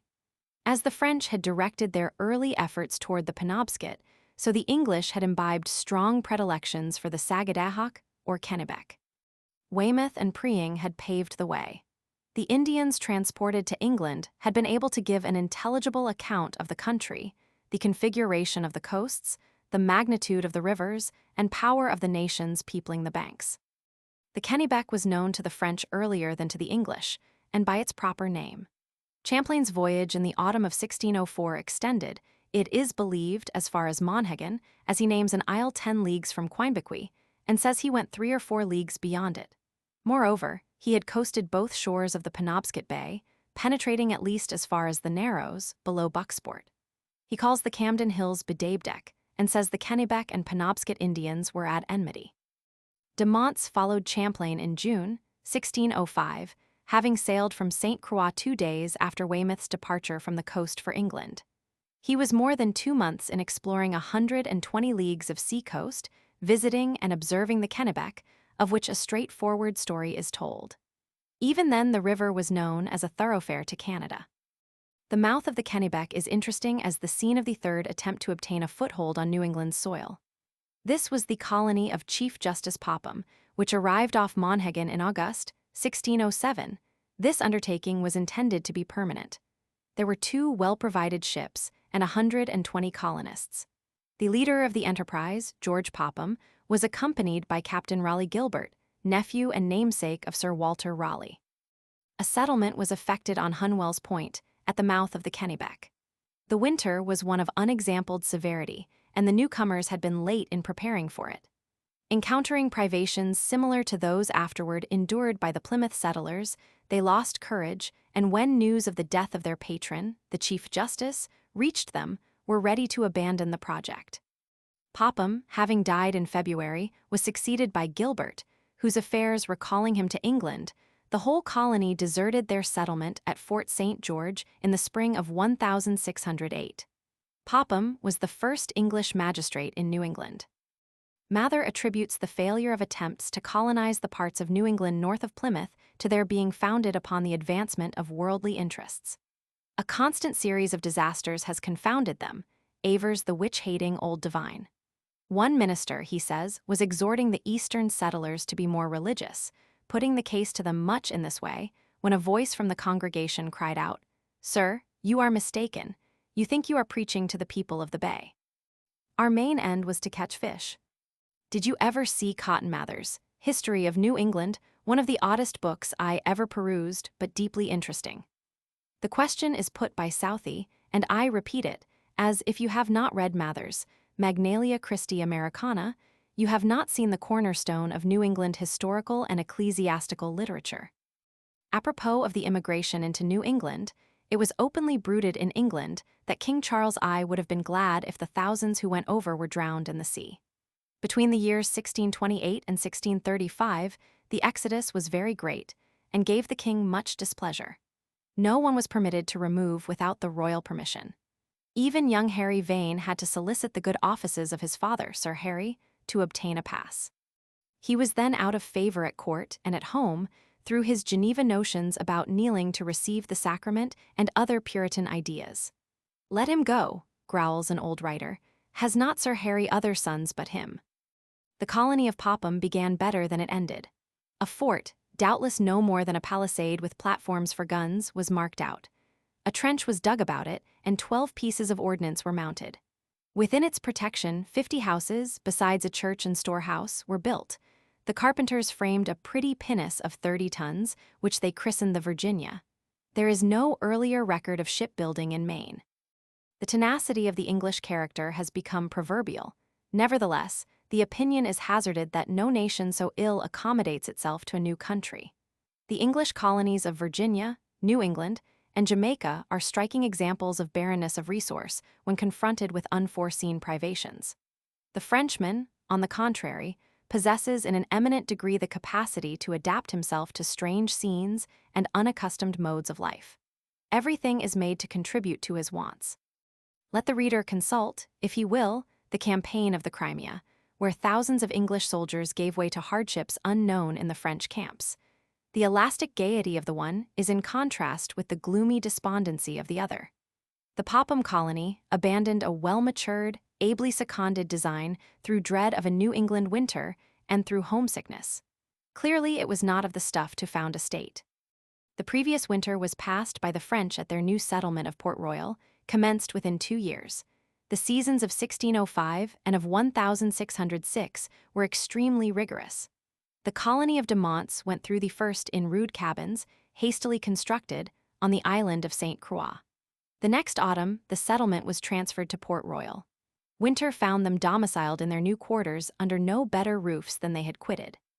Though their leader, Duguast, had left them, they were animated by an irrepressible spirit of fun, altogether French. They made roads through the forest, or joined with the Indians in hunting parties, managing these Native Americans with an address that won their confidence and good help. Finally, at the suggestion of Champlain, in order to keep up an unflagging good fellowship, and to render themselves free of all anxiety on the subject of provisions, the ever-famous L'Ordre de Bon Temps was inaugurated. It is deserving of remembrance along with the coterie of the Knights of the Round Table. Once in 15 days, each member of the order officiated as maître d'hôtel of de Poutrincourt's table. It was his care on that day that his comrades should be well and honorably entertained. And although, as the old chronicler quaintly says, our gourmands often reminded us that we were not in the Rue aux Ours at Paris, yet so well was the rule observed that we ordinarily made as good cheer as we should have known how to do in the Rue aux Ours, and at less cost. There was not a fellow of the order who, 2 days before his turn came, did not absent himself until he could return with some delicacy to add to their ordinary fare. They had always fish or flesh at breakfast, and were never without one or both at the repasts of noon and evening. It became their great festival. The steward or maître d'hôtel, having caused all things to be made ready, marched with his napkin on his shoulder, his staff of office in his hand, and the collar of the order, that we are told was worth more than 4 French crowns, about his neck. Behind him walked the brothers of the order, each one bearing his plate. In the evening, after giving thanks to God, the host of the day resigned the collar to his successor, each pledging the other in a glass of wine. On such occasions they had always 20 or 30 savages men, women, and children looking on. To these they gave bread from the table. But when, as was often the case, the Sagamores, those fierce, intractable barbarians, presented themselves, they were, says Lescarbot, at table eating and drinking like us, and we right glad to see them, as, on the contrary, their absence would have made us sorry. At Pemaquid we enter the domain of Samoset, that chivalric New Englander whom historians delight to honor. He was a Sagamore without guile. Chronologically speaking, he should first appear at Plymouth, in the act of offering to those doubting pilgrims the right hand of fellowship. He told them he was Sagamore of Moratigan, distant from Plymouth, a day's sail with a great wind, and 5 days by land. In 1623, he extended a kindly reception to Christopher Levitt, to whom he proffered a friendship, to continue until the Great Spirit carried them to his wigwam. All the old writers speak well of Samoset, whom we call a savage.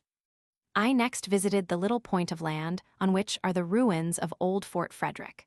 Little difficulty is experienced in retracing the exterior and interior lines of a fortress designed as the strongest bulwark of English power in New England. It was built upon a green slope, above a rocky shore, commanding the approach from the sea, but was itself dominated by the heights of the western shore of Johns River, a circumstance that did not escape the notice of D'Iberville in 1696. At the southeast angle of the work is a high rock, overgrown with a tangle of climbing vines and shrubs. This rock formed a part of the old magazine and is now the conspicuous feature of the ruined fortress. A projecting spur of the opposite shore was called the Barbican. The importance of Pemaquid as a check to French aggression was very great. It covered the approaches to the Kennebec, the Sheepscot, Damariscotta, and Pemaquid rivers. It was also, being at their doors, a standing menace against the Indian allies of the French, with a garrison ready to launch upon their villages or intercept the advance of war parties toward the New England settlements. Its presence exasperated the Abenakis, on whose territory it was, beyond measure. The French found them ever ready to second projects for its destruction. On the other hand, the remoteness of Pemaquid rendered it impracticable to relieve it when once invested by an enemy. Only a few feeble settlements skirted the seacoast between it and Casco Bay, so the same causes combined to render it both weak and formidable. Old Penobscot, which the reader knows for Castine, and Pemaquid were the mailed hands of each nationality, always clenched ready to strike. The fort erected at Pemaquid in 1677 by Governor Andros was a wooden redoubt mounting 2 guns, with an outwork having 2 bastions, in each of which were 2 great guns, and another at the gate. This work was named Fort Charles. It was captured and destroyed by the Indians in 1689. Sir William Phipps, under instructions from Whitehall, built a new fort at Pemaquid in 1692, which he called William Henry.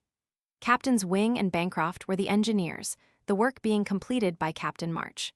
The English believed it impregnable. Mather, who says it was the finest that had been seen in those parts of America, has a significant allusion to the architect of a fortress in Poland, whose eyes were put out lest he should build another such. From this vantage ground the English, for the 5th time, obtained possession of Acadia. In the same year, D'Iberville made a demonstration against it with 2 French frigates, but finding an English vessel anchored under the walls, abandoned his design, to the chagrin of a large band of auxiliary warriors who had assembled under Villebin, and who now vented their displeasure by stamping upon the ground. The reduction of Fort William Henry was part of a general scheme to overrun and destroy the English settlements as far as the Piscataqua. The English were forewarned. John Nelson, of Boston, whose biography is worth the writing, was then a prisoner at Quebec. Matacoando was also there, in consultation with Count Frontenac. The Abenaqui chief, dissatisfied with his presence, gave open expression of his disgust at the niggardliness of his white ally. Nelson was well acquainted with the Indian tongue. He cajoled the chief into talking of his projects, and as soon as they were in his possession acted like a man of decision. He bribed 2 Frenchmen, Arnaud Duvignon and Francis Albert, to carry the intelligence to Boston. On their return to Canada, both were shot, and Nelson was sent to France, where he became for 5 years an inmate of the Bastille. The life of John Nelson contains all the requisites of romance. Although an Episcopalian, he put himself at the head of the revolution against the tyranny of Andros. As a prisoner, he risked his own life to acquaint his countrymen with the dangers that menaced them, and it is said he was even carried to the place of execution along with his detected messengers. The French called him Le Plus Audacia et Le Plus Acharné, in the design of conquering Canada. Released from the Bastille on his parole, after visiting England he returned to France to fulfill its conditions, although forbidden to do so by King William. A man of address, courage, and high sense of honor was this John Nelson. In 1696, a second and more successful expedition was conducted against Pemaquid. In August, d'Iberville and Bonaventure sailed with the royal order to attack and reduce it. They called at Penobscot, receiving there a reinforcement of 200 Indians, who embarked in their canoes, led by St. Castin. On the 13th, the expedition appeared before the place, and the next day it was invested. Fort William Henry was then commanded by Captain Pascoe Chubb, with a garrison of about 100 men. 15 pieces of artillery were in position.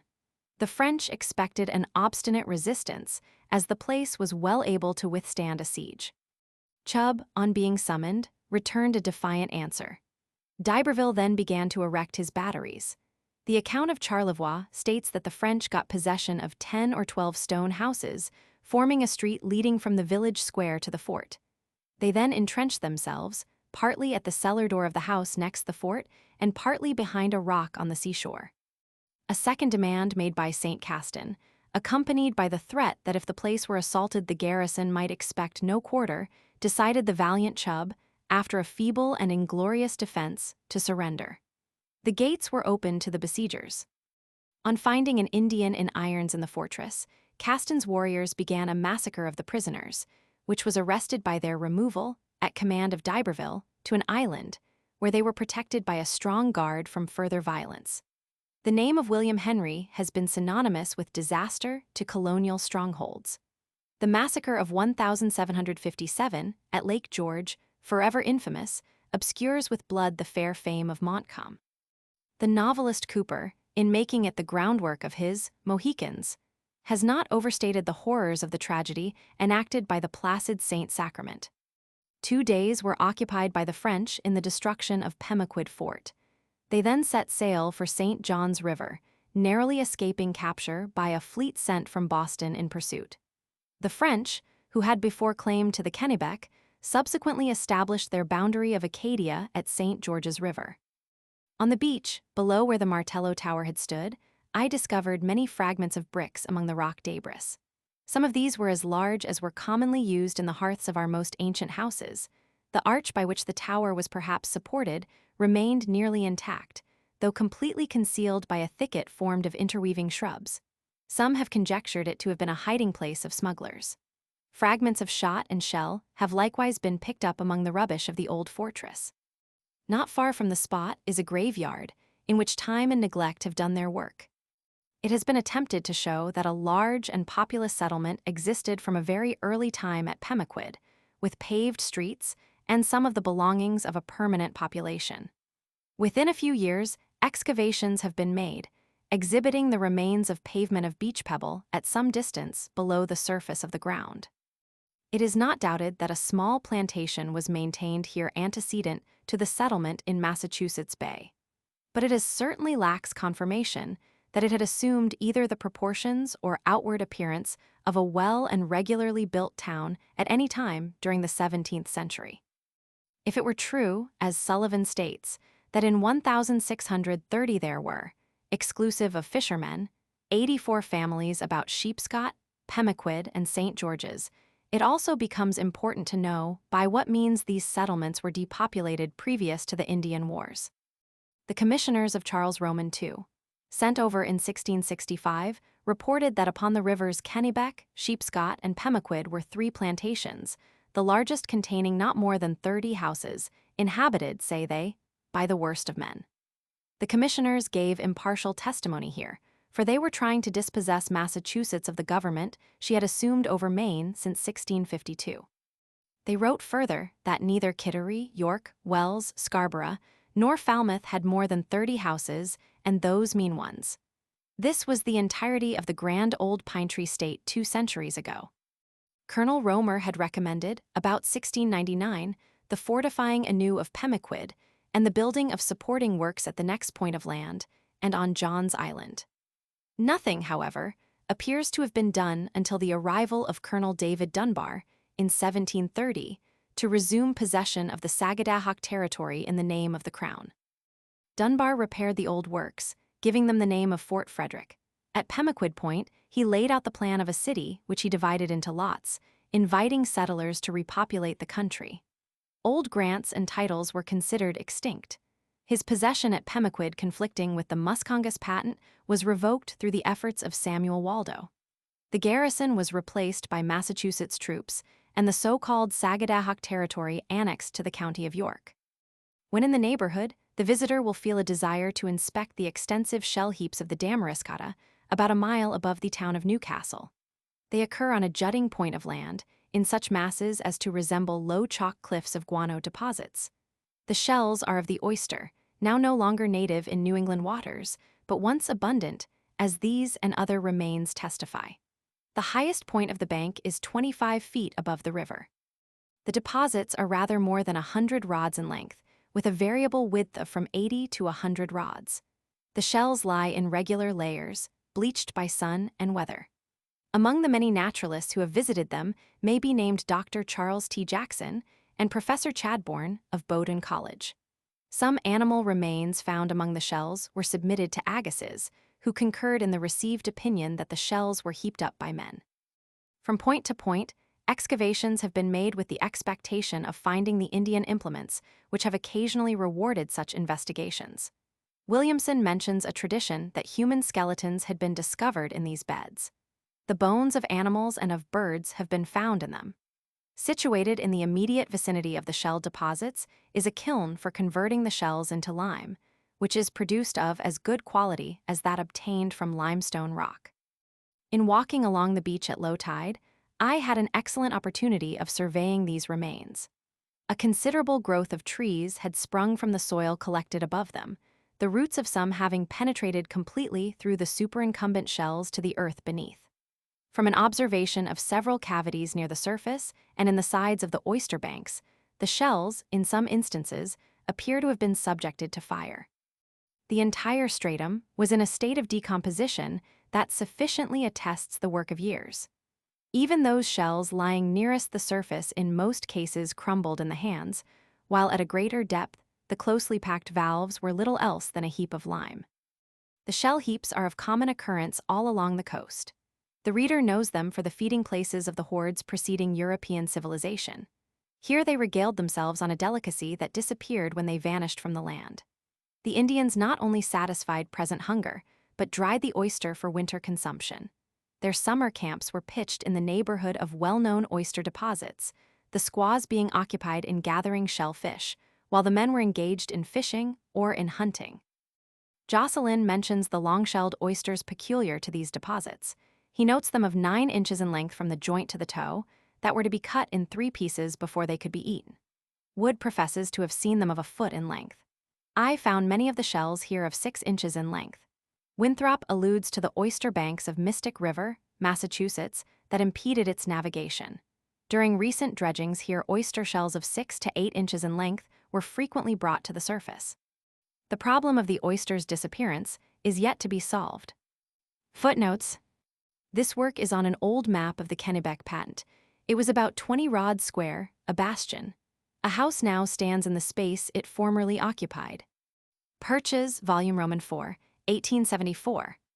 In 1603, Gorges was deprived of the command, but had it restored to him the same year. Collections of the Massachusetts Historical Society, Volume Roman 6, 3D series.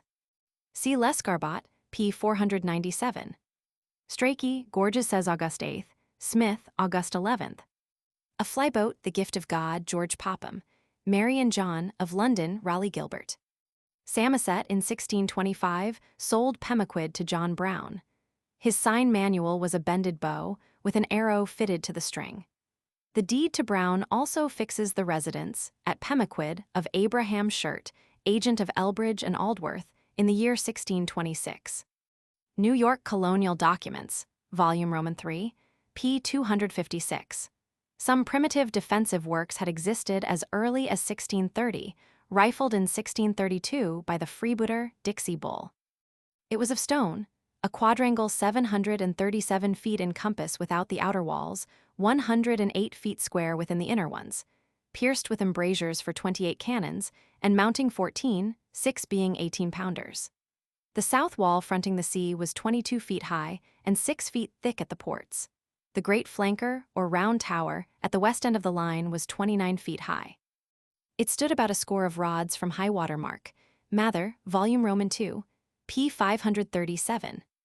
D'Iberville Monseigneur est un très sage garçon, entreprenant et quisquate si quil fate. M. de Nonville. As it is inconsistent with the purpose and limits of these chapters to give the detail of charters, patents, and titles by which Pemaquid has acquired much historical prominence, the reader may, in addition to authorities named in the text, consult Thornton's Ancient Pemaquid, Volume V Maine Historical Collections, Johnston's Bristol, Bremen, and Pemaquid, Hoe's Pemaquid Papers, etc. While making his geological survey of Maine, Williamson mentions the heaps on the eastern bank, not so high as on the western, extending back 20 rods from the river and rendering the land useless. The shell heaps of Georgia and Florida are more extensive than any in New England. Chapter 7. Monhegan Island. From gray sea fog, from icy drift, from peril and from pain, the homebound fisher greets thy lights, O hundred-harbored Maine. Whittier. The most famous island you can find on the New England map is Monhegan Island. To it the voyages of Weymouth, of Popham, and of Smith conver. The latter has put it down as one of the landmarks of our coast. Rosier calls it an excellent landfall. It is undoubtedly Monhegan that is seen on the oldest charts of New England. Champlain, with the same aptness and originality recognized in Mount Desert and Isle aux Hautes, names it La Tortue. Take from the shelf Bradford, Winthrop, Prince, or Hubbard, and you will find this island to figure conspicuously in their pages. Bradford says starving Plymouth was succored from Monhegan as early as 1622. The Boston colonists of 1630 were boarded when entering Salem by a Plymouth man, going about his business at Pemaquid. English fishing ships hovered about the island for a dozen years before the Mayflower swung to her anchorage in the ice-rimmed bay. The embers of some campfire were always smoldering there. Sailing once from Boston on a Penobscot steamboat, a few hours brought us up with Cape Ann. I asked the pilot for what land he now steered. Monhegan. In returning, the boat came down through the Muscle Ridge Channel like a racehorse over a well-beaten course. We rounded Monhegan again and then steered by the compass. Monhegan is still a landmark. A wintry passage is not always to be commended, especially when the Atlantic gets unruly. Leaving the wharf on one well-remembered occasion, we steamed down the bay in smooth water at 14 miles an hour. All on board were in possession of their customary equipoise. Soon the gong sounded a noisy summons to supper. We descended. The cabin tables were quickly occupied by a merry company of both sexes. There was a clatter of plates and sharp clicking of knives and forks. Waiters ran hither and thither. The buzz of conversation and ripple of suppressed laughter began to diffuse themselves with the good cheer. When, suddenly, the boat, mounting a sea, fell off into the trough with a measured movement that thrilled every victim of old Neptune to the marrow. It would be difficult to conceive a more instantaneous metamorphosis than that which now took place. Maidens who had been chatting or wickedly flirting laid down their knives and forks and turned pale as their napkins. Youths that were all smiles and attention to some adorable companion suddenly behaved as if oblivious of her presence. Another plunge of the boat. My vis-a-vis, an old gourmand, had entrenched himself behind a rampart of delicacies. He stops short in the act of carving a fowl and reels to the cabin stairs. Soon he has many followers. Wives are separated from husbands, the lover deserts his mistress. A heavier sea lifts the bow and goes rolling with gathered volume astern, accompanied by the crash of crockery and trembling of the chandeliers. That did the business. The commercial traveler who told me he was never seasick laid down the morsel he was in the act of conveying to his mouth. He tried to look unconcerned as he staggered from the table, but it was a wretched failure. 2 waiters, each bearing a well-laden tray, were sent sliding down the incline to the leeward side of the cabin, where, coming in crashing collision, they finally deposited their burdens in a berth in which some unfortunate was already reposing. All except a handful of well-seasoned voyagers sought the upper cabins, where they remained pale as statues and as silent. The rows of deserted seats, unused plates, the joints sent away untouched, presented a melancholy evidence of the triumph of matter over mind. Early in the morning, we made out Monhegan, as I have no doubt it was descried from the masthead of the Archangel, Weymouth ship, 270 years ago. The sea was shrouded in vapor, so that we saw the island long before the mainland was visible. Seafaring people call it high land for this part of the world. Near the westward shore of the southern half of this remarkable island is a little islet, called Mananas, which forms the only harbor it can boast. Captain Smith says, "Between Monaghan and Mananis is a small harbor, where we rid." The entrance is considered practicable only from the south, though the captain of a coasting vessel pointed out where he had run his vessel through the ragged reefs that shelter the northern end, and saved it. It was a desperate strait, he said, and the bystanders shook their heads in thinking on the peril of the attempt. The inhabitants are hospitable, and many even well-to-do. Their harbor is providentially situated for vessels that are forced on the coast in heavy gales and are able to reach its shelter. At such times, exhausted mariners are sure of a kind reception, every house opening its doors to relieve their distresses. Having all the requirements of snug harboring, excellent rock fishing, with room enough for extended rambling up and down, the island must one day become a resort as famous as the Isles of Shoals. At present, there is a peculiar flavor of originality and freshness about the people, who are as yet free from the money-getting aptitudes of the recognized watering place. George Weymouth made his anchorage under Monaghan on the 18th of May, 1605. "It appeared," says Rosier, "a mean high land, as we afterward found it, being an island of some 6 miles in compass, but I hope the most fortunate ever yet discovered. About 12 o'clock that day, we came to an anchor on the north side of this island, about a league from the shore. About 2 o'clock our captain with 12 men rowed in his ship-boat to the shore, where we made no long stay, but laded our boat with dry wood of old trees upon the shore side, and returned to our ship, where we rowed that night. This island is woody, grown with fir, birch, oak, and beech, as far as we saw along the shore, and so likely to be within. On the verge grow gooseberries, strawberries, wild peas, and wild rose bushes. The water issued forth down the cliffs in many places, and much fowl of divers kinds breeds upon the shore and rocks." The mainland possessed greater attraction for Weymouth. Thinking his anchorage insecure, he brought his vessel the next day to the islands, more adjoining to the main, and in the road directly with the mountains, about 3 leagues from the island where he had first anchored. I read this description while standing on the deck of the Katahdin, and found it to answer admirably the conditions under which I then surveyed the land. We were near enough to make out the varied features of a long line of sea-coast stretching northward for many a mile. There were St. George's Islands, 3 leagues distant and more adjoining to the main, and there were the Camden Mountains in the distance. Weymouth landed at Pemaquid and traded with the Indians there. In order to impress them with the belief that he and his comrades were supernatural beings, he caused his own and Hosier's swords to be touched with the lodestone, and then with the blades took up knives and needles, much mystifying the simple savages with his jugglery. It took, however, 6 whites to capture 2 of the natives, unarmed and thrown off their guard by feigned friendship.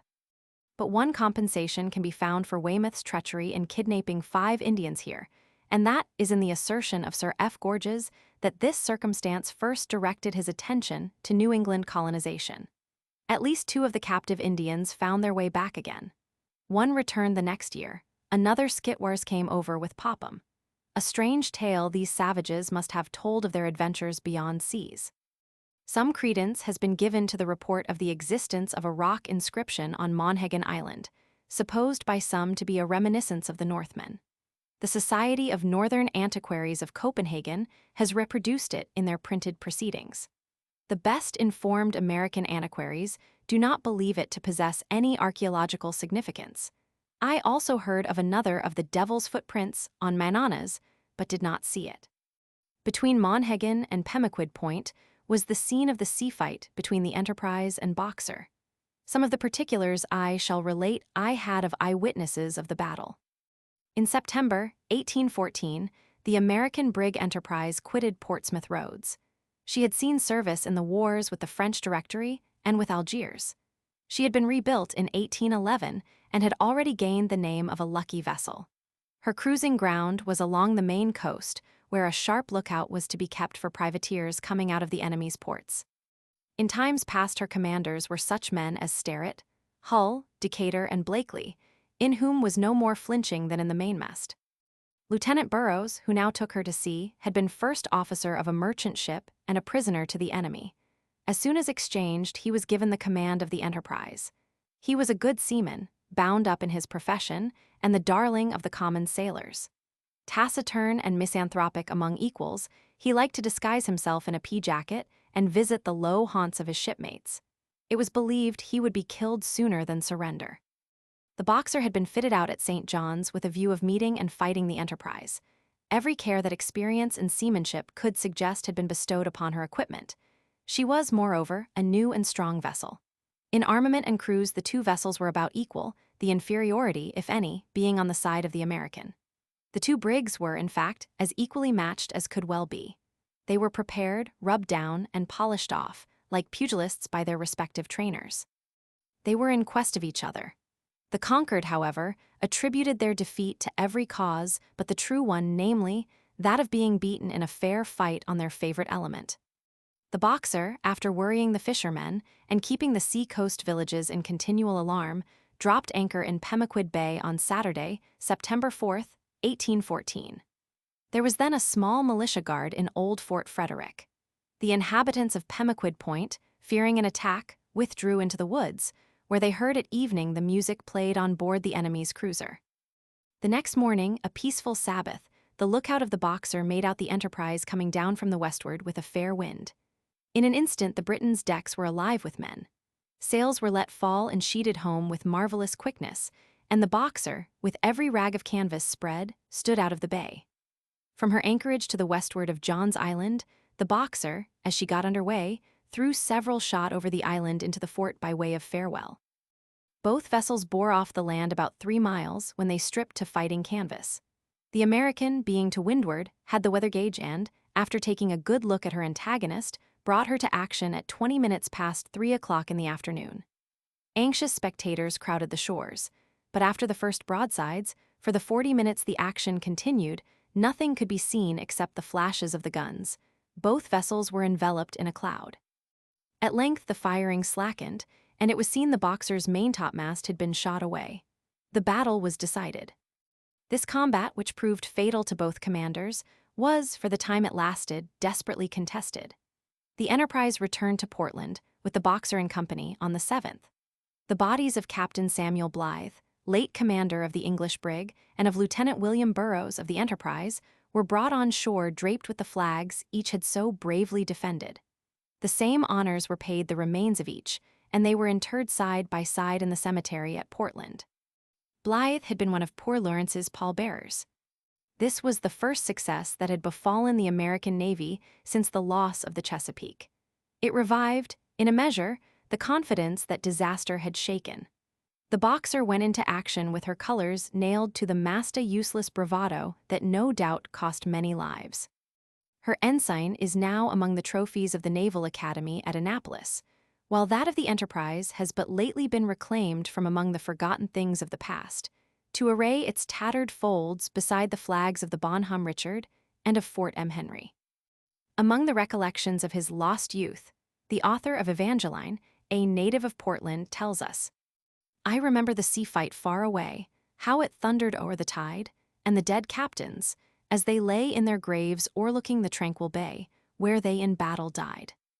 Footnotes: Monhegan lies 9 miles south of the Georges Group, 12 southeast from Pemaquid, and 9 west of Matinic.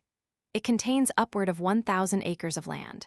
According to Williamson, it had, in 1832, about 100 inhabitants, 12 or 14 dwellings, and a schoolhouse. The able-bodied men were engaged in the bank fishery, the elders and boys in tending the flocks and tilling the soil. At that time, there was not an officer of any kind upon the island, not even a justice of the peace. The people governed themselves according to local usage and were strangers to taxation. A lighthouse was built on the island in 1824. A good many arguments may be found in the collections of the Maine Historical Society as to whether Weymouth ascended the Penobscot or the Kennebec. All assume Monhegan to have been the first island seen. This being conceded, the landmarks given in the text follow without reasonable ground for controversy. In 1607, Weymouth was granted a pension of 3 shillings and 4 per diem. Smith was at Monhegan in 1614, Captain Dermer in 1619, and some mutineers from Rockcroft's ship had passed the winter of 1618-19 there. The existence of a small plantation is ascertained in 1622. In 1626, the island was sold to Giles Elbridge and Robert Aldworth for £50. This flag inspired the national lyric, The Star-Spangled Banner. Chapter 8. From Wells to Old York. A shipman was there, one far by west, for aught I wot he was of Dartmouth. Chaucer. One hot, slumberous morning in August I found myself in the town of Wells. I was traveling, as New England ought to be traversed by every young man of average health and active habits, on foot, and at leisure along the beautiful road to Old York. Now Wells, as Victor Hugo says of a village in Brittany, is not a town, but a street, stretching for 5 or 6 miles along the shore and everywhere commanding an extensive and unbroken ocean view. The place itself, though bristling with history, has been stripped of its antiques, and is in appearance the counterpart of a score of neat, thrifty villages of my acquaintance. I paused for a moment at the sight of the Storer garrison, in which Captain Converse made so manful a defense when Frontenac, in 1692, let slip his French and Indians on our border settlements. Some fragments of the timbers of the garrison are preserved in the vicinity, one of which I saw among the collections of a village antiquary. In the annals of Wells, the names of John Wheelwright and of George Burroughs occur, the former celebrated as the founder of Exeter, the latter a victim of the witchcraft horror of '92. John Wheelwright, the classmate and friend of Cromwell, fills a large space in the early history of the Bay Colony. A fugitive like John Cotton from the persecutions of Laud, he came to Boston in 1636 and became the pastor of a church at Braintree, then forming part of Boston. He was the brother-in-law of the famous Anne Hutchinson, who was near creating a revolution in Winthrop's government and shared her antinomian opinions. For this he was banished and became the founder of Exeter in 1638. In 1643, Massachusetts having claimed jurisdiction over that town, Wheelwright removed to Wells, where he remained 2 years. Becoming reconciled to the Massachusetts government, he removed to Hampton, was in England in 1657, returning to New England in 1660. He became pastor of the church in Salisbury and died there in 1679. But the place of his burial, Allen says, is not known. He was the oldest minister in the colony at the time of his death, and a man of pronounced character.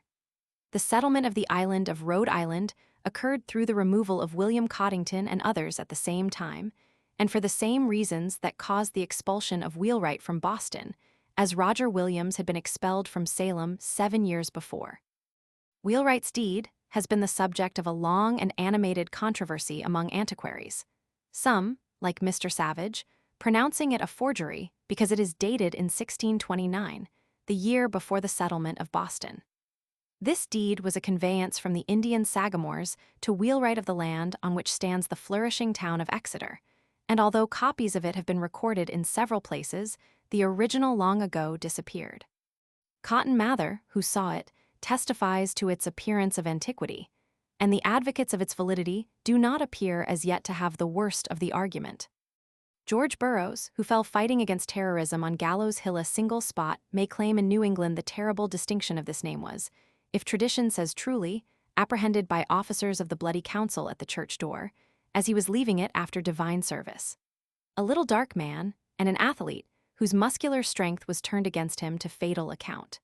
An Indian, at Falmouth, had held out a heavy fowling piece at arm's length by simply thrusting his finger in at the muzzle. Poor Burroughs, who would not stand by and see an Englishman outdone by a redskin, repeated the feat on the spot, and this was the most ruinous piece of evidence brought forth at his trial. A man could not be strong then, or the devil was in it. The road was good, and the way plain. As the shores are for some miles intersected by creeks entrenched behind sandy downs, the route follows a level shelf along the high land. There are pleasant strips of beach, where the sea breaks noiselessly when the wind is offshore, but where it comes thundering in when driven before a northeast gale. Now and then a vessel is embayed here in thick weather, or, failing to make due allowance for the strong drift to the westward, is set bodily on these sands, as the fishermen say, all standing. While I was in the neighborhood, no less than 3 came ashore within a few hours of each other. The first, a timber vessel, missing her course a little when on the beach, But at the next tide, by carrying an anchor into deep water and kedging, she was floated again. Another luckless craft struck on the rocks within half a mile of the first and became a wreck, the crew owing their lives to a smooth sea. The third, a bank fisherman, was left by the ebb high up on a dangerous reef with a hole in her bottom. She was abandoned to the underwriters and sold for a few dollars. To the surprise even of the knowing ones, the shrewd Yankee who bought her succeeded at low tide in getting some empty casks into her hold and brought her into port. Notwithstanding these sands are hard and firm as a granite floor, they are subject to shiftings which at first appear almost unaccountable. Many years ago, while sauntering along the beach, I came across the timbers of a stranded vessel. So deeply were they embedded in the sand that they had the appearance rather of formidable rows of teeth belonging to some antique sea monster than of the work of human hands. How long the wreck had lain there no one could say, but at intervals it disappeared beneath the sands to come to the surface again. I have often walked over the spot where it lay buried out of sight, and yet, after the lapse of years, there it was again, like a grave that would not remain closed. A few years ago, an English vessel, the Clodalda, went ashore on Wells Beach and remained there high and dry for nearly a year. She was deeply laden with railway iron and, after being relieved of her cargo, was successfully launched. During the time the ship lay on the beach, she became so deeply buried in the sand that a person might walk on board without difficulty. Ways were built underneath her, and, after a terrible wrenching, she was got afloat. Heavy objects, such as kegs of lead paint and even pigs of iron, have been exposed by the action of the waves, after having, in some instances, been 20 years under the surface. I have picked up whole bricks, lost overboard from some coaster, that have come ashore with their edges smoothly rounded by the abrasion of the sand and sea. There is an authentic account of the reappearance of a wrecked ship's caboose more than 170 years after her loss on Cape Cod. After a heavy easterly gale, the beach is always sprinkled with a fine, dark gravel, which disappears again with a few days of ordinary weather. Besides being the inexhaustible resource of summer idlers, the beach has its practical aspects. The sand, fine, white, and sharp, is not only used by builders and there is no fear of exhausting the supply but is hauled away by farmers along shore and housed in their barns as bedding for cattle or to mix with heavy soils. The seaweed and kelp that comes ashore in such vast quantities after a heavy blow is carefully harvested and goes to enrich the lands with its lime and salt. It formerly supplied the commercial demand for soda and was gathered on the coasts of Ireland, Scotland, France, and Spain for the purpose. It is the Verk of Brittany and Normandy, the Blanquette of Frontignan and Aigues-Mortes, and the Salicer of Narbonne. After being dried, it was reduced to ashes in rude furnaces. Iodine is also the product of seaweed. You may sometimes see at high water mark winrows of Irish moss, carrageen bleaching in the sun, though for my blancmange I give the preference to that cast up on the shingle, as more free from sand. This plant grows only on the farthest ledges. The pebble usually heaped above the line of sand, or in little coves among the ledges, is used for ballast and for mending roads and garden walks. Turning to the sandy waste that skirts the beach, I seldom fail of finding the beach pea, with its beautiful blossoms of blue and purple. In spring, the vine is edible and has been long used for food by the poorer people. The beach is much frequented after a storm by crows in quest of a dinner al fresco. They haunt it as persistently as do the wreckers, and seldom fail of finding a stranded fish, a crab, or a mussel. They are the self-appointed scavengers of the strand, removing much of the offal cast up by the sea. The crow is a crafty fellow, and knows a thing or two, as I have had reason to observe. The large sea mussel is much affected by him, and when found is at once pounced upon. Taking it in his talons, the crow flies to the nearest ledge of rocks, and, calculating his distance with mathematical eye, lets his prize fall.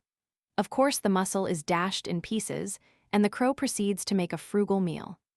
I have seen this operation frequently repeated, and have as often scared the bird from his repast to convince myself of his success. His method of taking the clam is equally ingenious. He walks upon the clam bank at low tide, and seizes upon the first unlucky head he finds protruding from the shell. Then ensues a series of laughable efforts on the crow's part to rise with his prey, while the clam tries in vain to draw in its head. The crow, after many sharp tugs and much flapping of his wings, finally secures the clam and disposes of him as he would of a mussel. The Indians, whose chief dependence in summer was upon shellfish, complained that the English swine watched the receding tide as their women were accustomed to do, feeding on the clams they turned up with their snouts. In the olden time, the beach was the high road over which the settlers traveled when, as was long the case, it was their only way of safety.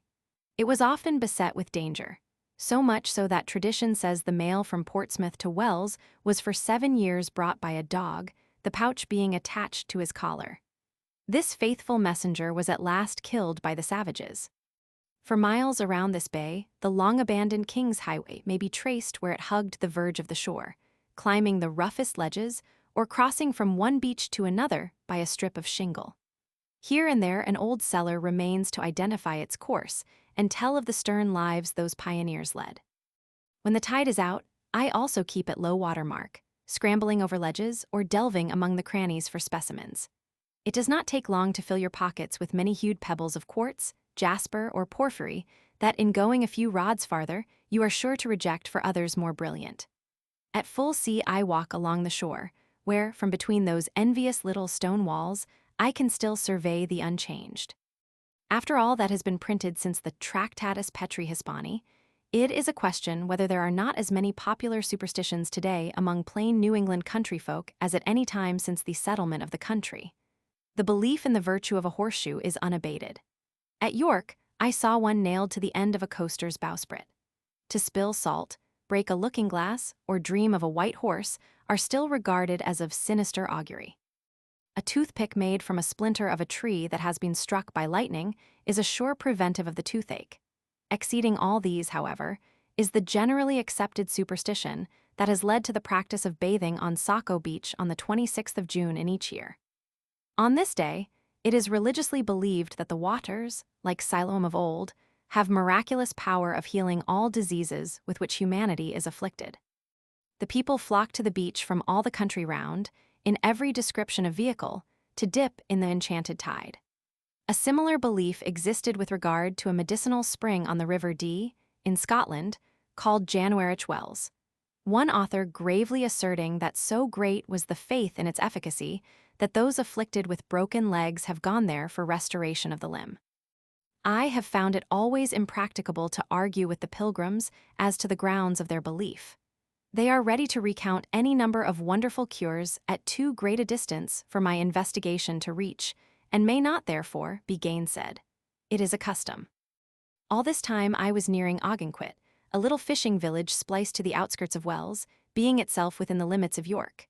At my right I caught a glimpse of the green bulk of Mount Agamenticus, and on the other hand, almost at my elbow, was the sea. So we marched on, as it were, arm in arm, for I was beginning to feel pretty well acquainted with a companion that kept thus constantly at my side. This morning it was Prussian blue, which it presently put off for a warmer hue. There it lay, sunning itself, cool, silent, impenetrable, like a great blue turquoise on the bare bosom of Mother Earth, nor looking as if a little ruffling of its surface could put it in such a towering passion. My satchel always contains a luncheon, a book, and a telescopic drinking cup. At noon, having left 8 miles of road behind me, I sought the shelter of a tree by the roadside and found my appetite by no means impaired by the jaunt. At such a time I read, like Rousseau, while eating in default of a tête-à-tête. I alternately devour a page and a piece. While under my tree, a cow came to partake of the shade, of which there was enough for both of us. She gazed at me with a calm, but, as I conceived also, a puzzled look, ruminating meanwhile, or stretching out her head and snuffing the air within a foot of my hand. Perhaps she was wondering whether I had 2 stomachs and a tail to brush off the flies.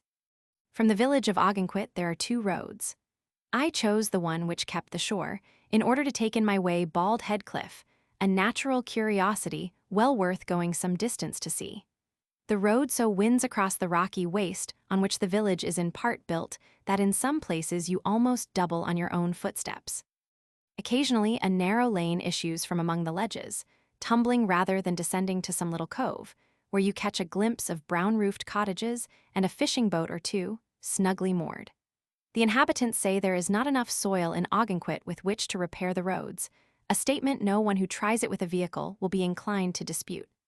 Literally, the houses are built upon rocks, encrusted with yellow lichens in room of grass. Wherever a dip occurs through which a little patch of blue sea peeps out, a house is posted, and I saw a few carefully tended garden spots among hollows of the rock in which a handful of mold had accumulated. The wintry aspect is little short of desolation. In storms, from its elevation and exposure, the place receives the full shock of the tempest, as you may see by the weather-stained appearance of the houses. A native directed me by a short cut how to take another oxbow out of the road, and in a few minutes I stood on the brow of the cliff. What a sight! The eye spans 20 miles of sea horizon. Wells, with its white meeting houses and shore hotels, was behind me. Far up in the bight of the bay Great Hill Headland, Hearts and Gooch beaches the latter mere ribbons of white sand gleamed in the sunlight. Kennebunkport and its shipyards lay beneath yonder smoky cloud, with Cape Porpoise light beyond. There below me, looking as if it had floated off from the main, was the barren rock called the Nubble, the farthest land in this direction, with Cape Nettock Harbor in full view. All the rest was ocean. The mackerel fleet that I had seen all day, 50 sail, 60, yes, and more, was off Boone Island, with their jibs down, the solitary gray shaft of the lighthouse standing grimly up among the white sails, a milestone of the sea. There are very few who would be able to approach the farthest edge of the precipice called the pulpit, and bend over its sheer face without a quickening of the pulse. As in all these grand displays in which nature puts forth her powers, you shrink in proportion as she exalts herself. For the time being, at least, the conceit is taken out of you, and you are thoroughly put down. Here is a perpendicular wall of rock 90 feet in height, as well as I could estimate it, and about 150 in length, with a greater than Niagara raging at its foot, a rock buttress, with its foundations deeply rooted in the earth, breasting off the Atlantic, and the massy fragments lying splintered at its base, or heaved loosely about the summit, told of many a desperate wrestling match, with a constant gain for the old athlete. The sea is gnawing its way into the coast slowly, but as surely as the cataract is approaching the lake. And the cliff, though it may for 1,000 years oppose this terrible battering, will at last, like some sea fortress, crumble before it. Underneath the cliff is one of those curious basins hollowed out almost with the regularity of art, in which a vessel of large tonnage might be floated. On the farther side of this basin, the ledges, though jagged and wave-worn, descend with regular incline, making a sort of platform. On the top of the cliff, the rock debris and line of soil show unmistakably that in severe gales the sea leaps to this great height, drenching the summit with salt spray.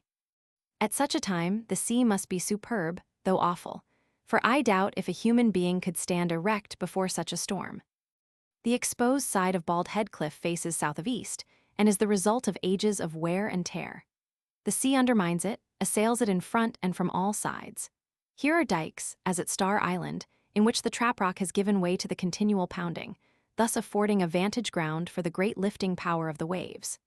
The strata of rock lie in perpendicular masses, welded together as if by fire, and injected with crystal quartz seams, knotted like veins in a Titan's forehead.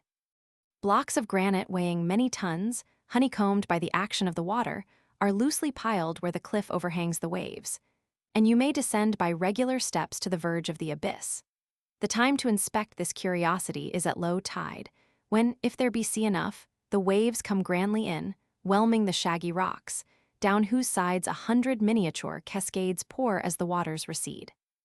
Beneath the cliff, the incoming tides have worn the trap rock to glassy smoothness, rendering it difficult to walk about when they are wetted by the spray. From this standpoint, it is apparent the wall that rises before you is the remaining side of one of those chasms which the sea has driven right into the heart of the crag. The other face is what lies scattered about on all sides in picturesque ruin. If the view from the summit was invigorating, the situation below was far from inspiring. It needed all the cheerful light and warmth the afternoon sun could give to brighten up that bleak and rugged shore. The spot had for me a certain somber fascination, for it was here, more than 30 years ago, the Isidore, a brand new vessel, and only a few hours from port, was lost with every soul on board. Often have I heard the tale of that winter's night from relatives of the ill-fated ship's crew. And as I stood here within their tomb, realizing the hopelessness of human effort when opposed to those merciless crags, I thought of Schiller's lines. Oh, many a bark to that breast grappled fast has gone down to the fearful and fathomless grave. Again, crashed together the keel and the mast, to be seen tossed aloft in the glee of the wave. Like the growth of a storm, ever louder and clearer, grows the roar of the Gulf, rising nearer and nearer. Over there, where the smoke lies above the treetops, is Kennebunkport, where they build as staunch vessels as float on any sea. The village and its shipyards lie along the banks of a little river, or, more properly speaking, an arm of the sea. It is a queer old place, or rather was before it became translated into a summer resort, but now silk jostles homespun, and for 3 months in the year it is invaded by an army of pleasure seekers who ransack its secret places, and after taking their fill of sea and shore, flee before the first frosts of autumn. The town then hibernates. The Isidore was built a few miles upriver, where the stream is so narrow and crooked that you can scarce conceive how ships of any size could be successfully launched. At a point below, the landing, the banks are so near together as to admit of a lock to retain the full tide when a launch took place. A big ship usually brings up in the soft ooze of the opposite bank, but is got off at the next flood by the help of a few yoke of oxen and a strong hawser. Besides its shipbuilding, Kennebunkport once boasted a considerable commerce with the West Indies, and the foundations of many snug fortunes have been laid in rum and sugar. The decaying wharves and empty warehouses now tell their own story. I was one afternoon at the humble cottage of a less ancient, though more coherent, mariner than Coleridge's, who, after 40 years battling with storms, was now laid up like an old hulk that will never more be fit for sea. Together, we rehearsed the first and last voyage of the Isidore. 30 years ago come Thanksgiving, said Ben, in a voice pitched below his usual key. The Isidore lay at the wharf with her topsails loose, waiting for a slant of wind to put to sea. She was named for the builder's daughter, a mighty pretty gal, sir. But the boys didn't like the name because it sounded outlandish-like, and would have rather had an out-and-out Yankee one any day of the week. There is, then, I suggested, something in a name at sea as well as ashore. Lor bless your dear soul, I've seen them barkies as could almost ship a crew for nothing. They had such spanking, saucy names. Captain R was as good a sailor as ever stepped, but dreadful profane. He was as brave as a lion, and had rescued the crew of an Englishman from certain death while drifting a helpless wreck before a gale. No boat could live in the sea that was running, but Captain R bore down for the sinking ship, and passed it so close that the crew saved themselves by jumping aboard of him. 7 or 8 times he stood for that wreck, until all but one man were saved. He had the ill luck afterward to get a cotton ship ashore at 3 acres, near where the Isidore was lost, and said, as I've heard, he hoped the next vessel that went ashore he should be under her keel. He had his wish, most likely. The Isidore was light, just on top of water, and never ought to have gone to sea in that plight. But she had been a good while windbound, and all hands began to be impatient to be off. Her crew, 15 as likely lads as ever reefed a topsail, all belonged in the neighborhood. One of 'em didn't feel no ways right about the voyage, and couldn't make up his mind to go until the ship was over the bar, when he had to be set aboard in a wherry. Another dreamed 3 nights running the same dream, and every blessed time he saw the Isidore strike on a lee shore with the sea a-flying as high as the maintop. Every time he woke up in a cold sweat, with the cries of his shipmates ringing in his ears as plain as we hear the rote-on-gooch speech this minute. So, when the Isidore set her colors and dropped down the river, Joe, though he had signed the articles and got the advance, took to the woods. Most everybody thought it scandalous for the ship to unmoor, but Captain R said he would go to sea if he went to HL the next minute. Dreadful profane man, Sir Dreadful. The weather warn't exactly foul weather, and the sea was smooth enough, but all the air there was dead ahead, and it looked dirty to wind'ard. The ship slipped out through the piers, and stood off to the east'ard on the port tack. I recollect she was so nigh the shore that I could see who was at the wheel. She didn't work handy, for all the ropes were new and full of turns, and I knew they were having it lively aboard of her. Early in the afternoon it began to snow, first lightly, then thick and fast, and the wind began to freshen up considerable. The ship made 1 or 2 tacks to work out of the bay, but about 4 o'clock it closed in thick, and we lost her. I saw the nubble all night long, for the snow come in gusts, but it blowed fresh from the northeast. Fresh, he repeated, raising his eyes to mine and shaking his gray head by way of emphasis. I was afeard the ship was in the bay and couldn't sleep, but went to the door and looked out between whiles. It was indeed, as I have heard, a dreadful night, and many a vigil was kept by wife, mother, and sweetheart. At daybreak, the snow lay heaped in drifts in the village streets and garden areas. It was not long before a messenger came riding in at full speed with the news that the shores of Ogunquit were fringed with the wreck of a large vessel, and that not one of her crew was left to tell the tale. The word passed from house to house. Silence and gloom reigned within the snow-beleaguered village. It was supposed the ship struck about midnight, as the Ogunquit fishermen heard in their cabins cries and groans at this hour above the noise of the tempest. They were powerless to aid. No boat could have been launched in that sea. If any lights were shown on board the ship, they were not seen, neither were any guns heard. The ropes, stiffened with ice, would not run through the sheaves, which rendered the working of the ship difficult, if not impossible.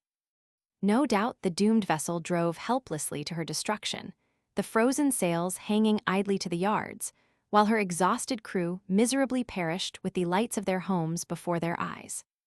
All the morning after the wreck, the people along shore were searching amidst the tangled masses of drift and sea-wrack the storm had cast up for the remains of the crew. They were too much mangled for recognition, except in a single instance. Captain G, a passenger, had by accident put on his red flannel drawers the wrong side out the morning the Isidore sailed, observing to his wife that, as it was good luck, he would not change them. One leg was found encased in the drawers. The mutilated fragments were brought to the village and buried in a common grave.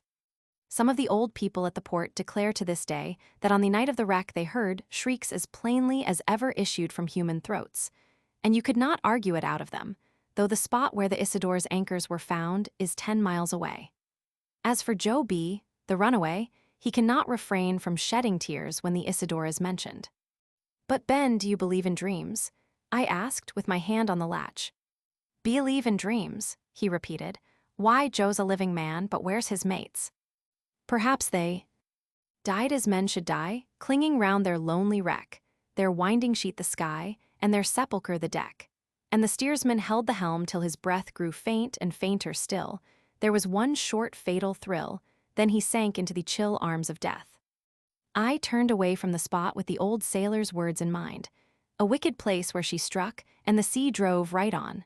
A ragged place, ragged. Leaving the cliff, I struck across the pastures to the road, making no farther halt except to gather a few huckleberries that grew on high bushes by the roadside. The fruit is large, either black or blue, with an agreeable though different flavor from any of the low-bushed varieties. The local name for the shrub is bilberry. It frequently grows higher than a man's head, and a single one will often yield nearly a quart.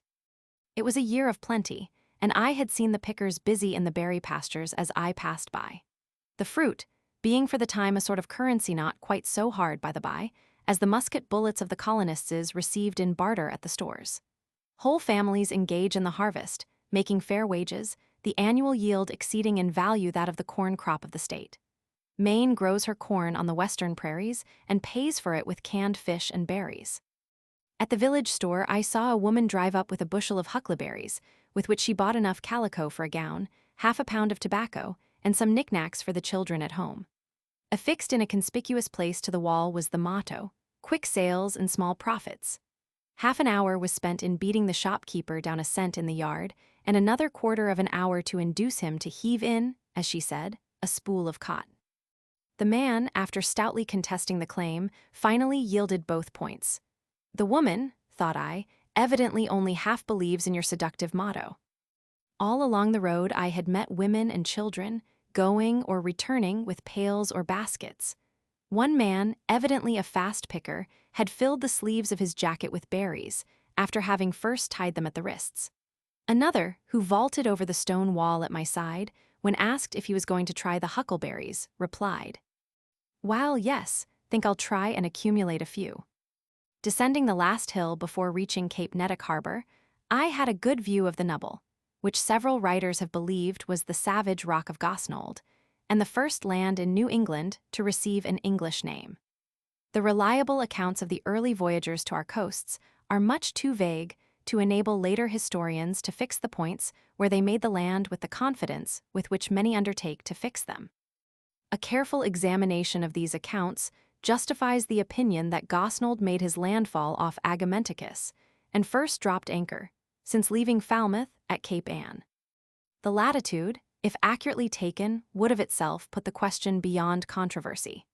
But as the methods of observing the exact position of a ship were greatly inferior to what they became later in the 17th century, I at first doubted, and was then constrained to admit, that the reckoning of Gosnold, Preing, and Champlain ought to be accepted as trustworthy. Gabriel Archer, who was with Gosnold, says, "They held themselves by computation well near the latitude of 43 degrees, or a little northward of the Isles of Shoals." John Brereton, also of Gosnold's company, says they fell in with the coast in thick weather, and first made land with the lead. By all accounts the Concord, Gosnold's ship, was to the northward of Cape Ann. Land was sighted at 6 in the morning of the 14th of May, 1602, and Gosnold stood fair along by the shore, until noon, which would have carried him across Ipswich Bay, even if the Concord were a dull sailor. In 1603, Martin Preing sailed over nearly the same track as Gosnold. It is by comparing these two voyages that Savage Rock appears to be located at Cape Ann. Preing, says Gorges, observing his instructions to keep to the northward as high as Cape Breton, arrived safely out and back, bringing with him the most exact discovery of that coast that ever came to my hand since, and indeed he was the best able to perform it of any I met withal to this present. Preing's relation wrought such an impression on Sir F. Gorges and Lord Chief Justice Popham that, notwithstanding their first disasters, they resolved on another effort. He had no doubt seen and talked with Gosnold after his return, perhaps had obtained from him his courses after he fell in with the coast. The Speedwell, Preing's vessel, also made land in 43 degrees. It proved to be a multitude of small islands. Preing, after anchoring under the lee of the largest, coasted the mainland with his boats. The narrative continues to relate that they came to the Maine in 4312 and ranged to southwest, in which course we found several inlets, the more easterly of which was barred at the mouth. Having passed over the bar, we ran up into it 5 miles. Coming out and sailing southwest, we lighted upon 2 other inlets. The fourth and most westerly was best, which we rowed up 10 or 12 miles. Between 43 and 43.5 degrees are the Saco, then barred at the mouth, the Mousam, York, and the Piscataqua, the most westerly and best. We, meeting with no sassafras, to follow the narrative, left these places and shaped our course for Savage's Rocks, discovered the year before by Captain Gosnold. Savage Rock, then, was by both these accounts, Archer and Preing, to the southward of 43 degrees, while the Nubble, or rather Agamenticus, is in 43 degrees 16 minutes. Departing hence, we bear into that great gulf which Captain Gosnold overshot the year before. This could be no other than Massachusetts Bay, for Gosnold, according to Brereton, after leaving Savage Rock, shaped his course southward, standing off southerly into the sea, the rest of that day and night, May 15th, and on the following morning found himself embayed with a mighty headland, which was Cape Cod. Preing, on the contrary, steered into the bay, coasting and finding people on the north side thereof. If my conjecture be correct, he was the first English mariner in Boston Bay. It is hardly possible that a navigator falling in with the New England coast in 43 or 43.5 degrees and steering southwest should not recognize in Cape Ann one of its remarkable features, or pass it by unperceived in the night. He would have been likely to find Savage Rock and end his voyage at the same moment. Champlain and Smith are both in evidence. The former, who examined the coast minutely 2 years after Preing, June, 1605, has delineated Cap des Isles on his map of 1612, which accompanied the first edition of his voyages. The account he gives of its position is as clear as that of Archer is obscure. Says the Frenchman, in his own way. Metent le cap au support nous eslegner a fin de mouler à l'anchor. Ayant fate environ du lunus, a percumes uncap à la grande terre au support de sus de nous, au il pouvait avoid 6 lus. A ls du lus a percumes 3 au 4 isles assays, oats et a elauist ungrand coup de sac. Here are the bearings of Cape Ann, the Isles of Shoals, and of Ipswich Bay defined with precision. Champlain also puts the latitude of Kennebunk River at 43 degrees 25 minutes, which shows Preing could hardly have explored to the eastward of Cape Elizabeth.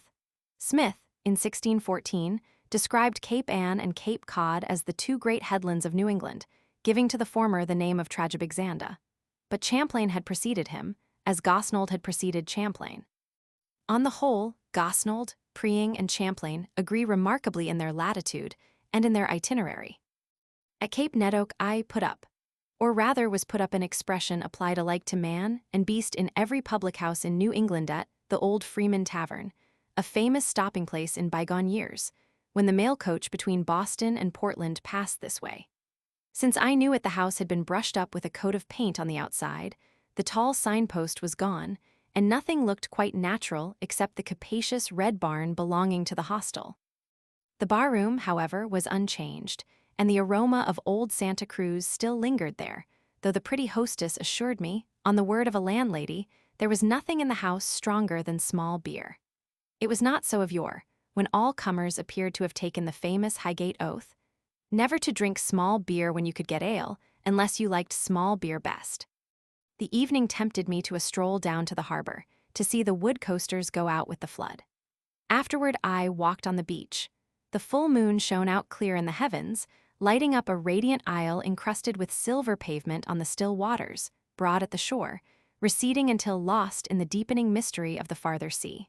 The groundswell rose and fell with regular heaving, as of old ocean asleep.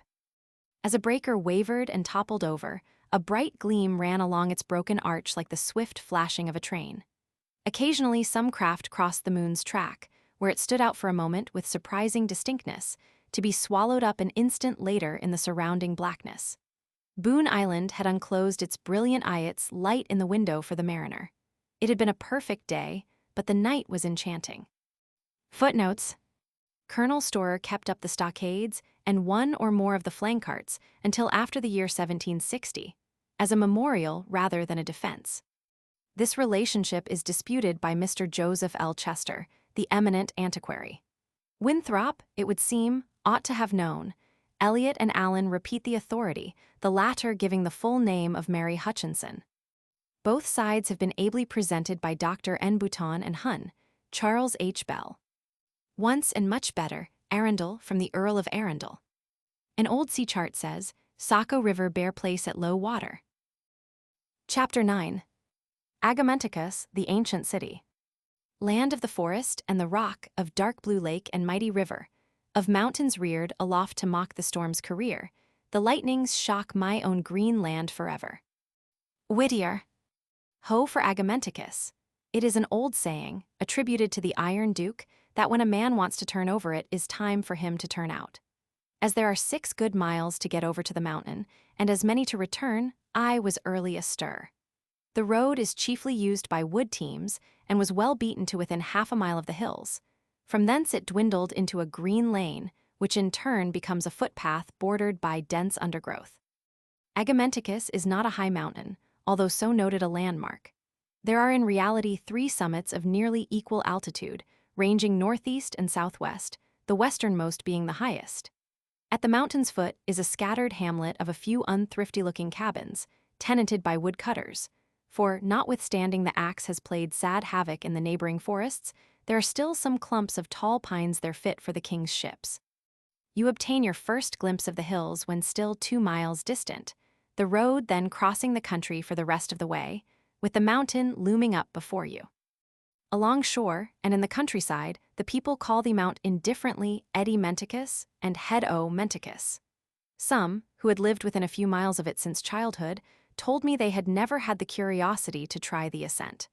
One man, who lived within half a mile of the base of the western hill, had never been on any of the others. The name is unmistakably of Indian origin. General Gookin, in his Historical Collections of the Indians in New England, written in 1674, has the following in relation to the tribes inhabiting this region. The Pawtucket is the 5th and last great sachamship of Indians. Their country lieth north and northeast from the Massachusetts, whose dominion reacheth so far as the English jurisdiction, or colony of the Massachusetts, now doth extend, and had under them several other small sagamores, as the Penacooks, Agawomes, Nomkeeks, Pascataways, Acamantas, and others. The climb is only fatiguing, it is not at all difficult. The native forest has disappeared, but a new growth of deciduous trees, with a fair sprinkling of evergreens, is fast replacing it.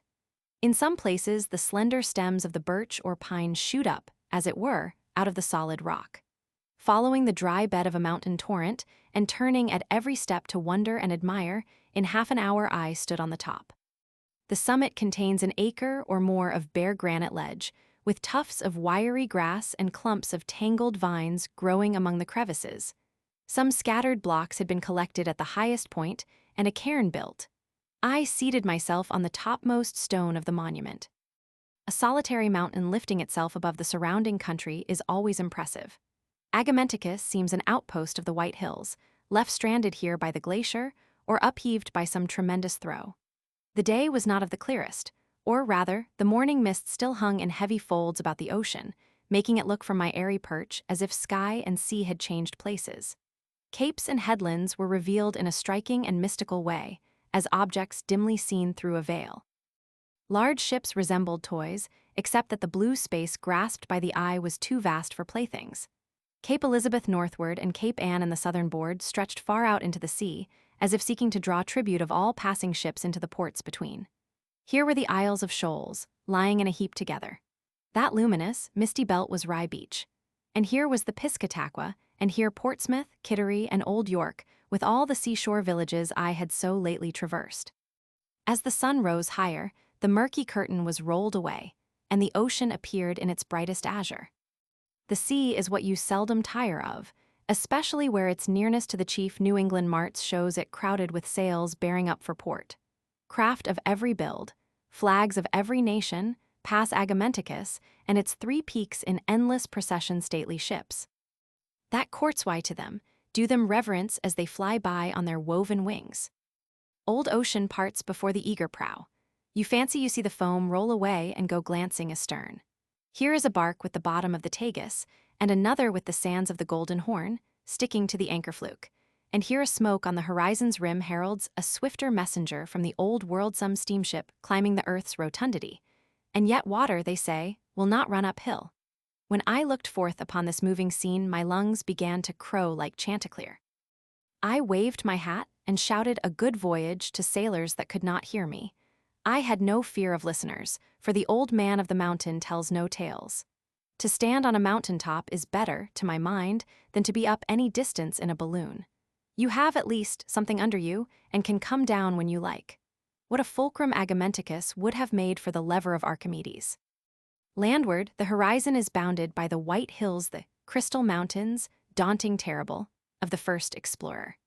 They look shadowy enough at this distance 70 miles as the crow flies Mount Washington, grand and grim, its head muffled in a mantle of clouds, overtopping all. The lofty ranges issuing from these resemble a broken wall as they stretch away to the Connecticut, with Moosehillock towering above. To me they seemed the barriers of a world saying, thus far no farther. The busy towns of Dover and Great Falls, with the nearer villages of Elliott and Berwick, are grouped about in picturesque confusion. A spire peeping out of a seeming forest, a broad river dwindling to a rivulet. After feasting for an hour upon this sight, I became more than ever persuaded that, except in that rare condition of the atmosphere when the white hills are visible far out to sea, Agamenticus must be the first land made out in approaching the coast anywhere within half a degree of the 43rd parallel. Juan Verrazani, perchance, certainly masters Gosnold and Preing, saw it as plainly as I now saw the ships below me, where they had sailed. I thought it fitting here, on the top of Agamenticus, with as good a map of the coast spread before me as I ever expect to see, to hold a little chat with the discoverers. If Hendrik Hudson haunts the fastnesses of the Catskills and a veracious historian asserts that he has been both seen and spoken with, why may not the shade of Captain John Smith be lurking about this headland, where of yore he trafficked, and, for aught I know, clambered as I have done. Right over against me, though I could not see them, were the Basque provinces, whose people the Romans could not subdue, and whose language, says the old French proverb, the devil himself could not learn. Cape Finisterre was there, with its shoals of sardines and its impotent conclusion of a name, as if it had been the end of the world indeed. Archer says, in his relation of Gosnold's voyage, that the day before they made the land they had sweet smelling of the shore as from the southern Cape in Andalusia, in Spain. It was, says Brereton, a Basque shallop, with mast and sail, an iron grapple and a kettle of copper, came boldly aboard of us. In 1578 there were 100 sail of Spanish fishermen on the banks of Newfoundland to 50 English. Spanish Biscay sent 20 or 30 vessels there to kill whales, France sent 150, and Portugal 50 craft of small tonnage to fish for cod. The Indians who boarded Gosnold could name Placentia and Newfoundland, and might have come from thence in their shallop, since they so well knew how to use it. But if Brereton's surmise was right, then some of those daring fellows from the Bass Pyrenees were first at Savage Rock. He says, "It seemed, by some words and signs they made, that some Basques, or of St. John de Luz, have fished or traded in this place, being in the latitude of 43 degrees. Because there was no sassafras, it is not much we know about Savage Rock. The root of this aromatic tree was worth in England 3 shillings the pound, or 336 pounds the ton, when Gosnold found store of it on the Elizabeth Islands. But as he was informed, before his going forth, that a ton of it would cloy England, few of his crew, and those but easy laborers, were employed in gathering it. The powder of sassafras, says Archer, in 12 hours cured one of our company that had taken a great surfeit by eating the bellies of dogfish, a very delicious meat. That the medicinal qualities of sassafras were highly esteemed may be inferred from what is said of it in an English exposition, printed at Cambridge, England, in 1676, by John Hayes, printer to the University. Sassafras a tree of great virtue, which groweth in Florida in the West Indies, the rind hereof hath a sweet smell like cinnamon. It comforteth the liver and stomach, and openeth obstructions of the inward parts, being hot and dry in the 2nd degree. The best of the tree is the root, next the boughs, then the body, but the principal goodness of all resteth in the rind. One Master Robert Meriton, of Gosnold's company, was the finder of the sassafras in these parts, from which it would appear that the shrub in its wild state was little known to these voyagers. Coming down from my high antiquarian steed, and from Agamenticus at the same time, I walked back to the tavern by dinner time, having fully settled in my own mind the oft-repeated question, the touchstone by which even one's pleasures must be regulated. Will it pay? And I say it will pay in solid nuggets of healthful enjoyment, even if no higher aspirations are developed, in standing where at every instant man and his works diminish, while those of the Creator expand before you. Douglas remarks that Aquamenticus hills were known among our sailors as a noted and useful landmaking for vessels that fall in northward of Boston or Massachusetts Bay. Leaving my comfortable quarters at Cape Nettuck, I pursued my walk to Old York the same afternoon, taking the long sands in my way. It was farther by the beach than by the road, but as I was in no haste, I chose the shore. I noticed that the little harbor I had quitted was so shallow as to be left almost dry by the receding tide, the channel being no more than a rivulet, easily forded within a few rods of the sea. Between this harbor and Wells Bay I had passed several coves where, in a smooth sea and during a westerly wind, small vessels were formerly hauled ashore and loaded with wood at one tide with ease and safety. York Beach is about a mile across. I did not find it a long one. It being low tide and a fine afternoon, the beach was for the time being turned into a highway, broader and smoother than any racecourse could be, over which all manner of vehicles were being driven, from the old-fashioned gig of the village doctor to the aristocratic landau, fresh from town. The sands are hard and gently shelving, with here and there a freshwater brooklet trickling through the bulkhead of ballast heaped up at the top by the sea. These little streams, after channeling the beach a certain distance, disappeared in the sand, just as the Platte and Arkansas sink out of sight into the plain. There was a fresh breeze outside, so that the coasters bowled merrily along with bellying sails before it, or else bent until gunwale under as they hugged it close. The color of the sea had deepened to a steely blue. White caps were flying, and the clouds betokened more wind as they rose and unrolled like cannon smoke above the horizon, producing effects such as Stanfield liked to transfer to his canvas. Mackerel gulls were wheeling and circling above the breakers with shrill screams. Down at low water mark the seas came bounding in, driven by the gale, leaping over each other, and beating upon the strand with ceaseless roar. The beach, I saw, had been badly gullied by the late storm, but the sea, like some shrewish housewife, after exhausting its rage, had set about putting things to rights again. I found shells of the deep-sea mussel, of quahog and giant sea clam, bleaching there, but did not see the small razor clam I have picked up on Nahant and other more southerly beaches. The sea mussel, as I have read, was in the olden time considered a cure for piles and hemorrhoids, being dried and pulverized for the purpose. William Wood speaks of a scarlet mussel found at Piscataqua that, on being pricked with a pin, gave out a purple juice, dyeing linen so that no washing would wear it out. We mark our handkerchiefs and shirts with it, says this writer. The large mussel is very toothsome. Like the oyster and clam, it was dried for winter use by the Indians. The giant or hen clamshell, found in every buttery within 50 miles of the coast, was the Indians' garden hoe. After a storm, many clams would be cast up on the beaches, which the natives, taking out of the shells, carried home in baskets. A large shell will hold a plentiful draught of water and is unequaled for a milk skimmer. Only a part of the fish is used for food, as there is a general belief that a portion is poisonous, like the head of a lobster. Mert's relation of the landing of the Pilgrims at Cape Cod says they found great mussels and very fat and full of sea pearl, but we could not eat them, for they made us all sick that did eat, as well sailors as passengers. As they are only found on the beach after an easterly storm, they become well filled with sand and require thorough cleansing before cooking, while those taken from the water near the shore are better, because free from sand. The common clam is not eaten along shore during the summer, except at the hotels and boarding houses, not being considered wholesome by the resident population in any month that has not the letter R. The same idea is current with respect to the oyster. In either case, the summer is inferior to the winter fish, and as Charles Roman 12 once said of the army bread, it is not good, but may be eaten. There was but little seaweed or kelp thrown up, though above high water mark I noticed large stacks of it ready to be hauled away, containing as many varieties as commonly grow among the rocks hereaway. But there were innumerable cockles and periwinkles lately come ashore, and emitting no pleasant odor.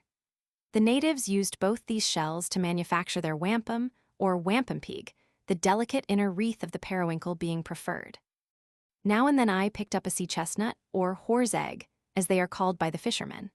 But the sand roller, or circle, is the curiosity of the beach as a specimen of ocean handicraft. I passed many of them scattered about, though a perfect one is rarely found, except on shallow bars beyond low water mark. Looking down over the side of a boat, I have seen more than I was able to count readily, but they are too fragile to bear the buffeting of the surf. In appearance, they are like a section taken off the top of a jug where the cork is put in, and as neatly rounded as if turned off a potter's lathe.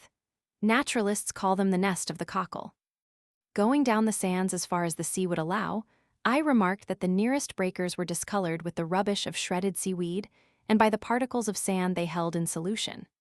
As I walked on, countless sand fleas skipped out of my path, as I have seen grasshoppers in a stubble field out west. The sandpipers ran eagerly about in pursuit, giving little plaintive squeaks and leaving their tiny tracks impressed upon the wet sand. Little sprites they seemed as they chased the refluent wave for their food, sometimes overtaken and borne off their feet by the glancing surf. I remember having seen a flock of hens scratching among the sea moss for these very beach fleas in one of the coves I passed. Old Neptune's garden contains as wonderful plants as any above high water mark, though the latter do well with less watering.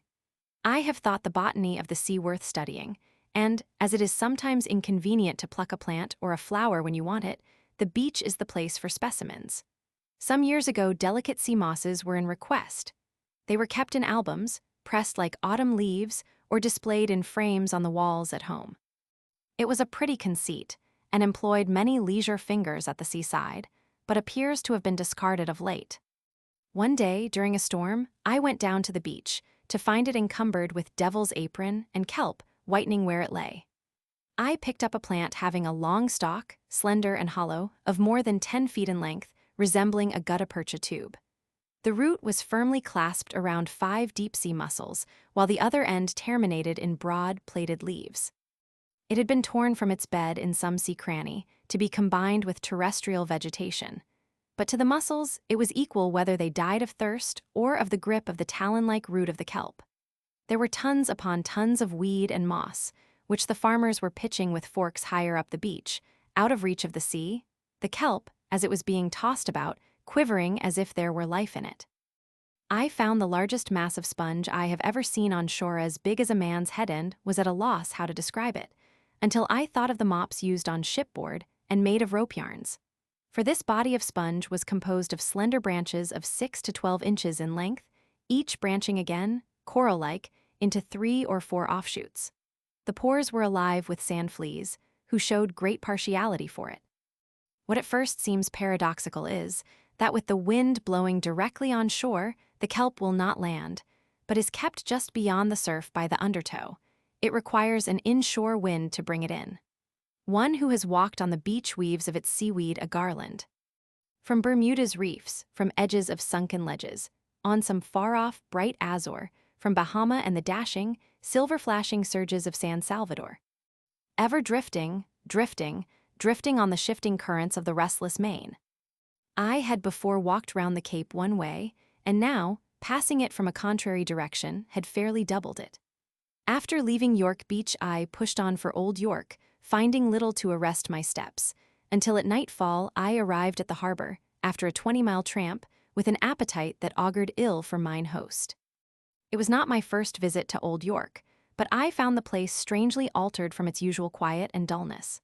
The summer, as Charles Lamb says, had set in with its usual severity, and I saw fishers in varnished boots, boatmen in tight-fitting trousers, and enough young Americans in navy blue to man a fleet by and by.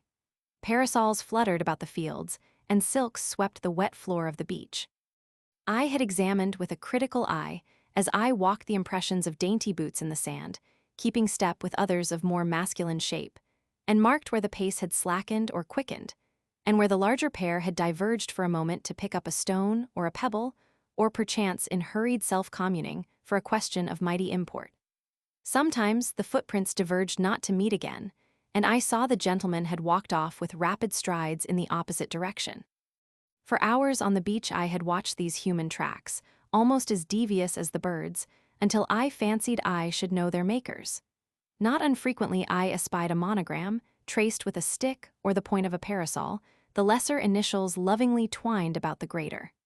Faith, I came to regard the beach itself as a larger sort of tablet graven with hieroglyphics, easy to decipher if you have the key. The hotel appeared deserted, but it was only a seclusion of calculation. After supper, the guests set about what I may call their usual avocations. Not a few paired off, as they say at Washington, for a walk on the beach, springing down the path with elastic step and voices full of joyous mirth.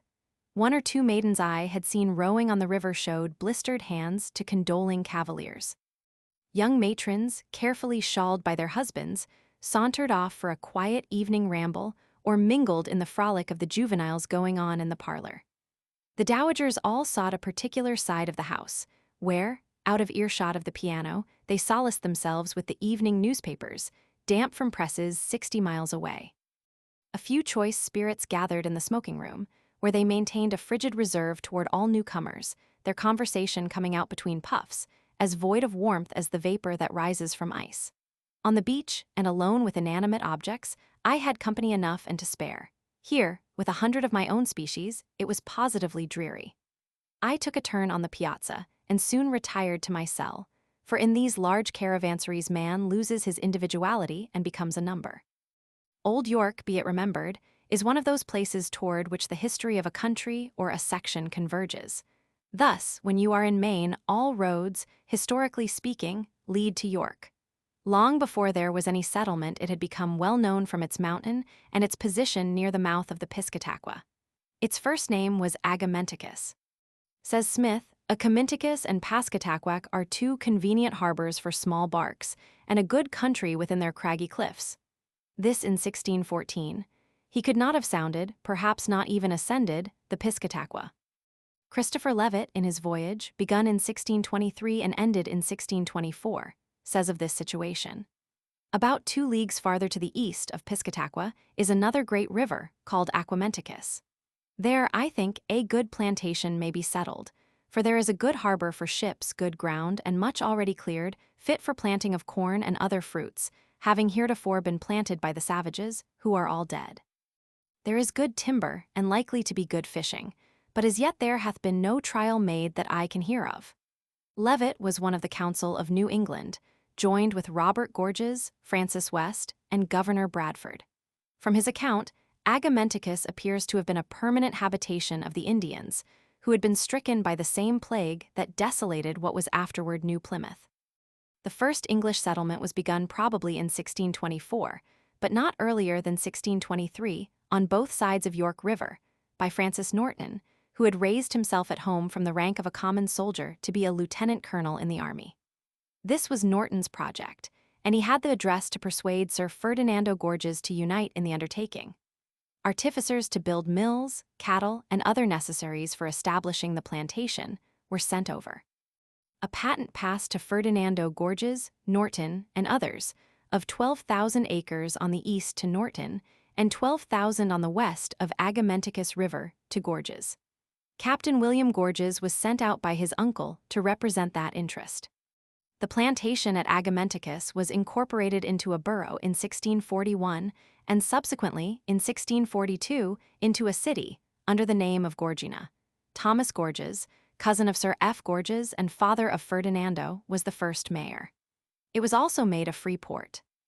Though Gorgina was probably the first incorporated city in America, it was in reality no more than an inconsiderable seacoast village, with a few houses in some of the best places for fishing and navigation. Its territory was, however, ample, embracing 21 square miles. There was little order or morality among the people, and in one account it is said they had as many shares in a woman as a fishing boat. All the earlier authorities I have seen agree in giving Gorgina an indifferent character, and I was not surprised to find a couplet still extant, expressive of the local estimate in which its villages were once held. Cape Nettic and the Nubble, Old York and the D.L. Governor Winthrop of Massachusetts made in 1643 the following entry in his journal. Those of Sir Ferdinando Gorge, his province beyond Piscat, were not admitted to the Confederation, because they ran a different course from us, both in their ministry and civil administration. For they had lately made a Commenticus, a poor village, a corporation, and had made a tailor their mayor, and had entertained one Mr. Hull, an excommunicated person and very contentious, for their minister. A Boston man and a magistrate stood thus early on his dignity. Sir F. Gorges makes his appearance in that brilliant and eventful period when Elizabeth ruled in England, Henry Roman IV, in France and Philip Roman II, in Spain.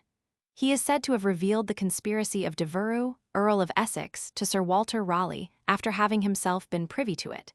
This act, a bar sinister in the biography of Gorges, sullies his escutcheon at the outset. History must nevertheless award that he was the most zealous, the most indefatigable, and the most influential of those who freely gave their talents and their wealth to the cause of American colonization. Gorges deserves to be called the father of New England. For more than 40 years extending through the reigns of James I and of Charles I, the Commonwealth, and the Restoration, he pursued his favorite idea with a constancy that seems almost marvelous when the troublous times in which he lived are passed in review.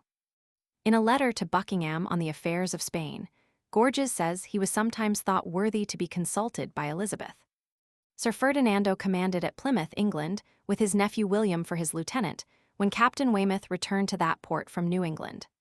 On board Weymouth's ship were 5 natives, of whom 3 were seized by Gorges. They were detained by him until they were able to give an account of the topography, resources, and peoples of their far-off country. From this circumstance dates Gorges's active participation in New England affairs. He was interested in Lord John Popham's ineffectual attempt. Finding the disasters of that expedition, at home and abroad, had so disheartened his associates that he could no longer reckon on their assistance, he dispatched Richard Vines and others at his own charge, about 1617, to the same coast the Popham colonists had branded, on their return, as too cold to be inhabited by Englishmen. Vines established himself at or near the mouth of the Saco.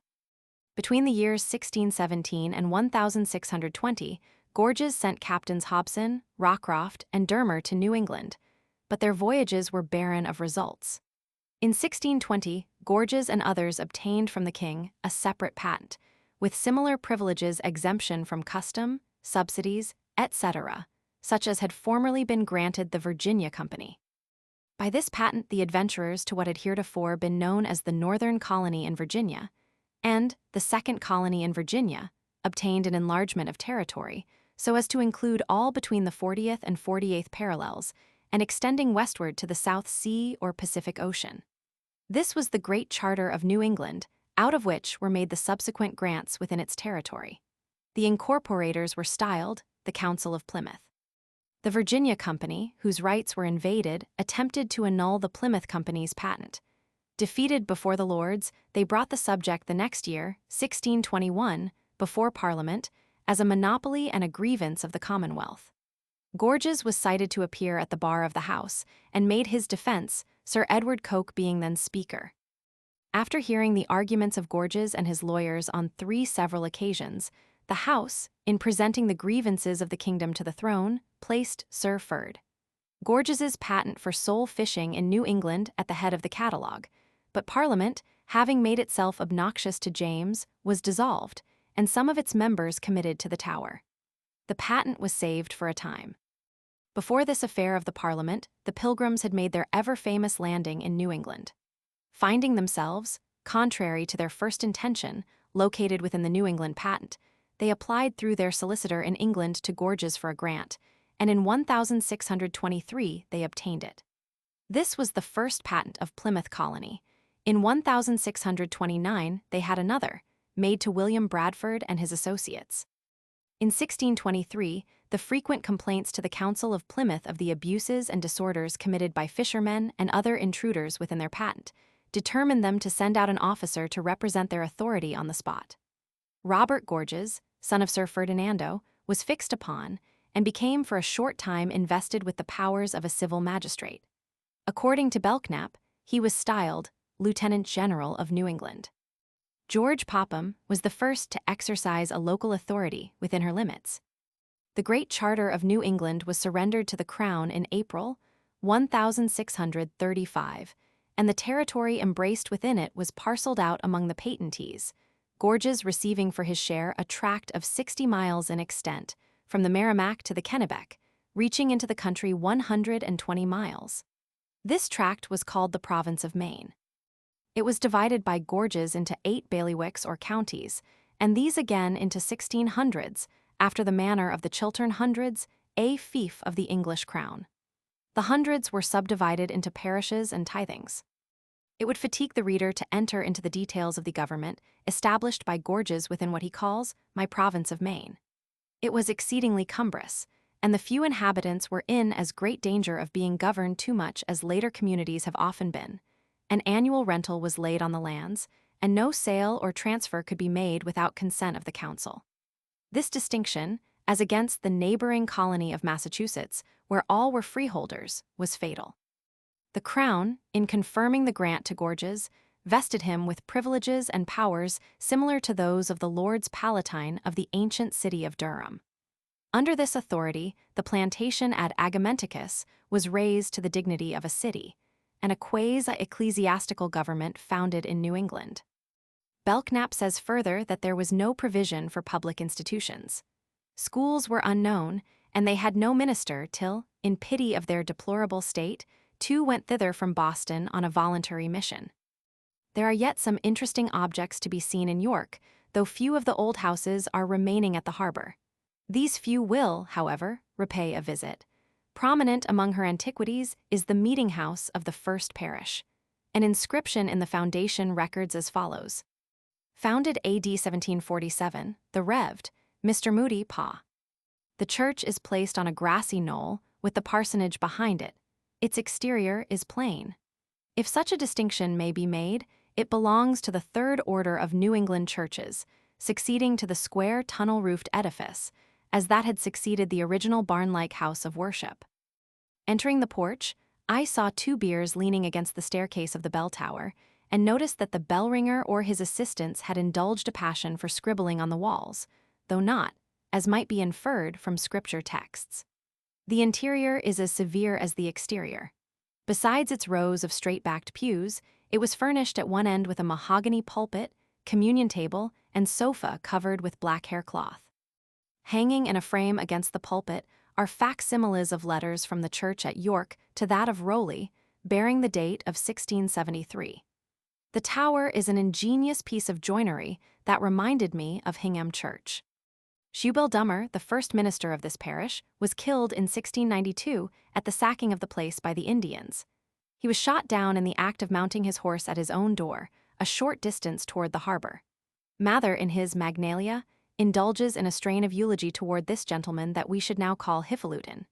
Dummer's successor was Samuel Moody, an eccentric but useful minister, still spoken of as Parson Moody. He was Sir William Pepperell's chaplain in the Louisbourg expedition, and noted for the length and fervor of his prayers. After the capitulation, Sir William gave a dinner to the superior officers of the army and fleet. Knowing the prolixity of his chaplain, he was embarrassed by the thought that the parson's long-winded grace might weary the admiral and others of his guests.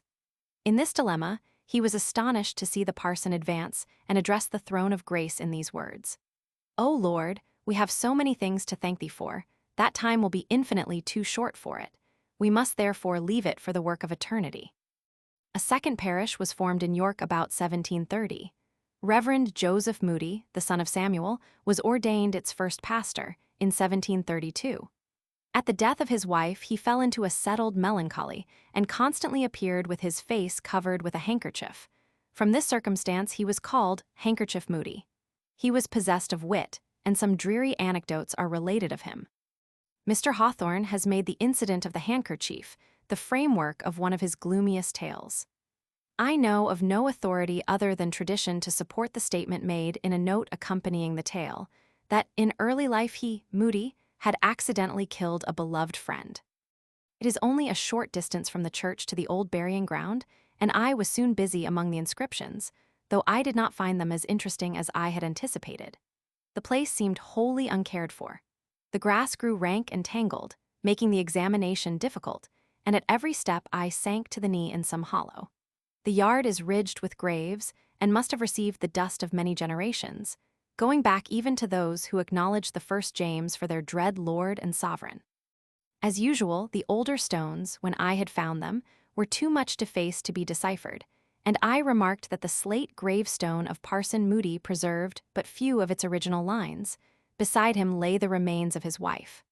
The following is his own epitaph: "Here lies the body of the Rev. Samuel Moody, A.M., the zealous, faithful, and successful pastor of the First Church of Christ in York. Was born in Newbury, January 4, 1675.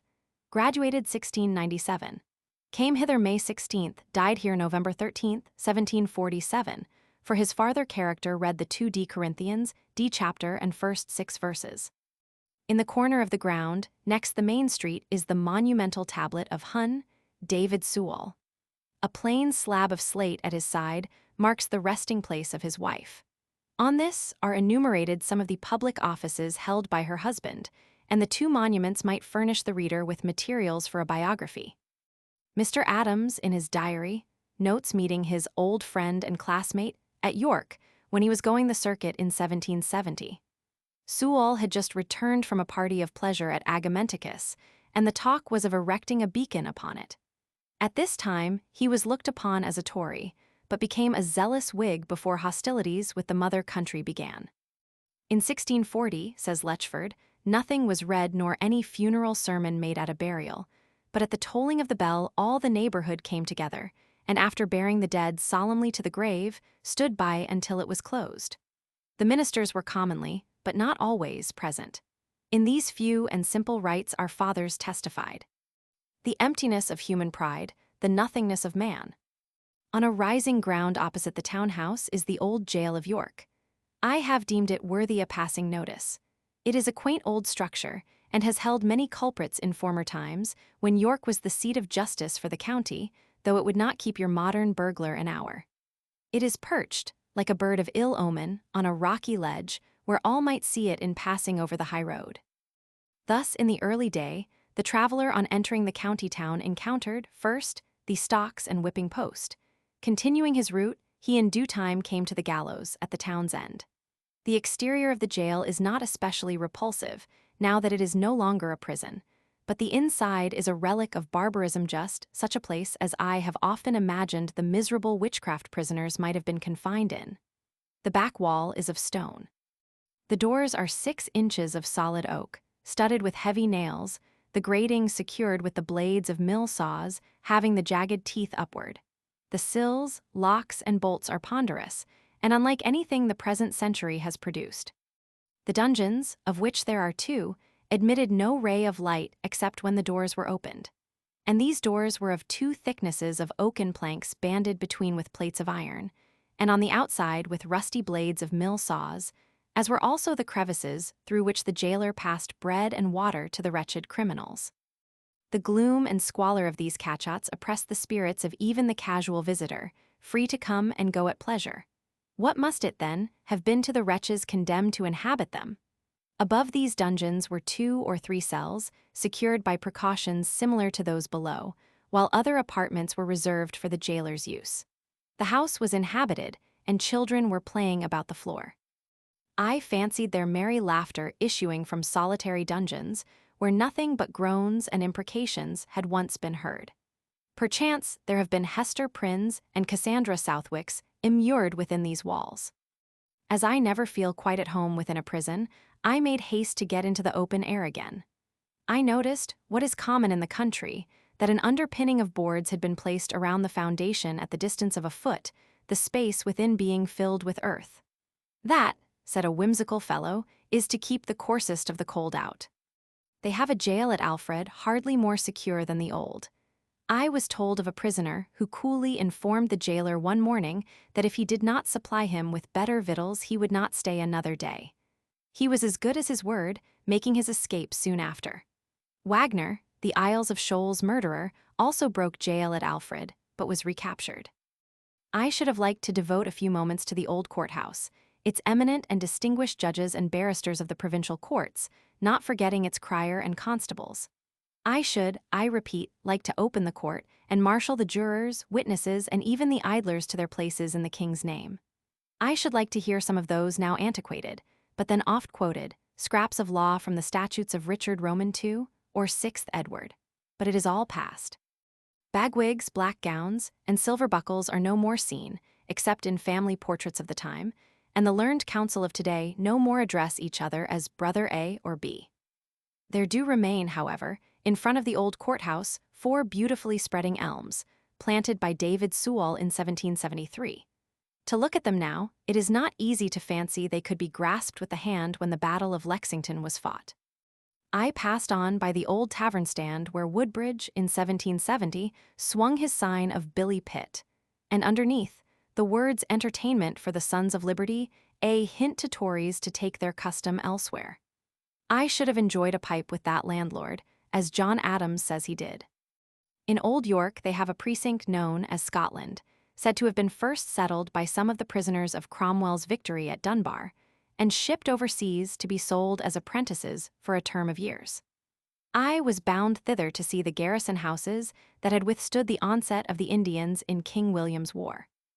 It is 4 miles from the village to Scotland Parish, the road passing through broad acres of cleared land or ancient orchards, with now and then a byway of green turf leading to a farmhouse on the river, or a gleam of the stream itself winding through the meadows as you mount the rocky hills in your route.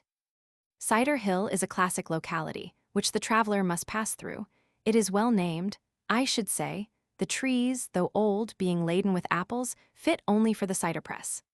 I was struck with the age of the orchards, and indeed with the evidences on all sides of the long occupancy of the land. In going up and down the traveled roads of York, the impression is everywhere gained of an old settled country. By the side of the road is the withered trunk of an ancient tree, said to have been brought from England in a tub more than 200 years ago. Nothing remains but the hollow shell, which still puts forth a few green shoots. Next to the rocks, it is the oldest object on the road. At a little distance it has sent up an offshoot, now a tree bearing fruit, and has thus risen again, as it were, from its own ashes. This tree deserves to be remembered along with the Stuyvesant and Endicott pear trees. There is, or was another apple tree of equal age with this in Bristol. "You have a good many apples this year," I said to a farmer. "Oh, a marster sight on 'em, sir, marster sight, but they don't fetch nothing." "Is the cool summer injuring your corn?" I pursued. "Snouted it, sir, snouted it." The Junkins's garrison is the first reached.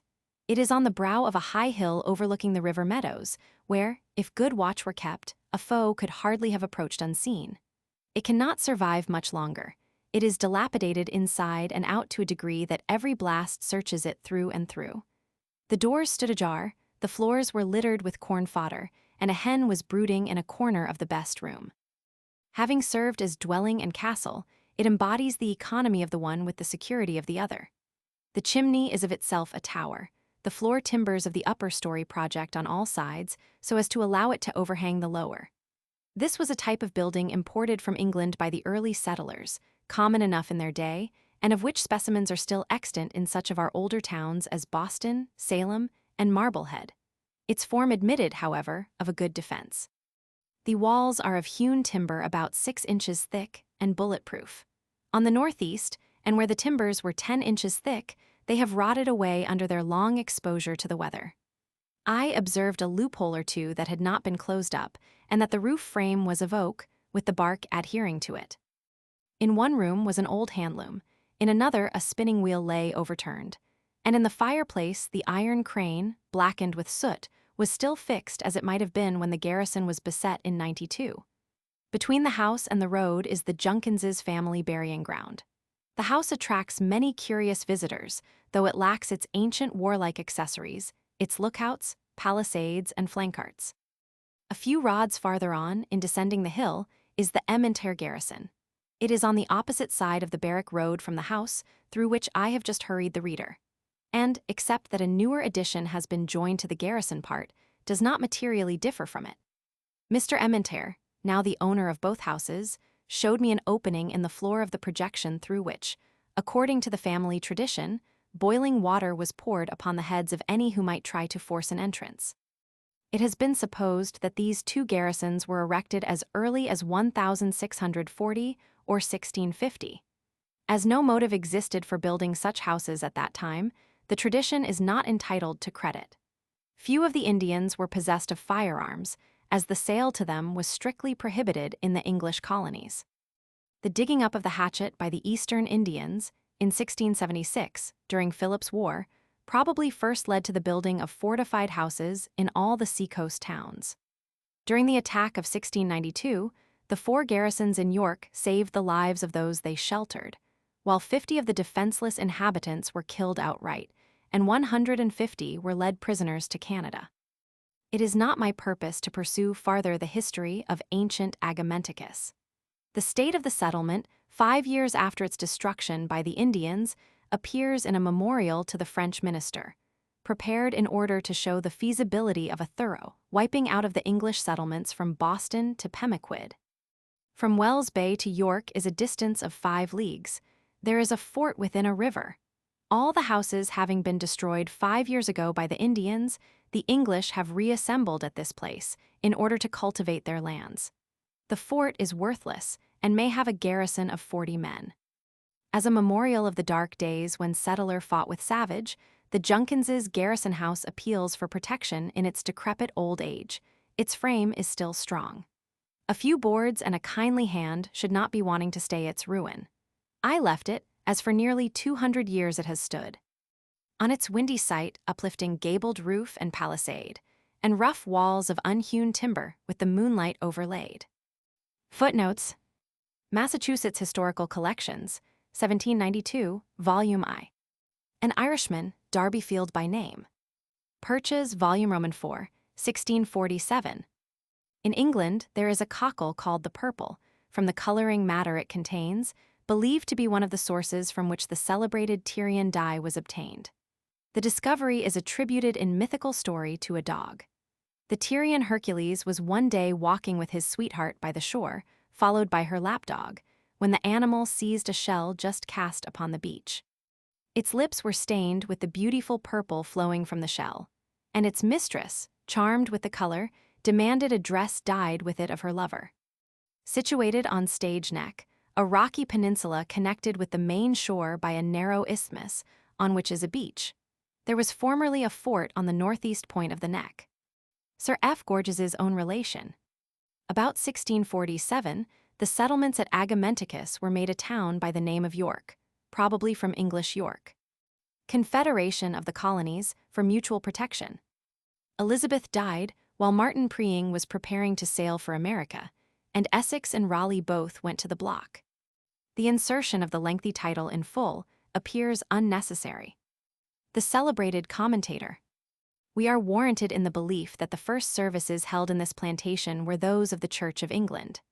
The first, or borough, charter mentions the church chapel. Robert Gorges, in 1623, brought over an Episcopal chaplain, William Morrill, and with him also came, as is supposed, Reverend William Blackstone, the first inhabitant of Boston. Hutchinson says, "In every frontier settlement there were more or less garrison houses, some with a flankart at two opposite angles, others at each corner of the house. Some houses surrounded with palisadoes.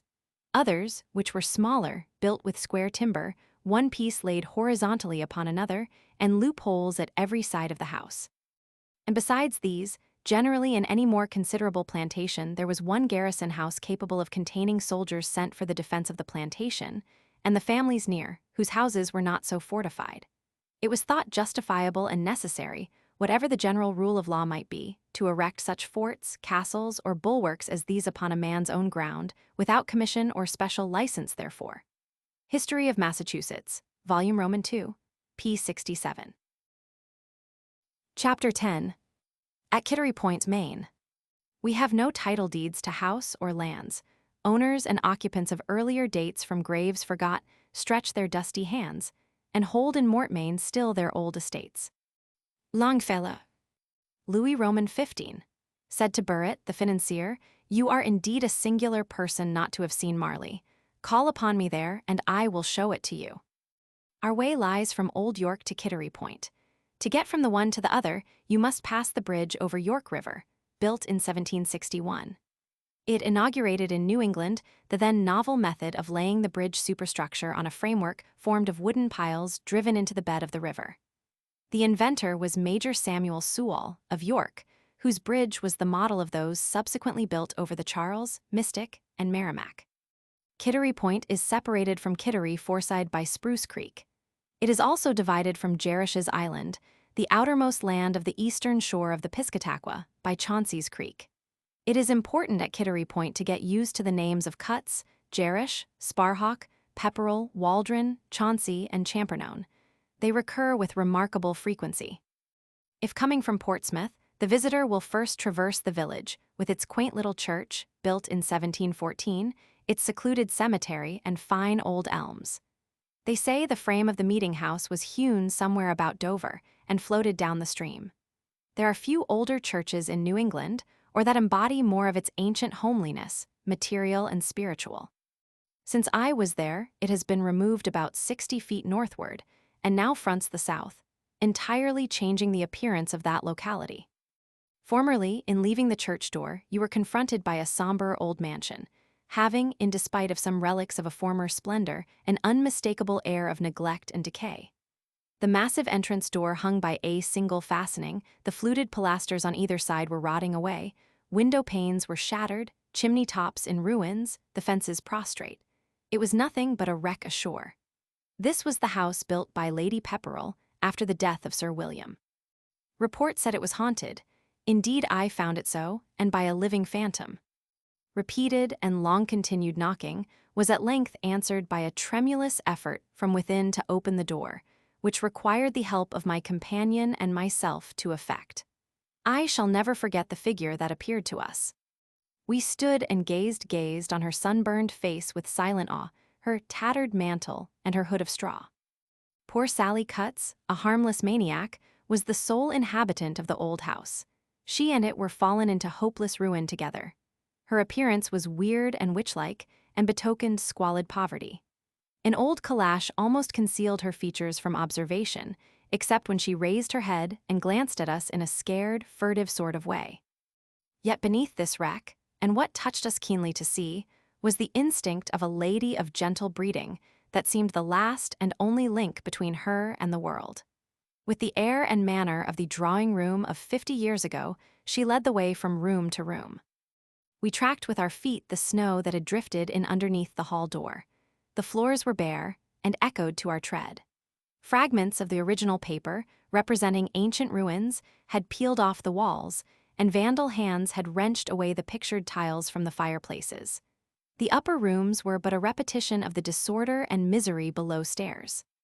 Our hostess, after conducting us to her own apartment, relapsed into imbecility, and seemed little conscious of our presence.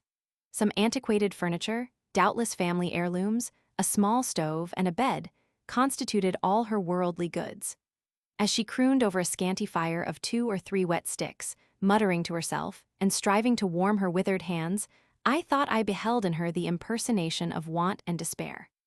Her family was one of the most distinguished of New England, but a strain of insanity developed itself in her branch of the genealogical tree. Of 3 brothers, John, Richard, and Robert Cuthu, in 1641 emigrated from Wales, the first became president of the province of New Hampshire, the second settled on the Isles of Shoals, and the third at Kittery, where he became noted as a builder of ships. This house had come into the possession of Captain Joseph Cutts about the beginning of the century. He was a large shipowner and a successful and wealthy merchant. Ruined by Mr. Jefferson's embargo and by the War of 1812, he lost his reason and now lies in the village churchyard. 2 of his sons inherited their father's blighting misfortune. One fell by his own hand in Lady Pepperell's bedchamber. Sally, the last survivor, has joined them within a 12-month. Poor Sally Cutts. She rose to take leave of us with the same ceremonious politeness which had marked her reception. Her slight and shrunken figure was long in my memory, her crazy buffet, and broken, antiquated chairs, to which she clung as the most precious of earthly possessions. It was one of her hallucinations to be always expecting the arrival of a messenger from Washington with full reparation of the broken fortunes of her family. Some charitable souls cared for her necessities, but such was the poor creature's pride that artifice was necessary to effect their purpose. Flitting through the deserted halls of the gloomy old mansion, dreading the stranger's approach, the gossip of the neighborhood, the jibes of village urchins, Sally remained its mistress until summoned to a better and kindlier mansion. I said the house was haunted, and I believe it. A short walk beyond the cemetery brings you up with Fort M. Clary, its block house, loopholed for musketry, its derricks, and general disarray. Not many would have remembered the gallantry of Major Andrew M. Clary at Bunker Hill, but for this monument to his memory. The site has been fortified from an early day by garrison house, stockade, or earthwork. It should have retained its earliest name of Fort Pepperell. John Stark's giant comrade might have been elsewhere commemorated. It is said no village is so humble but that a great man may be born in it. Sir William Pepperell was the great man of Kittery Point. He was what is now called a self-made man, raising himself from the ranks through native genius backed by strength of will. Smollett calls him a Piscataqua trader, with little or no education and utterly unacquainted with military operations. Though contemptuous, the description is literally true. Sir William's father is first noticed in the annals of the Isles of Shoals. The mansion now seen near the Pepperell Hotel was built partly by him and in part by his more eminent son. The building was once much more extensive than it now appears, having been, about 20 years ago, shortened 10 feet at either end. Until the death of the elder Pepperell, in 1734, the house was occupied by his own and his son's families. The lawn in front reached to the sea, and an avenue, a 1/4 of a mile in length, bordered by fine old trees, led to the house of Colonel Sparhawk, east of the village church. With its homely exterior, the mansion of the Pepperells represents one of the greatest fortunes of colonial New England. It used to be said Sir William might ride to the Saco without going off his own possessions. There is hanging in the large hall of the Essex Institute, at Salem, a 2/3 length of Sir William Pepperell, painted in 1751 by Smibert, when the baronet was in London. It represents him in scarlet coat, waistcoat, and breeches, a smooth-shaven face and powdered periwig. The waistcoat, richly gold-embroidered, as was then the fashion, was worn long, descending almost to the knee, and formed the most conspicuous article of dress. In one hand, Sir William grasps a truncheon, and in the background, the painter has depicted the siege of Louisbourg. Smollett accredits Auchmuty, Judge Advocate of the Court of Admiralty of New England, with the plan of the conquest of Louisbourg, which he pronounces the most important achievement of the war. Mr. Hartwell said in the House of Commons that the colonists took Louisbourg from the French single-handed, without any European assistance, as meddled an enterprise as any in our history, he calls it. The honor of the Louisbourg expedition has also been claimed for James Gibson, of Boston, and Colonel William Vaughan, of Damariscotta. But the central figures appear to have been Governor William Shirley and Sir William Pepperell. The year of Louisbourg was an eventful one, for all Europe was in arms. The petty German princes were striving for the imperial crown vacant by the death of the emperor, Charles Roman VII. France supports the pretensions of the Grand Duke of Tuscany with a powerful army under her illustrious profligate, Maurice de Saxe. Austria invades Bohemia. The old Brumbar swoops down upon Saxony, and his cannon growl under the walls of Dresden. The Rhenish frontiers, Silesia, Hungary, and Italy are all ablaze. England must have a hand in the fighting. Lord Chesterfield's mission to The Hague, the Quadruple Alliance at Warsaw, are succeeded by the stunning blow of Fontenoy. The Allied army recoiled and drew itself together under the walls of Brussels. The Duke of Cumberland was defeated by a sick man. It was at this moment of defeat that the news of the fall of Louisbourg reached the Allies. The Dunkirk of America had capitulated to a traitor of Piscataqua. It put new life into the beaten army and was celebrated with great rejoicings in its camps. Among those who served with distinction under Pepperrell were Richard Gridley, who afterward placed the redoubt on Bunker Hill; Worcester, who fell at Ridgefield; Thornton, a signer of our Magna Charta; and Nixon and Whiting, of the Continental Army. It was sought to give the expedition something of the character of a crusade. George Whitefield furnished for its banner the motto, Nil disperandum, Christo Duce. A little more family history is necessary to give the reader the entree of the four old houses at Kittery Point.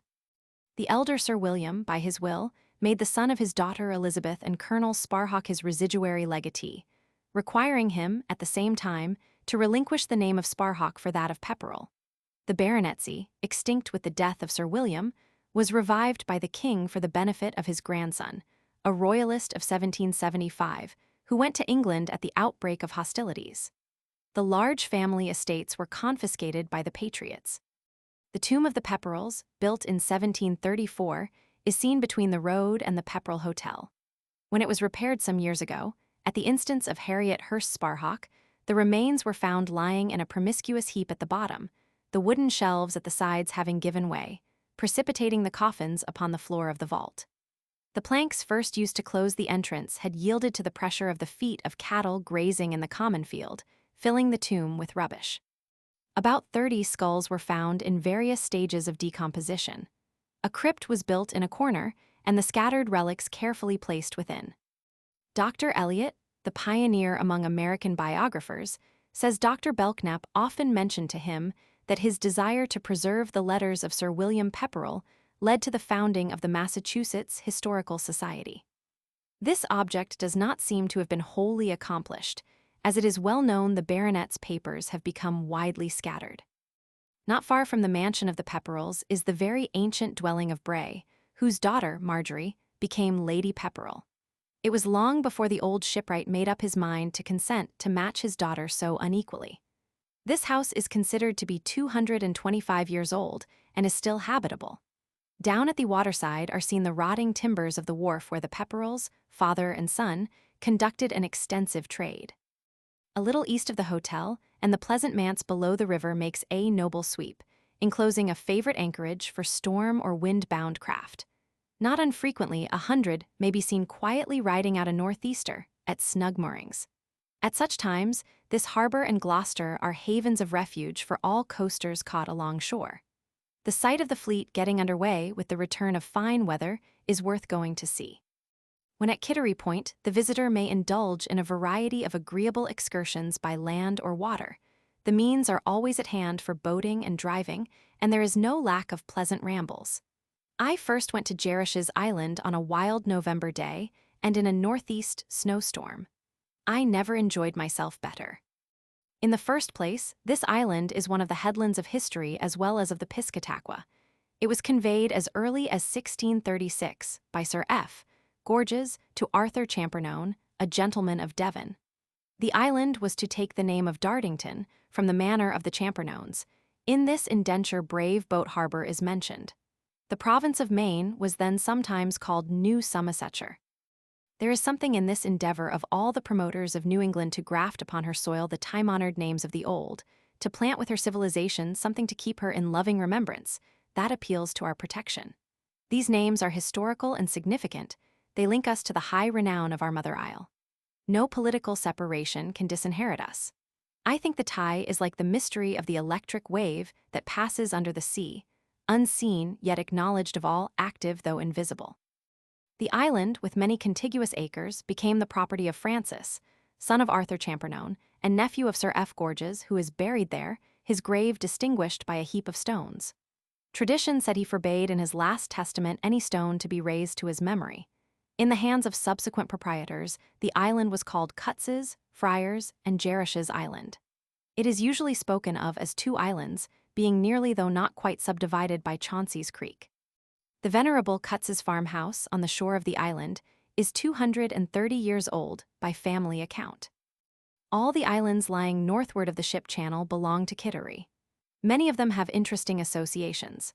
Trefethrins, the largest, projects far out into the river and is garnished with the earthworks of old Fort Sullivan, from which shot might be pitched with ease on the decks of invading ships.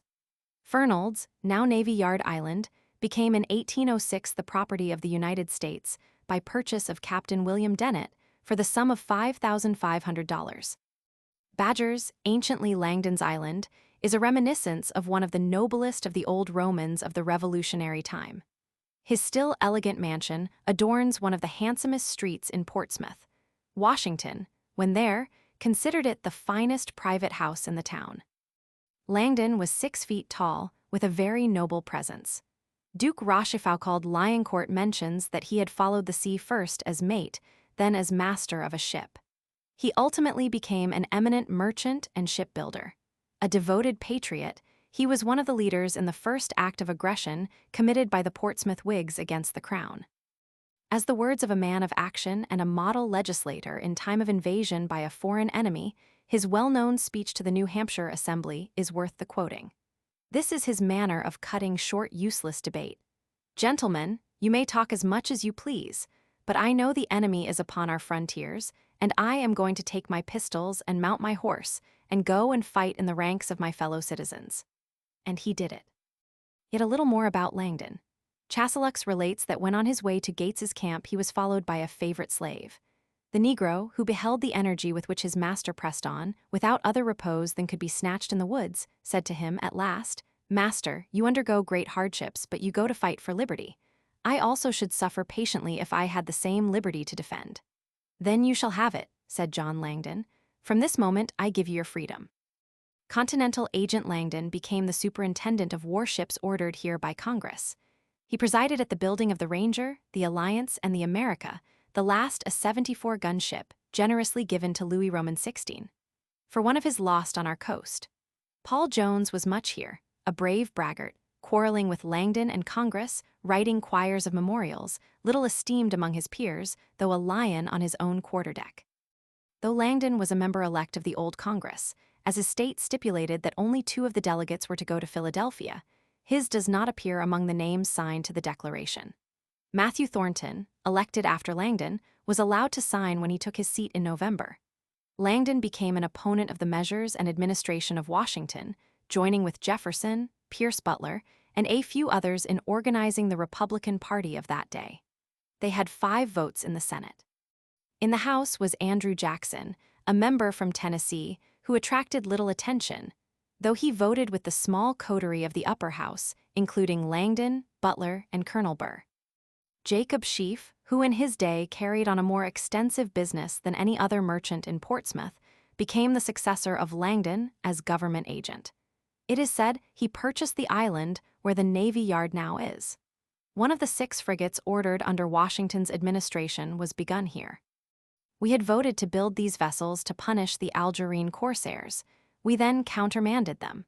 Afterward, a treaty was made with these pirates by which they were to have a new frigate of 32 guns, which was laid down at Portsmouth. The family name of Sheaffe was once much more familiar in New England than now.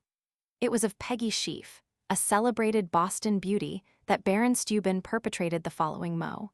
When introduced to her at the house of Mrs. Livingstone, mother of the Chancellor, the Baron exclaimed, in his broken English, "I have been cautioned from my youth against mischief, but had no idea her charms were so irresistible." Kittery is mentioned by Jocelyn as the most populous of all the plantations in the province of Maine. It engrosses the left bank of the Piscataqua from the Great Bridge at Portsmouth to the sea. The booming of guns at the Navy Yard often announces the presence of some dignitary, yet none, I fancy, more distinguished than Washington have set foot in Kittery. I regret he has not much to say of it, but more of the fishing party of which he was, at the moment, a member. Having lines, he says, we proceeded to the fishing banks without the harbor, and fished for cod, but it not being a proper time of tide, we caught but two. The impregnable character of the president for truthfulness forbids the presumption that want of skill had aught to do with his ill luck. It would be matter for general regret if the selectmen of Kittery should again, as long ago happened, be presented by a grand jury for not taking care that their children were taught their catechism and educated according to law. The number of steeples and schoolhouses seen by the way indicates, in this respect, a healthy public opinion. Kittery churchyard contains many mute appeals to linger and glean its dead secrets. Mrs. Thaxter sweetly sings, as she felt the story of one of these mildewed stones. Crushing the scarlet strawberries in the grass, I kneel to read the slanting stone. Alas, how sharp a sorrow speaks! 100 years and more have vanished, with their smiles and tears, since here was laid, upon an April day, sweet Mary Chauncey in the grave away, 100 years since here her lover stood beside her grave. I found both banks of the Piscataqua charming. The hotels at Newcastle, Kittery, Old York, etc., are of the smaller class, adapted to the comfortable entertainment of families, and as they are removed from the intrusion of that disagreeable constituent of city life known overseas as the swell mob, real comfort is attainable. They are not faultless, but one may always confidently reckon on a good bed, a polite, accommodating host, and well-provided table. Footnotes. The name of Kittery Point is from a little hamlet in England. It is the first and oldest town in the state, having been settled in 1623. Gorgina, settled 1324, was a city corporate, and not a town. Kittery first included North and South Berwick and Elliot. Captain Joseph Cutts was born in 1764 and died on his birthday anniversary, aged 97. He married a granddaughter of President Chauncey, of Harvard College. Sarah Chauncey, known to us as Sally Cutts, was removed during her last illness to the house of her cousin, where she was kindly cared for. When near her end, she became more rational and was sensible of the attentions of her friends. She died June 30th, 1874. Her brother Charles was hopelessly insane 44 years, and often so violent as to make it necessary to chain him. Joseph, the other brother, entered the Navy. Overtaken by his malady, he was sent home. Under these repeated misfortunes, added to the care of her father and brothers, Sally's reason also gave way. The town allowed a small sum for the board of her father and brothers, and her friends provided wood and clothing. Her house even was sold to satisfy a government claim for duties owed by her father. It has now been renovated and is occupied by Oliver Cutts, Esquire. My appearance within Fort M. Clary caused a panic in the garrison. A few unimportant questions concerning the old works were answered only after a hurried consultation between the sergeant in charge and the head workman. The government was then meditating war with Spain, and I had reason to believe I was looked upon as a Spanish emissary. The house was also occupied at one time as a tenement by fishermen. It exhibits no marks, either inside or out, of the wealth and social consequence of its old proprietor.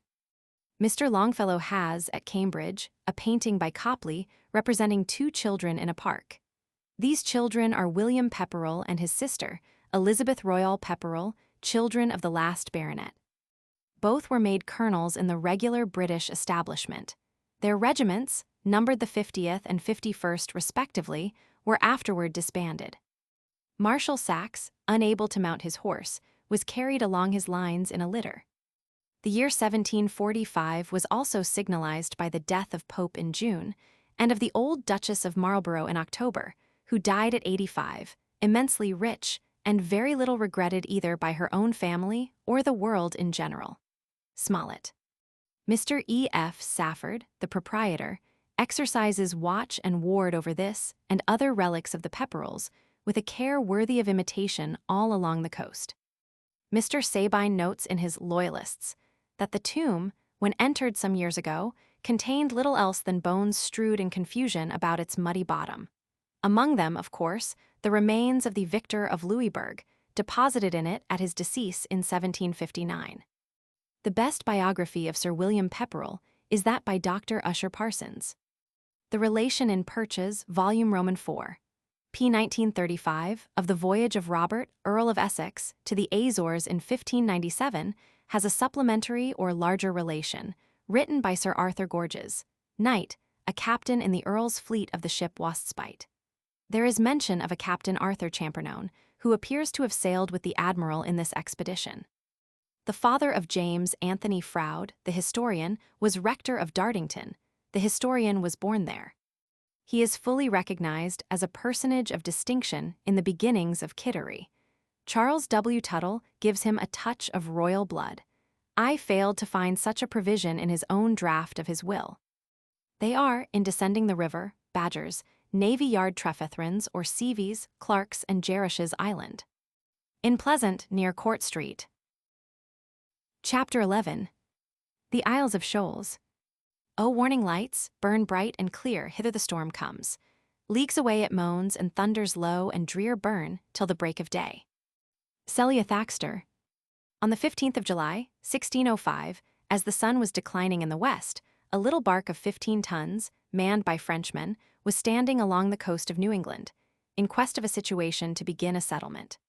The principal personage on board was Pierre du Guast, Sieur de Monts, a noble gentleman, and an officer of the household of Henry Roman IV. His commission of lieutenant general bore date at Fontainebleau in the year 1603. He was empowered by it to colonize Acadia from the 40th to the 46th parallel, in virtue of the discoveries of the Tuscan, Verrazzani. It recited, in quaint old French, that du Guast had already made several voyages to these and other neighboring countries, of which he had knowledge and experience. The commission likewise conferred authority to make war or peace with the peoples inhabiting the country of Acadia, with sole power to traffic in skins and furs for 10 years in the Bay of St. Clair and the River of Canada. The broad autograph of Henry and the great seal of yellow wax are appended to the parchment. On board the bark, besides the leader of the expedition, were a few gentlemen adventurers and 20 sailors. The name of de Monts's pilot was Champdore. The geographer of the expedition was Samuel Champlain. Accompanying de Monts as guides and interpreters were 2 natives, Panaunias and his wife.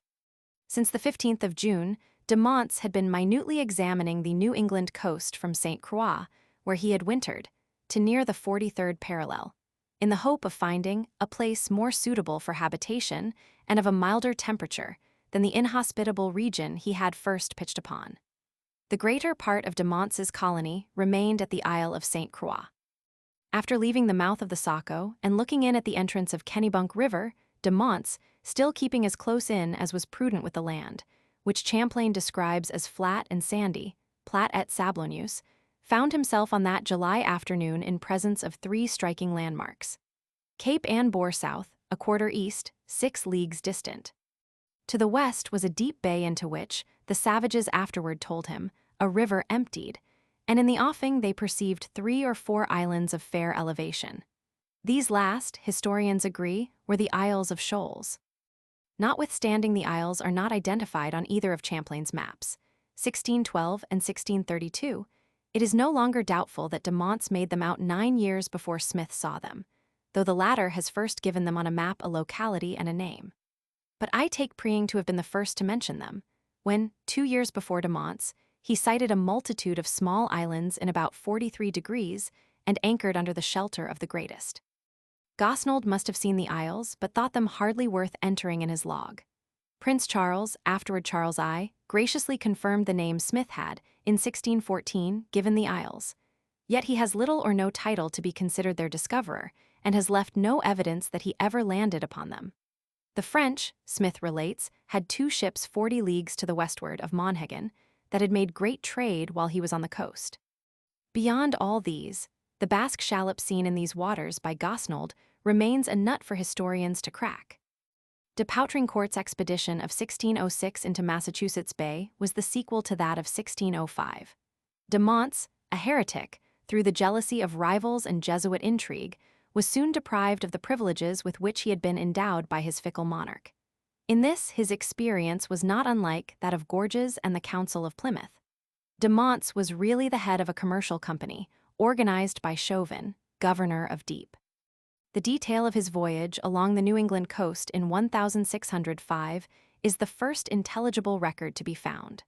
Shall we not, at last, have to do the tardy justice of acknowledging him the chief and guiding spirit of the expedition, now universally referred to as Champlain's? The latter has become the prominent figure, while Duguast is not even mentioned in some of our so-called school histories. Christopher Levitt is the first Englishman to give an account of the Isles worthy of the name. Its brevity may be advantageously contrasted with later descriptions, though the natural features remain, in many respects, the same. He says, writing 7 years after Captain Smith, "The first place I set my foot upon in New England was the Isle of Shoals, being islands in the sea about 2 leagues from the Maine. Upon these islands, I neither could see one good timber tree, nor so much good ground as to make a garden. The place is found to be a good fishing place for 6 ships, but more can not well be there, for want of convenient stage room, as this year's experience hath proved. The year 1623 is the earliest date I have seen of the islands being occupied as a fishing station. Monhegan was earlier known, and more frequented by English vessels for this purpose. A word or two about the fishery of those days. Cabot notices the cod under the name of bacalao. Jean Font speaks of the bacalos. Captain Uring calls it bacaloo. The Indian name was tamwok. Smith says the fish on our coast were much better than those taken at Newfoundland, which he styles Poor John, a nickname ever since current up the Mediterranean. One of his ships, in 1614, loaded with dry fish for Spain, where the cargo brought 40 reals, or $5, the quintal. 15 or 18 men, by his relation, took with the hook alone 60,000 fish in a month. Charlevoix believed this fish could turn itself inside out, like a pocket.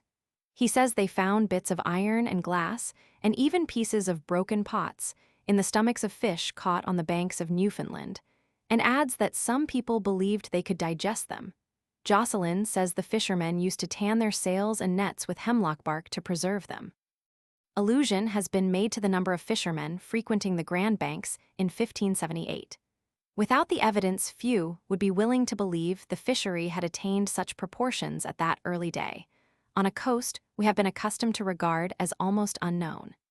It certainly goes very far toward dispelling illusions respecting the knowledge that was had of our own shores by those adventurous toilers of the sea. In Captain Richard Whitbourne's relation of his voyages and observations in Newfoundland, Purchas, Volume Roman 4, p. 1882, he says, "More than 400 sail of fishing ships were annually sent to the Grand Banks by the French and Portuguese, making 2 voyages a year, fishing winter and summer. In the year 1615, when I was at Newfoundland," he adds, "there were then on that coast of your Majesty's subjects 250 sail of ships, great and small. The burthens and tonnage of them all, one with another, so near as I could take notice, allowing every ship to be at least 60 ton, for as some of them contained less, so many of them held more, amounting to more than 15,000 tons. Now, for every 60 ton burthen, according to the usual manning of ships in those voyages, agreeing with the note I then took, there are to be set down 20 men and boys, by which computation in these 250 sail, there were no less than 5,000 persons." De Poutrincourt, writing to Paris in 1618 from Port Royal, estimates the fishery to be then worth $1,000,000 annually to France. He declares he would not exchange Canada for Peru if it were once seriously settled, and foreshadows the designs of the English on New France as soon as they should have made themselves strong in Virginia. By a royal edict of 1669, the French fishermen of New France were allowed to land their fish in all the ports of the mother country, except Havre, free of duty. The advantages possessed by the Isles of Shoals were deep water, with a reasonably secure haven for ships, free from molestation by the savages, while the crews were engaged in taking and curing their fish. To this ought to be added their nearness to the best fishing grounds. All along shore the islands were, as a rule, earlier frequented than the mainland. Levitt says, and he thought it a fatal objection, the ships that fished at Cape Ann in 1623 had to send their boats 20 miles to take their fish, and the masters were in great fear of not making their voyages. "I fear there hath been too fair a gloss set upon Cape Anne," writes Levitt. La Hontan, writing from Quebec in 1683, says of the cod fishery on the banks of Newfoundland, "You can scarce imagine what quantities of codfish were catched there by our seamen in the space of a quarter of an hour. For though we had 32 fathom water, yet the hook was no sooner at the bottom than the fish was catched, so that they had nothing to do but to throw in and take up without interruption. But after all, such is the misfortune of this fishery that it does not succeed but upon certain banks, which are commonly passed over without stopping. However, as we were plentifully entertained at the cost of these fishes, so such of them as continued in the sea made sufficient reprisals on the corpse of a captain and of several soldiers who died of the scurvy, and were thrown overboard 3 or 4 days after." It is worthy of note that the Trial, the first vessel built in Boston, took a lading of fish to Balboa in 1643 that were sold to good profit. From thence she took freight for Malaga, and brought home wine, oil, fruit, iron, etc. She was then sent to trade with La Tour and Acadia. The Trial was of about 160 tons burden. In the year 1700, there were 200 New England vessels loaded in Acadia with fish. The cargoes were taken to Boston, and they're distributed to different parts of the world. After the Isles became permanently inhabited, the fishery continued prosperous, and by 1730, 3 or 4 vessels were annually loaded for Balboa. Before the Revolution, 7 or 8 schooners hailed from the islands, but from this period, the fishery dates its decay. In 1800, only shore fishing was pursued, which employed 13 whaleboats similar to those now in use, and the best of all boats in a sea. Besides the fish itself, the liver of the cod, as is well known, is saved for the oil it contains. Hake sounds are of greater value than the fish, being extensively used in the manufacture of isinglass. The efficacy of the cod's liver was early known. "Their livers and sounds eaten," says an old writer, "is a good medicine for to restore them that have melted their grease." The interest with which the obscure lives of these islanders, and the cluster of inhospitable rocks on which they dwell are invested, is remarkable enough. It may be in a measure owing to the irregular intercourse formerly held with the mainland, and to the consequently limited knowledge of them. And it is heightened in no small degree by the mystery of a residence in the midst of the sea, where all ties with the adjacent continent would seem to be dissevered. But if the open polar sea be a fact and not a myth, the continents are themselves but larger islands with more expanded horizons. I happened one day to be in Portsmouth. In Trenus, if you want to be esteemed there, you must say Portsmouth, as even the lettered of that ilk do. The morning air had been freshened and sweetened by copious showers. Little pools stood in the streets, and every blade of grass was tipped with a crystal raindrop. Old probabilities had foretold clearing weather. Everything seemed propitious, except that it continued to rain pitchforks, with the tines downward, and that the wind was steadily working round to the eastward. As the struggle between foul and fair seemed at length to incline to the latter, I went down to the wharf to find the packet for the shoals had already unmoored and was standing across the river. Unloosing a dory that was lying conveniently near, I boarded the Marie as she came about, thus putting myself en rapport with the shoals by means of this little floating bridge, or island, as you may please to have it. It being the first day of summer, the passengers were so few as to be easily taken in at a glance. They were chiefly workmen employed on the great hotel at Star Island, or, as they chose to style themselves, convicts going into servitude on a desert rock. So cheaply did they hold the attractions of the Isles. Perhaps 1 or 2 of the passengers had no more business at the islands than myself. It is not easy to have a more delightful sail than down the Piscataqua, or to find a more beautiful stream when its banks are clothed in green. It has often been described, and may again be, without fear of exhausting its capabilities. The movement of shipping to and fro, the shifting of objects as you glide by them, together with the historic renown with which its shores are encrusted, fill the eye while exciting the imagination. A few miles above Portsmouth, the river expands into a broad basin, which receives the volume of tide, and then pours it into the sea between narrow banks. We gain the narrows of the river with Pearce's Island on the right and Seavies on the left, each crowned with grass-grown batteries thrown up in the Revolution to defend the pass. Here the stream is not a good rifle shot in breadth, and moves with increased velocity within the contracted space, the swirl and eddying of the current resembling the boiling of a huge cauldron.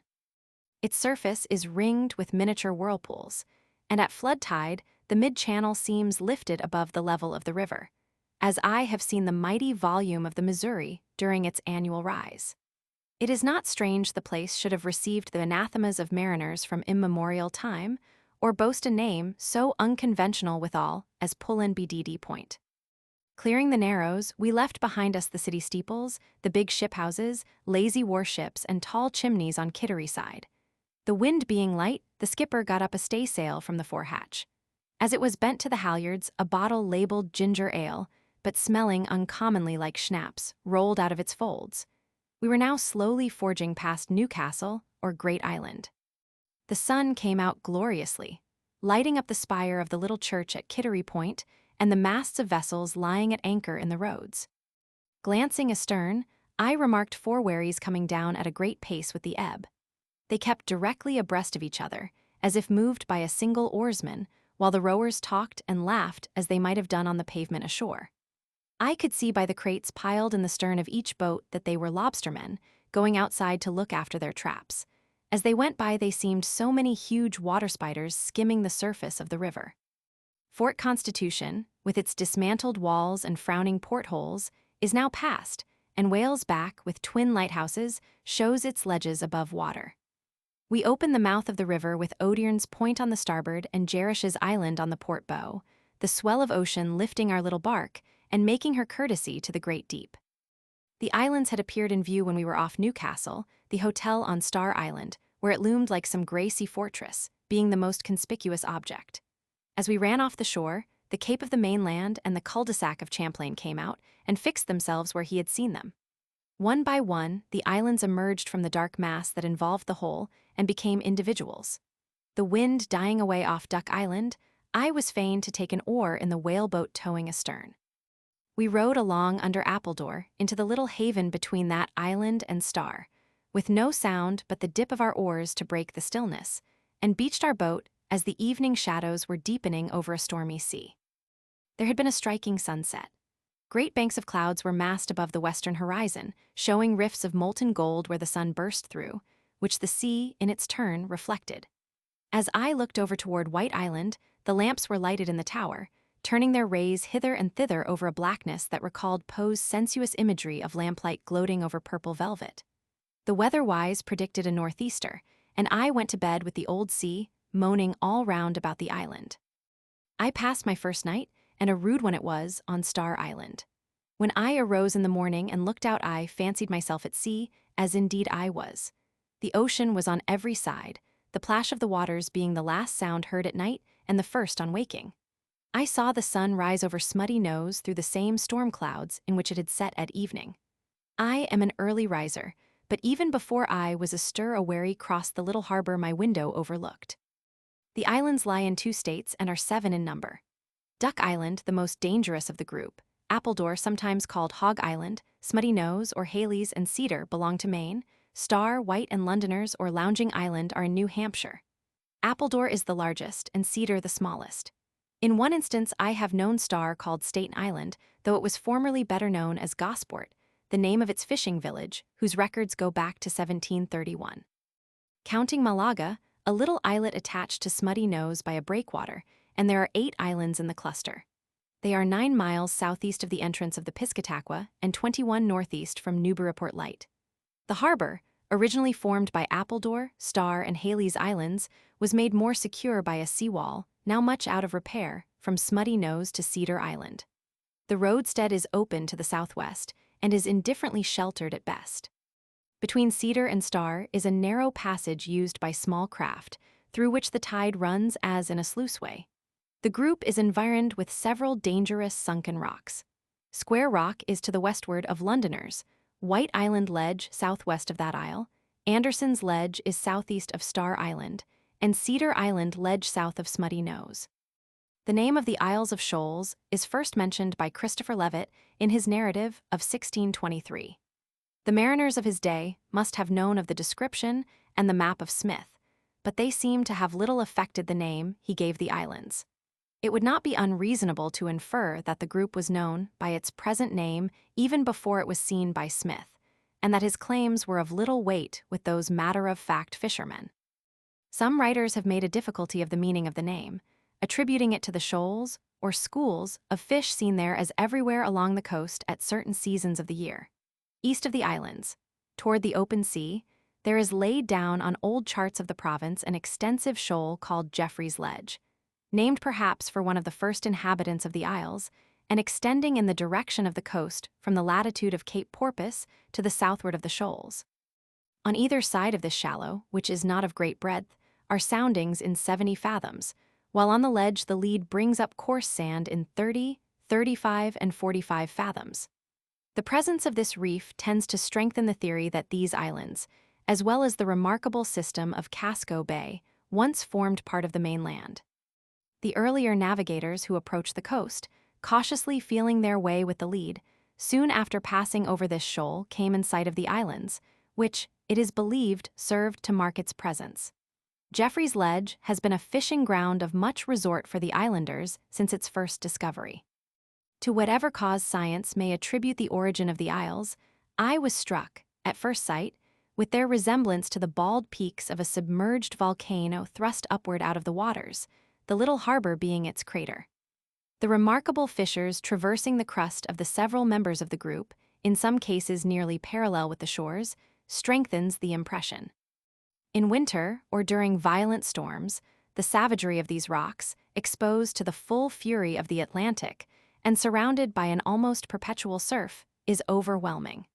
You can with difficulty believe the island on which you stand is not reeling beneath your feet. After exploring the shore and seeing with his own eyes the deep gashes in its mailed garment, the basins hollowed out of granite and flint, and the utter wantonness in which the sea has pitched about the fragments it has wrested from the solid rock, the futility of words in which to express this confusion comes home to the spectator. Mr. Hawthorne's idea greatly resembles the Indian legend of the origin of Nantucket. As much as anything else, he says, it seems as if some of the massive materials of the world remained superfluous after the Creator had finished, and were carelessly thrown down here, where the millionth part of them emerge from the sea, and in the course of thousands of years have become partially bestrewn with a little soil. The old navigators stigmatized Labrador as the place to which Cain was banished, no vegetation being produced among the rocks but thorns and moss. What a subject White Island would make for a painting of the deluge. A Finlander with whom I parleyed told me his country could show ruder places than these isles, and that the winters there were longer and colder. Parson Tuck used to say the winters at the shoals were a thin under waistcoat, warmer than on the opposite mainland. Doubtless the Orkneys or Hebrides equal these islands in desolateness and wildness of aspect, but they could scarce surpass them. The islands are so alike in their natural features that a general description of one will apply to the rest of the cluster, and hence the first explored, so far as its crags, sea caverns, and galleries are in question, is apt to make the strongest impression. But after closer acquaintance, each of the 7 is found to possess attractions, peculiarities even of its own. They grow upon you and charm away your better judgment, until you find sermons, or what is better, in stones, and good health everywhere. The change comes over you imperceptibly, and you are metamorphosed for the time into a full-fledged shoaler. Ready to climb a precipice or handle an oar with any native eye, was about to say of the soilbutt that would be quite too strong a figure for the shoals. The little church on Star Island is usually first visited. When I was before here, it was a strikingly picturesque object, surmounting the islands and visible in clear weather 20 miles at sea. It is now dwarfed by the hotel and is perhaps even no longer a sea mark for the fishermen. Such quaint little turrets have I seen in old Dutch prints. The massive walls are of rough granite from the abundance of the isle. Its roof and tower are of wood, and, being here, what else could it have but a fish for its weather vane? The bell was used, while I was there, to call the workmen to their daily labor. But its tones were always mournful, and vibrated with strange dissonance across the sea. The whitewash the interior walls had received was plentifully bespattered upon the wooden benches. In a deeply recessed window, one of the tiny seabirds that frequent the islands was beating the panes with its wings. I gave the little fellow his liberty, but he did not stay for thanks. The church is not more than 10 paces in length by 6 in breadth, yet was sufficient, no doubt, for all the churchgoers of the 7 islands. Its foundations are upon a rock, and it is altogether a queer thing and an odd place. After the desertion of Appledore, a meeting house was erected on Star Island, 28 by 48 feet, with a bell. Mr. Moody, of Salisbury, Massachusetts, was in 1706 called to be the first minister there. In 1730, he was succeeded by Reverend John Tuck. Mather relates many anecdotes of Reverend John Brock, one of the early ministers at the islands, in illustration of the efficacy of prayer. The child of one Arnold, he says, lay sick, so nearly dead that those present believed it had really expired. But Mr. Brock, perceiving some life in it, goes to prayer, and in his prayer uses this expression, "Lord, wilt thou not grant some sign before we leave prayer that thou wilt spare and heal this child? We cannot leave thee till we have it." The child sneezed immediately. Going round the corner of the church, I came upon a coast pilot, peering through his glass for the smoke of a steamer, cable-freighted, that had been momentarily expected from Halifax for a week. His trim little boat lay in the harbor below us at her moorings. It was, he said, a favorite station from which to intercept inward-bound vessels. The pilot told me, with a quiet chuckle, of a coaster, manned by raw Irish hands, that had attempted in broad day to run into the harbor over the breakwater from Haley's to Cedar Island. They did not get in, he said, but it being a full tide and smooth sea, the mole only knocked off the cutwater of their craft. Behind the meeting house is the little schoolhouse, in as dire confusion when I saw it as any bad boy could have wished. The windows were shattered, chairs and benches overturned, and a section of rusty stovepipe hung from the ceiling, while the fragment of a wall map, pressed into service as a window curtain, was being scanned through the dingy glass by an urchin with a turn for geography. East of the church is a row of cottages, the remnant of the fishing village, serving to show what it was like before modern innovations had swept the moiety of ancient Gosport from the face of the island. Each had a birdhouse on the peak of its gable. There was the semblance of regularity in the arrangement of these cottages, the schoolhouse leading the van, but they were nearly or quite all unpainted, these homely abodes of a rude people. On looking around, you perceived walled enclosures, some of them containing a little earth patched with green grass, but all thickly studded with boulders. Is it possible, you ask, that such a waste should ever be the cause of heartburnings, or know the name of bond, mortgage, or warranty? Little did these impoverished islanders dream the day would come when their sterile rocks would be eagerly sought after by the fortunate possessors of abundance. Star Island formerly afforded pasturage for a few sheep and cows. There is a record of a woman who died at Gosport in 1795, aged 90. She kept 2 cows, fed in winter on hay cut by her in summer with a knife among the rocks. The cows were taken from her by the British in 1775 and killed, to the great grief of old Mrs. Pusley. Formerly, there was more vegetation here, but at odd times, the poor people have gathered and burned for fuel fully half the turf on the island. It is written in the Book of Records that the soil of the islands is gradually decreasing, and that a time would come when the dead must be buried in the sea or on the mainland. From the year 1775 until 1820, the few inhabitants who remained on the islands lived in a deplorable condition of ignorance and vice. Some of them had lost their ages for want of a record. Each family was a law to itself. The town organization was abandoned. Even the marriage relation was forgotten, and the restraints and usages of civilized life set at naught. Some of the more debased, about 1790, pulled down and burned the old meeting house, which had been a prominent landmark for seamen. But, says the record, the special judgments of heaven seem to have followed this piece of wickedness to those immediately concerned in it. The parsonage house might have fared as ill had it not been floated away to Old York by Mr. Tuck's son-in-law. Reverend Jedediah Morse has entered in the record 2 marriages solemnized by him during the time he was on the islands, with the following remarks. The 2 couples above mentioned had been published 8 or 10 years ago, but not married, and cohabited together since, and had each a number of children. Had been formerly married to another woman, she had left him, and cohabited with her uncle, by whom she has a number of children. No regular divorce had been obtained. Considering the peculiar deranged state of the people on these islands, and the ignorance of the parties, it was thought expedient, in order as far as possible to prevent future sin, to marry them. Illustration: the graves with Captain John Smith's monument, Star Island. It is perhaps as well the visitor should be his own guide about the islands, leaving it to chance to direct his footsteps. After an inspection of the more prominent objects, such as may be taken in at a glance from the little church, I wandered at will, encountering at every few steps some new surprise. Someone says, if we seek for pleasure it is pretty sure to elude our pursuit, coming, oftener to us unawares, and the more unexpected the higher the gratification. It was in some such mood I stumbled, to speak literally, on the old burial place of the islands. I am aware that one does not, as a rule, seek enjoyment in a graveyard, but I have ever found an unflagging interest in deciphering the tablets of a buried city or hamlet. These stones may be sententious or loquacious, pompous or humble, and sometimes grimly merry. Our German friends call the churchyard God's Field. Here are no inscriptions, except on the horizontal slabs of Tuck and Stevens. There is no difference between the rough stones protruding from the ground and the fragments strewn broadcast about the little house lots. So far as this enclosure is concerned, the annals of the hamlet are as a closed book. The instinct which bids you forbear treading on a grave is at fault here.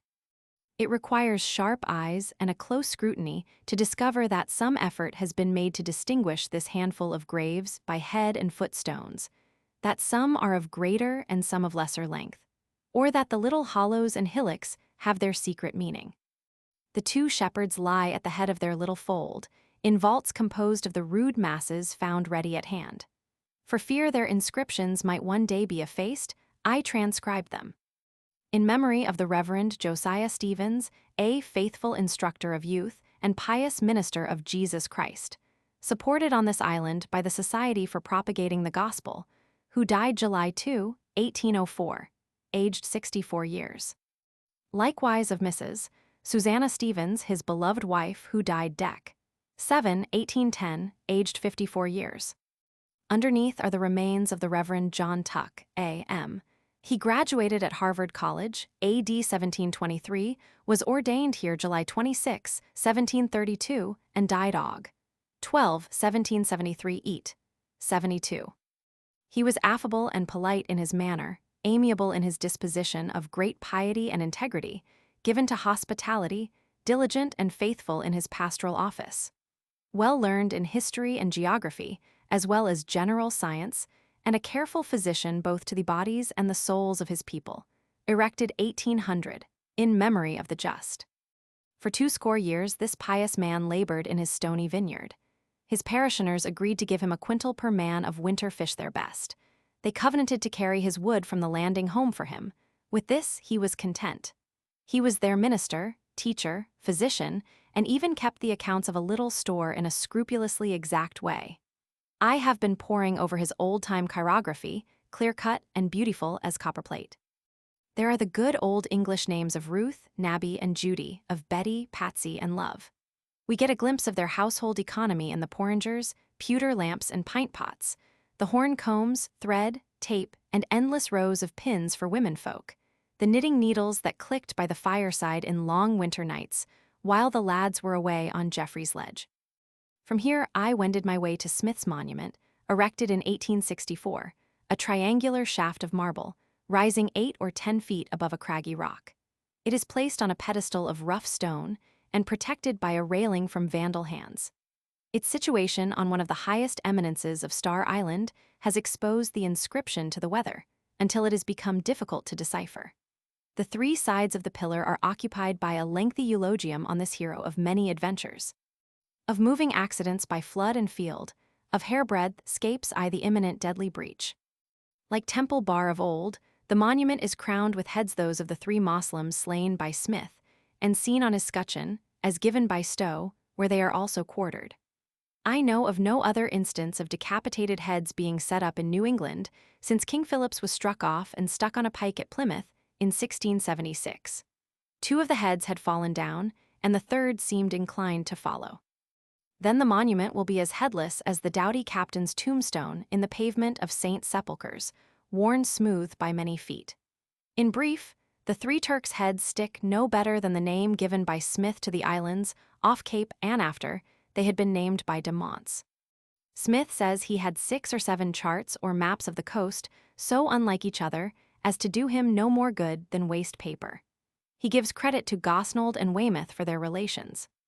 A few rods southeast of the old burying ground is a sheltered nook, in which are 3 little graves, wholly concealed by dwarf willows and wild rose bushes.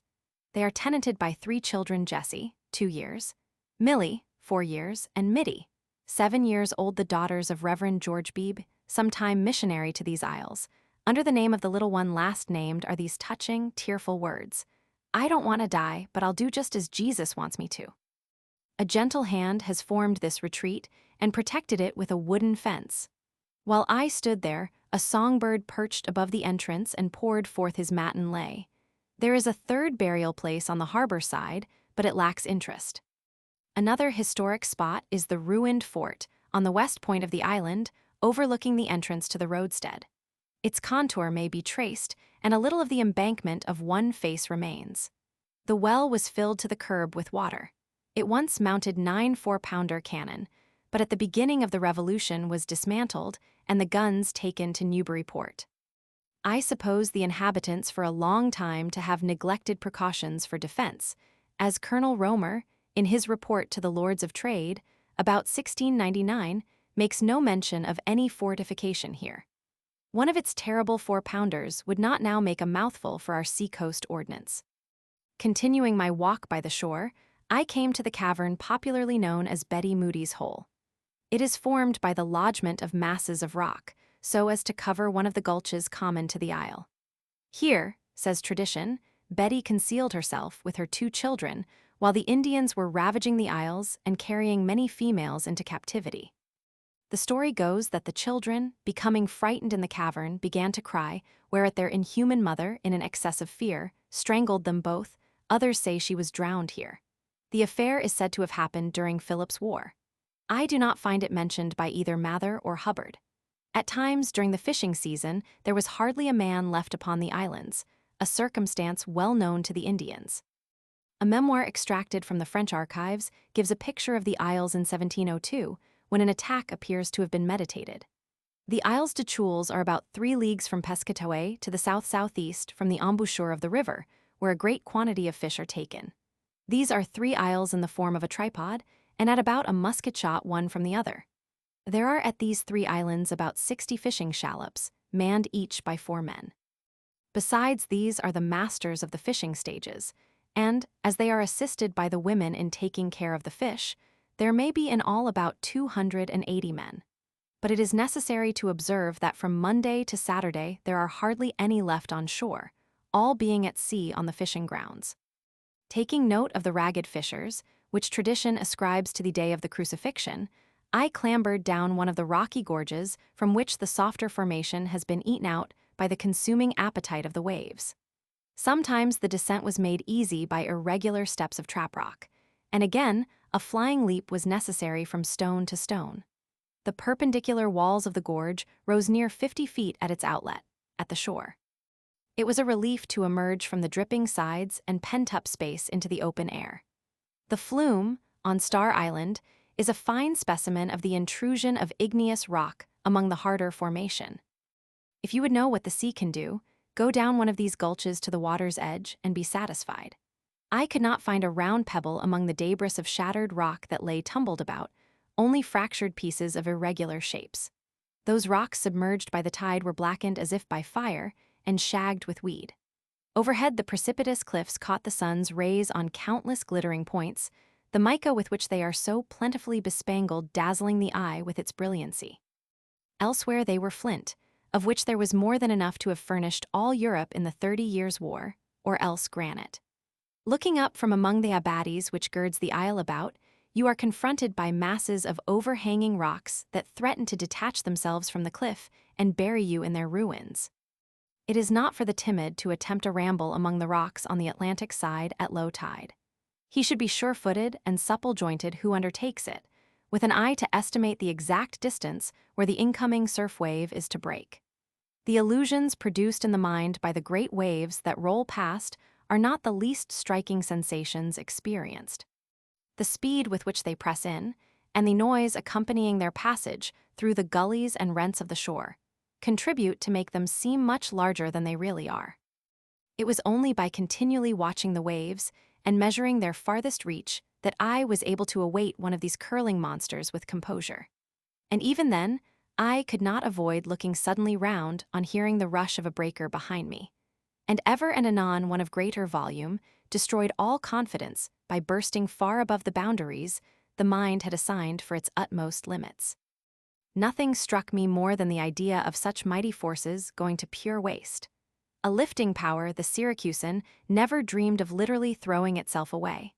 An engine sufficient to turn all the machinery in Christendom lying idle at our very doors. What might not be accomplished if old Neptune would put his shoulder to the wheel, instead of making all this magnificent but useless pother? I noticed that the waves, after churning themselves into foam, assumed emerald tints and caught a momentary gleam of sapphire, melting into amethyst, during the rapid changes from the bluish green of solid water to its greatest state of disintegration. The same change of color has been observed in the Hebrides and elsewhere. A place that held for me more of fascination and sublimity than others was the bluff that looks out upon the vast ocean. I was often there. The swell of the Atlantic is not like the long, regular roll of the Pacific, but it beats with steady rhythm. The grandest effects are produced after a heavy northeast blow, when the waves assume the larger and more flattened form known as the groundswell. I was fortunate enough to stand on the cliff after 3 or 4 days of easterly weather had produced this effect. Such billows as poured with solid impact on the rocks, leaping 20 feet in the air, or heaped themselves in fountains of boiling foam around its base, give a competent idea of resistless power. The shock and recoil seemed to shake the foundations of the island. Upon a shelf or platform of this cliff, a young lady teacher lost her life in September 1848. Since then, the rock on which she was seated has been called Miss Underhill's chair. Other accidents have occurred on the same spot, insufficient, it would seem, to prevent the foolhardy from risking their lives for a seat in this fatal chair. There are circumstances that cast a melancholy interest around the fate of Miss Underhill. In early life she had been betrothed, and the banns, as was then the custom, had been published in the village church. Her father, a stern old Quaker, opposed the match, threatening to tear down the marriage intention rather than see his daughter wed with one of another sect. Whether from this or other cause, the suitor ceased his attentions, and not long after took another wife in the same village. The disappointment was believed to have made a deep impression on a girl of Miss Underhill's strength of character. She was a Methodist, deeply imbued with the religious zeal of that denomination. Hearing from one who had been at the Isles of Shoals that the people were in as great need of a missionary as those of Burma or of the Gold Coast, it became an affair of conscience with her to go there and teach. She came to the islands and applied herself with ardor to the work before her, a labor from which any but an enthusiast would have recoiled. It is asserted that no spot of American soil contained so debased a community as this. It was her habit every pleasant day, at the close of school, to repair to the high cliff on the eastern shore of Star Island, where a rock conveniently placed by nature became her favorite seat. Here, with her Bible or other book, she was accustomed to pass the time in reading and contemplation. She was accompanied on her last visit by a gentleman, erroneously thought to have been her lover, who ventured on the rock with her. A tidal wave of unusual magnitude swept them from their feet. The gentleman succeeded in regaining his foothold, but the lady was no more seen. Search was made for the body without success. A week after the occurrence it was found on York Beach, where the tide had left it. There was not the least disorder in the ill-fated lady's dress. The bonnet still covered her head, the earrings were in her ears, and her shawl was pinned across her breast. In a word, all was just as when she had set out for her walk. The kind-hearted man who found the poor waif took it home and cared for it as if it had been his own dead. An advertisement caught the eye of Miss Underhill's brother. She was carried to Chester, New Hampshire, her native place, and there buried. Notwithstanding the humble surroundings of her home, Miss Underhill was a person of superior and striking appearance. Her face was winning, and her self-possessed manner is still the talk of her old-time associates. I have heard, as a sequel to the schoolteacher's story, that some years after the fatal accident, her old suitor came to the Isles, and, while bathing there, was drowned. The recovery of the body of the lady uninjured seems little short of miraculous, and confirms the presence of a strong undertow, as I had suspected on seeing the floats of the lobstermen moored within a few feet of the rocks. Schiller may have stood, in imagination, on some such crag as this when his wicked king flung his golden goblet into the mad sea, and with it the life of the hapless stripling who plunged, at his challenge, down into the endless and measureless world of the deep. In a neighboring ravine, I found a spring of fresh water, though rather brackish to the taste, and in the more sheltered places were heaps of mussel shells, the outer surface of a beautiful purple. They look better where they are than in my cabinet, though the lining of those I secured have an enamel of mother of pearl. Another remarkable feature I observed were the deposits of gravel among the crevices, but I saw no flint among the water-worn boulders wedged, as if by a heavy pressure, in fissures of the rocks. I remarked also the presence of a poor schistous intersecting the strata here and there. Some of it I could break off with my hands. Another delightful ramble is on the harbor side, from the old fort round to Caswell's Peak or beyond. Passing by the little handbreadth of sandy beach where the dories may land, once paved, the chronicles tell us, many feet deep with fish bones, I observed with pleasure the green oasis spread out between the hotel and the shore. The proprietor seemed resolved that the very rocks should blossom, and already a garden smiled above the flint.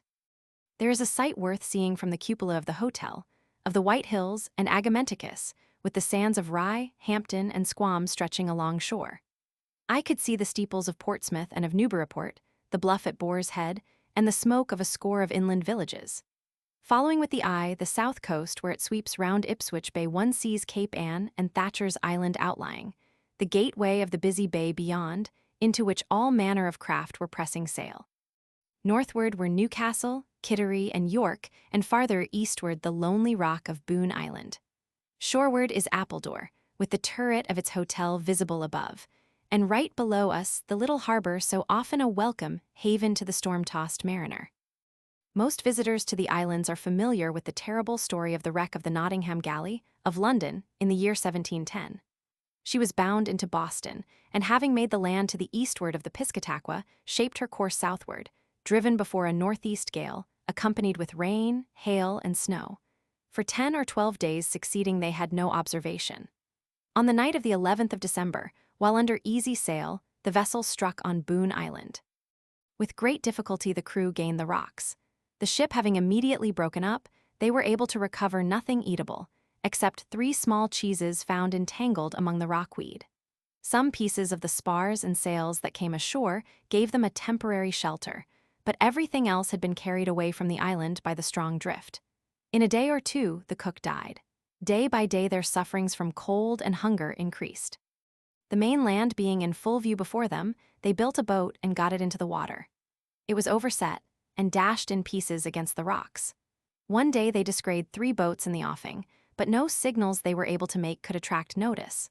Then, when reduced to a miserable band of emaciated, hopeless wretches, they undertook and with great labor constructed a raft, upon which 2 men ventured to attempt to reach the shore. 2 days afterward it was found on the beach, with one of its crew lying dead at some distance. After this, they were obliged to resort to cannibalism in order to sustain life, subsisting on the body of the carpenter, sparingly doled out to them by the captain's hand. To make an end of this chapter of horrors, the survivors were rescued after having been 24 days on the island. The raft was, after all, for them a messenger of preservation, for it induced a search for the builders.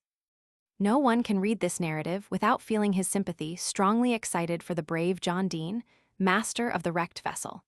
He seemed possessed of more than human fortitude, and has told with a sailor's simple directness of his heroic struggle for life. His account was first published in 1711, appended to a sermon by Cotton Mather. Deane afterward commanded a ship of war in the service of the Tsar, Peter the Great. Few who have seen the lighthouse tower on this lonely rock, distant not more than a dozen miles from the coast, receiving daily and nightly obeisance of hundreds of passing sails, can realize that the story of the Nottingham could be true. It is a terrible injunction to keep the lamps trimmed and brightly burning. Proceeding onward in this direction, I came to the fish houses that remain on the isle. Tubs of trawls, a barrel or 2 of fish oil, a pile of split fish, and the half of a hogshead, in which a kental or so of merchantable fish had just been salted down, were here and there. A hand barrow on which to carry the fish from the boat, a lobster pot, and a pair of rusty scales ought to be added to the inventory. Sou'westers and suits of oilskin clothing hung against the walls, and in the loft overhead were a spare block or two and a parcel of oars, evidently picked up adrift, there being no two of the same length. In some of the houses were whaleboats that had been hauled up to be calked and painted, that the men were preparing to launch. They were all schooner-rigged, and some were decked over so as to furnish a little cuddy for bad weather. No more seaworthy craft can be found, and under guidance of a practiced hand one will sail, as sea folks say, like a witch. They usually contained a coil of half-inch line for the rode, a killick, and a brace of powder kegs for the trawls. The process of curring, or, as it is called by the islanders, saving, fish is familiar to all who live near the seashore, and has not changed in 200 years. It is described as practiced here in 1800 by Dr. Morse. The fish, in the first place, are thrown from the boat in piles on the shore. The cutter then takes them and cuts their throat and rips open their bellies. In this state, he hands them to the header, who takes out the entrails, detaching the livers, which are preserved for the sake of the oil they contain, and breaks off their heads. The splitter then takes out the backbone and splits them completely open and hands them to the salter, who salts and piles them in bulk, where they lie from 10 to 20 hours as is most convenient. The shoremen and the women then wash and spread them on the flakes. Here they remain 3 or 4 weeks, according to the weather, during which time they are often turned, piled in faggots, and then spread again until they are completely cured for market. The dun, or winter fish, formerly cured here, were larger and thicker than the summer fish. Great pains were taken in drying them, the fishwomen often covering the faggots with bed quilts to keep them clean. Being cured in cold weather, they required but little salt, and were almost transparent when held up to the light. These fish sometimes weighed 100 pounds or more. The dun fish were of great esteem in Spain and in the Mediterranean ports, bringing the highest price during Lent. They found their way to Madrid, where many a platter, smoking hot, has doubtless graced the table of the Escurial. In 1745, a quintal would sell for a guinea. In 1775, the revolting colonies, unable to protect the islands, ordered their abandonment. A few of the inhabitants remained, but the larger number removed to the near mainland and were scattered among the neighboring towns. The shoals became through the war a rendezvous for British ships. The last official act of the last royal governor of New Hampshire was performed here in 1775, when Sir John Wentworth prorogued the assembly of His Majesty's lost province. Footnotes: et en la connaissance et expérience que vous avez de la qualité condition et situation dudit pays de la Cadie. Pour les diverses navigations, voyages, et frequentations que vous avez faites en ces terres, et autres proches et circonvoisins. Williamson erroneously calls Champlain the pilot. A little book one have seen translates rather freely in making Champlain say, and on the West Ipswich Bay. CP 122 for Champlain's exact language. Preing came to the mainland in 43.5 degrees his farthest point westward on this voyage and worked along the coast to the southwest. I know of no other islands between Cape Ann and his landfall answering his description. De Monts sailed from Havre de Grace March 7, 1604. Winthrop's Journal. Star Island is 3/4 of a mile long and half a mile wide. White Island is also 3/4 of a mile in length. It is 1 3/4 miles from Star Island. Londoners is 5/8 of a mile in length and 1/8 of a mile from Star Island. Duck Island is 7/8 of a mile in length and 3 miles from Star Island Meeting House. Appledore is 7/8 of a mile from Star and 1 mile in length. Haley's, or Smutty Nose, is 1 mile in length and 5/8 of a mile from Star Island Meeting House. Cedar Island is 1/3 of a mile long and 3/8 of a mile distant from the meeting house. The whole group contains something in excess of 600 acres. The term shoals of isles seems rather far-fetched and scarcely significant to English sailors familiar with the 160 islands of the Hebrides. I can find no instance of these isles having been so called. Built in 1800 through the efforts of Dudley A. Ting of Newburyport, Massachusetts, dedicated in November by Reverend Jedediah Morse, father of S. F. B. Morse. A school was for a time kept in it. For more than a century previous to the Revolution, the islands were prosperous, containing from 300 to 600 souls. In 1800, there were 3 families and 20 persons on Smutty Nose, 15 families and 92 persons on Star Island, alias Gosport, 11 dwellings and 10 fish houses on the latter, and 3 decent dwellings on the former. At this time, there was not an inhabitant on Appledore alias Hog Island. 1691. A considerable body of Eastern Indians came down from the interior with the intention of sacking the Isles of Shoals, but on August 4th came upon some English forces at Maquot under Captain March and had a fight with them. This prevented their proceeding and saved the shoals. Magnalia, Volumes I, p. 611. 1692.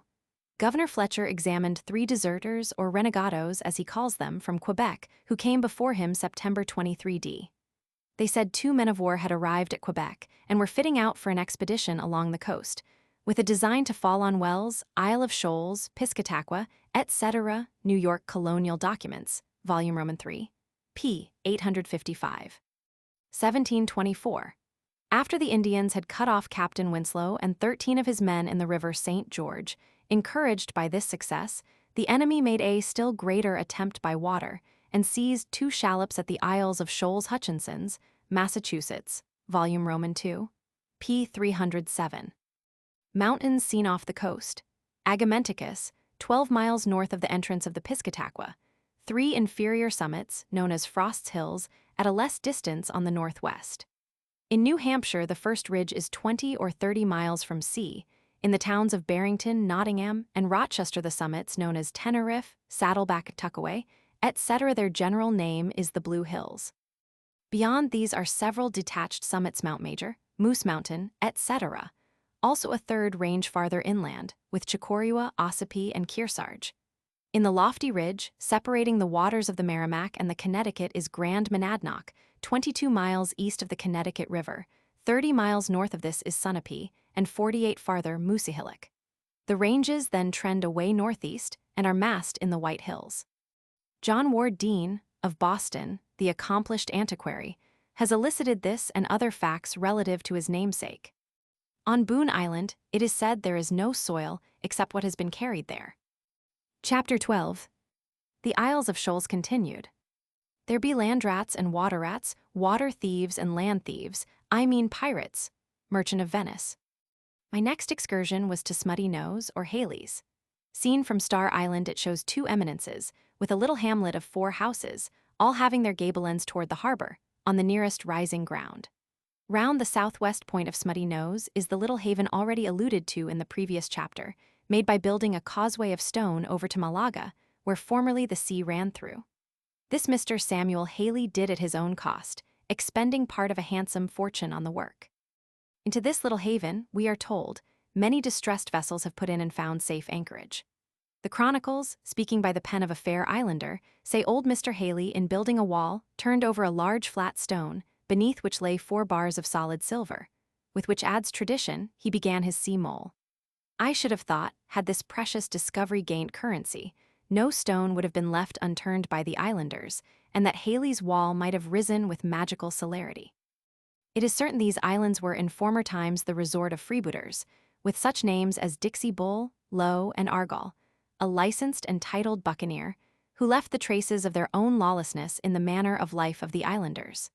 It was a convenient place in which to refit or obtain fresh provisions without the asking of troublesome questions. The pirates could expect little booty from the fishermen, but they often picked them up at sea to replenish their crews. In the year 1689, 2 noted buccaneers, Thomas Hawkins and Thomas Pound, cruised on the coast of New England, committing many depredations. The Bay Colony determined on their capture and dispatched an armed sloop called the Mary, Samuel Pease commander, which put to sea in October of that year. Hearing the pirates had been cruising at the mouth of Buzzard's Bay, Captain Pease made all sail in that direction. The Mary overhauled the outlaw off Woods Hole. Pease ran down to her, hailed, and ordered her to heave to. The freebooter ran up a blood-red flag in defiance, when the Mary fired a shot athwart her forefoot, and again hailed with a demand to strike her colors. Pound, who stood upon his quarterdeck, answered the hail with, "Come on, you dogs, and I will strike you." Waving his sword, his men poured a volley into the merry, and the action for some time raged fiercely, no quarter being expected. Captain Pease at length carried his adversary by boarding, receiving wounds in the hand-to-hand conflict, of which he died. In 1723, the sloop Dolphin of Cape Ann was taken on the banks by Phillips, a noted pirate. The able-bodied of the Dolphin were forced to join the pirate crew. Among the luckless fishermen was John Fillmore, of Ipswich. Phillips, to quiet their scruples, promised on his honor to set them at liberty at the end of 3 months. Finding no other hope of escape, for of course the liar and pirate never meant to keep his word, Fillmore, with the help of Edward Cheeseman and an Indian, seizing his opportunity, killed 3 of the chief pirates, including Phillips, on the spot. The rest of the crew, made up in part of pressed men, submitted, and the captured vessel was brought into Boston by the conquerors on the 3d of May, 1724. John Fillmore, the quasi-pirate, was the great-grandfather of Millard Fillmore, 13th President of the United States. It is affirmed on the authority of Charles Chauncey that Low once captured some fishermen from the shoals. Disappointed, perhaps, in his expectation of booty, he first caused the captives to be barbarously flogged, and afterward required each of them 3 times to curse Parson Mather or be hanged. The prisoners did not reject the alternative. No doubt these pirates had heard of the sermons Cotton Mather was in the habit of preaching before the execution of many of their confederates. In his time, it was the custom to march condemned prisoners under a strong guard to some church on the Sabbath preceding the day on which they were to suffer. There, marshaled in the broad aisle, they listened to a discourse on the enormity of their crimes and the torments that awaited them in the other world. This being the manner in which the old divines administered the consolations of religion to such desperate malefactors. New England could contribute a thick volume to the annals of piracy in the New World from the records of 100 years subsequent to her settlement. The name of Kidd was long a bugbear with which to terrify wayward children into obedience, and the search for his treasure continues, as we have seen, to this day. Bradish, Bellamy, and Quelch sailed these seas like true followers of those dreaded rovers who swept the English coasts, and sent their defiance to the king himself. Go tell the king of England, go tell him thus from me, though he reigns king o'er all the land, I will reign king at sea. They have still the ghost of a pirate on Appledore, one of Kidd's men. There has consequently been much seeking after treasure. The face of the spectre is pale and very dreadful to behold, and its neck, it is averred, shows the livid mark of the hangman's noose. It answers to the name of Old Bab. Once no islander could be found hardy enough to venture on Appledore after nightfall. I shrewdly suspect Old Bab to be in the pay of the Laytons. In 1700, Rear Admiral Benbow was lying at Piscataqua, with 9 of Kidd's pirates on board for transportation to England. Robert Bradenham, Kidd's surgeon, says the Earl of Bellamont was the obstinatest and most hardened of them all. In the year 1726, the pirates William Fly, Samuel Cole, and Henry Greenville were taken and put to death at Boston, after having been well preached to in Old Brattle Street by Dr. Coleman. Fly, the captain, like a truculent knave, refused to come into church, and on the way to execution bore himself with great bravado. He jumped briskly into the cart with a nosegay in his hand, smiling and bowing to the spectators as he passed along with real or affected unconcern. At the gallows, he showed the same obstinacy until his face was covered. The various legends relative to the corsairs, and the secreting of their ill-gotten gains among these rocks, would of themselves occupy a lengthy chapter. And the recital of the fearful sights and sounds which have confronted such as were hardy enough to seek for treasure would satisfy the most inveterate marvel-monger in the land. Among others to whom it is said these islands were known was the celebrated Captain Teach, or Blackbeard, as he was often called. He is supposed to have buried immense treasure here, some of which, like Halley's ingots, has been dug up and appropriated by the islanders. On one of his cruises, while lying off the Scottish coast waiting for a rich trader, he was boarded by a stranger, who came off in a small boat from the shore. The newcomer demanded to be led before the pirate chief, in whose cabin he remained some time shut up. At length, Teach appeared on deck with the stranger, whom he introduced to the crew as a comrade. The vessel they were expecting soon came in sight, and after a bloody conflict became the prize of Blackbeard. It was determined by the corsair to man and arm the captured vessel. The unknown had fought with undaunted bravery and address during the battle. He was given the command of the prize. The stranger Scott was not long in gaining the bad eminence of being as good a pirate as his renowned commander. His crew thought him invincible and followed where he led. At last, after his appetite for wealth had been satisfied by the rich booty of the southern seas, he arrived on the coast of his native land. His boat was manned, and landed him on the beach near an humble dwelling, whence he soon returned, bearing in his arms the lifeless form of a woman. The pirate ship immediately set sail for America, and in due time dropped her anchor in the road of the Isles of Shoals. Here the crew passed their time in secreting their riches and in carousal. The commander's portion was buried on an island apart from the rest. He roamed over the isles with his beautiful companion, forgetful, it would seem, of his fearful trade, until one morning a sail was seen standing in for the islands. All was now activity on board the pirate. But before getting under way, the outlaw carried the maiden to the island where he had buried his treasure, and made her take a fearful oath to guard the spot from mortals until his return, were it not till doomsday. He then put to sea. The strange sail proved to be a warlike vessel in search of the freebooter. A long and desperate battle ensued, in which the cruiser at last silenced her adversary's guns. The vessels were grappled for a last struggle, when a terrific explosion strewed the sea with the fragments of both. Stung to madness by defeat, knowing that if taken alive the gibbet awaited him, the rover had fired the magazine, involving friend and foe in a common fate. A few mangled wretches succeeded in reaching the islands, only to perish miserably, one by one, from cold and hunger. The pirate's mistress remained true to her oath to the last, or until she also succumbed to want and exposure. By report, she's been seen more than once on White Island, a tall, shapely figure, wrapped in a long sea cloak, her head and neck uncovered, except by a profusion of golden hair. Her face is described as exquisitely rounded, but pale and still as marble. She takes her stand on the verge of a low, projecting point, gazing fixedly out upon the ocean in an attitude of intense expectation. A former race of fishermen avouched that her ghost was doomed to haunt those rocks until the last trump shall sound, and that the ancient graves to be found on the islands were tenanted by Blackbeard's men.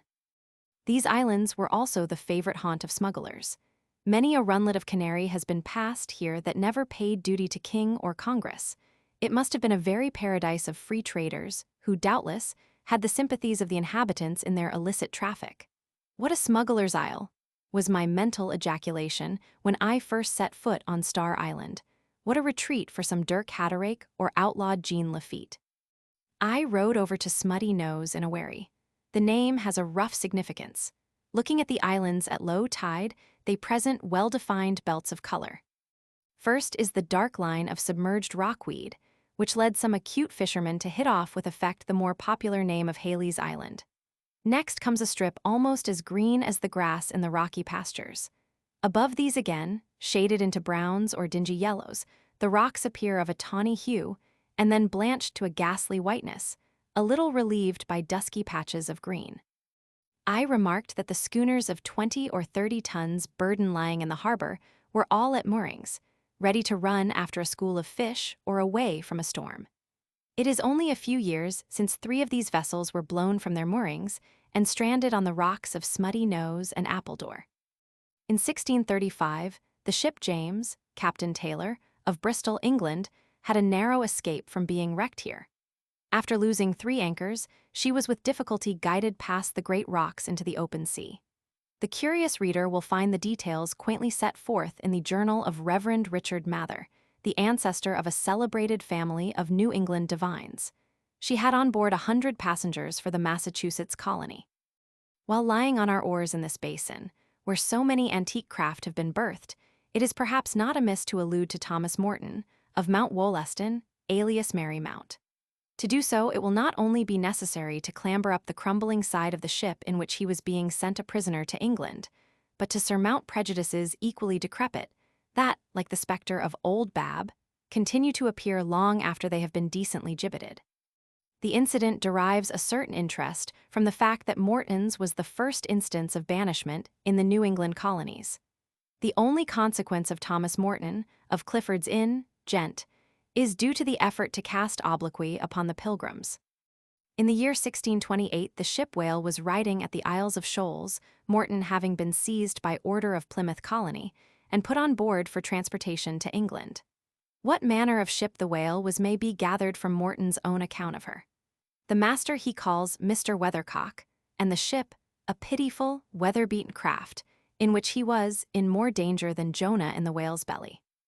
The cause of Morton's banishment is often asserted to have been simply his licentious conduct, and what some have been pleased to call indulgence in such hearty Old English pastimes as dancing about a maypole, singing songs of no doubtful import, holding high wassail the while, like the mad, roistering rogues his followers were. The Pilgrim Fathers are indicted by a class of historians desirous of displaying to the world the intolerance of the Plymouth separatists, as distinguished from the liberality which marked the religious views of the settlers east of the Merrimack. Our forefathers, say they, did not come to the New World for religious liberty, but to fish and trade. Morton's offense is stated by Governor Bradford, in his letters to the Council for New England and to Sir F. Gorges, to have been the selling of arms and ammunition to the Indians in such quantities as to endanger the safety of the infant plantations. He was arrested, and his association of Merry Mount broken up, after repeated and friendly efforts to dissuade him from this course had been met with insolence and bravado. It stands thus in Governor Bradford's letter book. To the Honorable His Majesty's Council for New England, these, right honorable and our very good lords.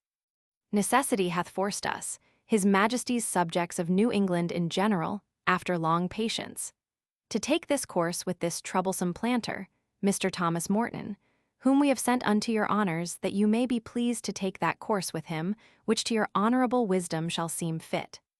Who hath been often admonished not to trade or truck with the Indians either pieces, powder, or shot, which yet he hath done, and duly makes provision to do, and could not be restrained, taking it in high scorn, as he speaks, that any here should control therein.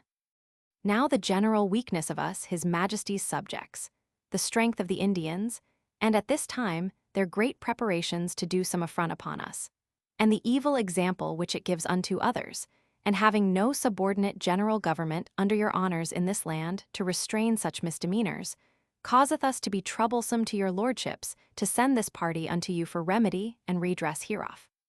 The letter to Sir F. Gorges is in greater detail, but its length prevents its insertion with the foregoing extract. The governor of New Plymouth makes a similar allegation with regard to the fishing ships. It is noticeable that all the plantations took part in this affair, Piscataqua, the Isles of Shoals, Edward Hilton, and others paying their proportion of the expense of sending Morton out of the country. Morton's offense, therefore, was political and not religious, and his extradition a measure of self-preservation, an inexorable law in 1628 to that handful of settlers. If, at the end of nearly 2 centuries and a half, the government those pilgrims contributed to found deemed it necessary to the public safety to banish individuals from its borders, how, then, may we challenge this act of a few men who dwelt in a wilderness, and worshipped their God with the Bible in one hand and a musket in the other? Morton defied the proclamation of the king promulgated in 1622, saying there was no penalty attached to it. Its terms forbade any to trade to the portion of America called New England, being the whole breadth of the land between 40 and 48 degrees of north latitude, excepting those of the Virginia Company, the plantation having been much injured by interlopers, who have injured the woods, damaged the harbors, trafficked with the savages, and even sold them weapons, and taught them the use thereof. Of the maypole, which the pilgrims regarded with grim discontent, Stubbs gives the manner in England of bringing it home from the woods. But, he says, their chiefest jewel they bring home with great veneration, as thus. They have 20 or 40 yoke of oxen, every ox having a sweet nosegay of flowers tied on the tip of his horns, and these oxen draw home this maypole, which is covered all over with flowers and herbs, bound round about with strings from the top to the bottom, and sometime painted with variable colors, with 200 or 300 men, women, and children following it with great devotion. And thus being reared up with handkerchiefs and flags streaming on the top, they straw the ground about, bind green boughs about it, set up summer halls, bowers, and arbors hard by, and then fall they to banquet and feast, to leap and dance about it, as the heathen people did at the dedication of their idols, whereof this is a perfect pattern, or rather the Thinge itself. Smutty Nose, the most verdant of the islands, was one of the earliest settled. The stranger for the first time feels something like soil beneath his feet. There is a wharf and a little landing place where a boat may be beached. When within Haley's little cove, I looked down into the water and saw the perch cunners swimming lazily about. This was the only place where the old-time industry of the Isles showed even a flake, so to speak, of its former greatness. There were a few men engaged in drying their fish near the landing. Clear weather with westerly winds is best for this purpose. Dull or foggy weather spoils the fish. Illustration: Haley Dock and Homestead. In the third house from the left, the Wagner murder was committed. At a little distance, shorn of some of its former adornments, is the homestead of Samuel Haley, who with his 2 sons and their families occupied the island many years ago. Not far off is the little family graveyard of the Haleys, with the palings falling in decay and the mounds overgrown with a tangle of rank grass. At one time, by his energy, Mr. Haley had made of his island a self-sustaining possession. Before the Revolution, he had built a windmill, salt works, and rope walk. A bakehouse, brewery, distillery, blacksmiths, and coopers' shops succeeded in the first year of Peaceall going to decay within his lifetime. By all report of him, he was a good and humane man, and I hereby set up his prostrate gravestone on my page. In memory of Mr. Samuel Haley, who died in the year 1811 aged 84, he was a man of great ingenuity, industry, honor, and honesty. True to his country, and a man who did a great public good in building a dock and receiving into his enclosure many a poor distressed seaman and fisherman in distress of weather. A few steps farther on are the graves of 14 shipwrecked mariners marked by rude boulders. It is entered in the Gosport records. 1813 Jan. 14th ship Sagunto stranded on Smutty Nose Isle. Jan. 15th 1 man found. 16th 6 men found. 21 cent 7 men found. The record sums up the number as 12 bodies found, whereas the total appears to be 14. Although the ship Sagunto was not stranded on Smutty Nose Isle, the wreck of a ship, either Spanish or Portuguese, with all on board, remains a terrible fact but too well attested by these graves.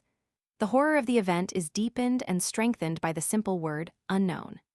When this ship crashed and filled and went down, the Sagunto was lying, after a terrible buffeting, within a safe harbor.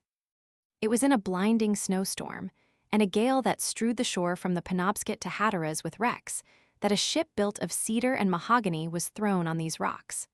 Not a living soul was left to tell the tale of that bitter January night.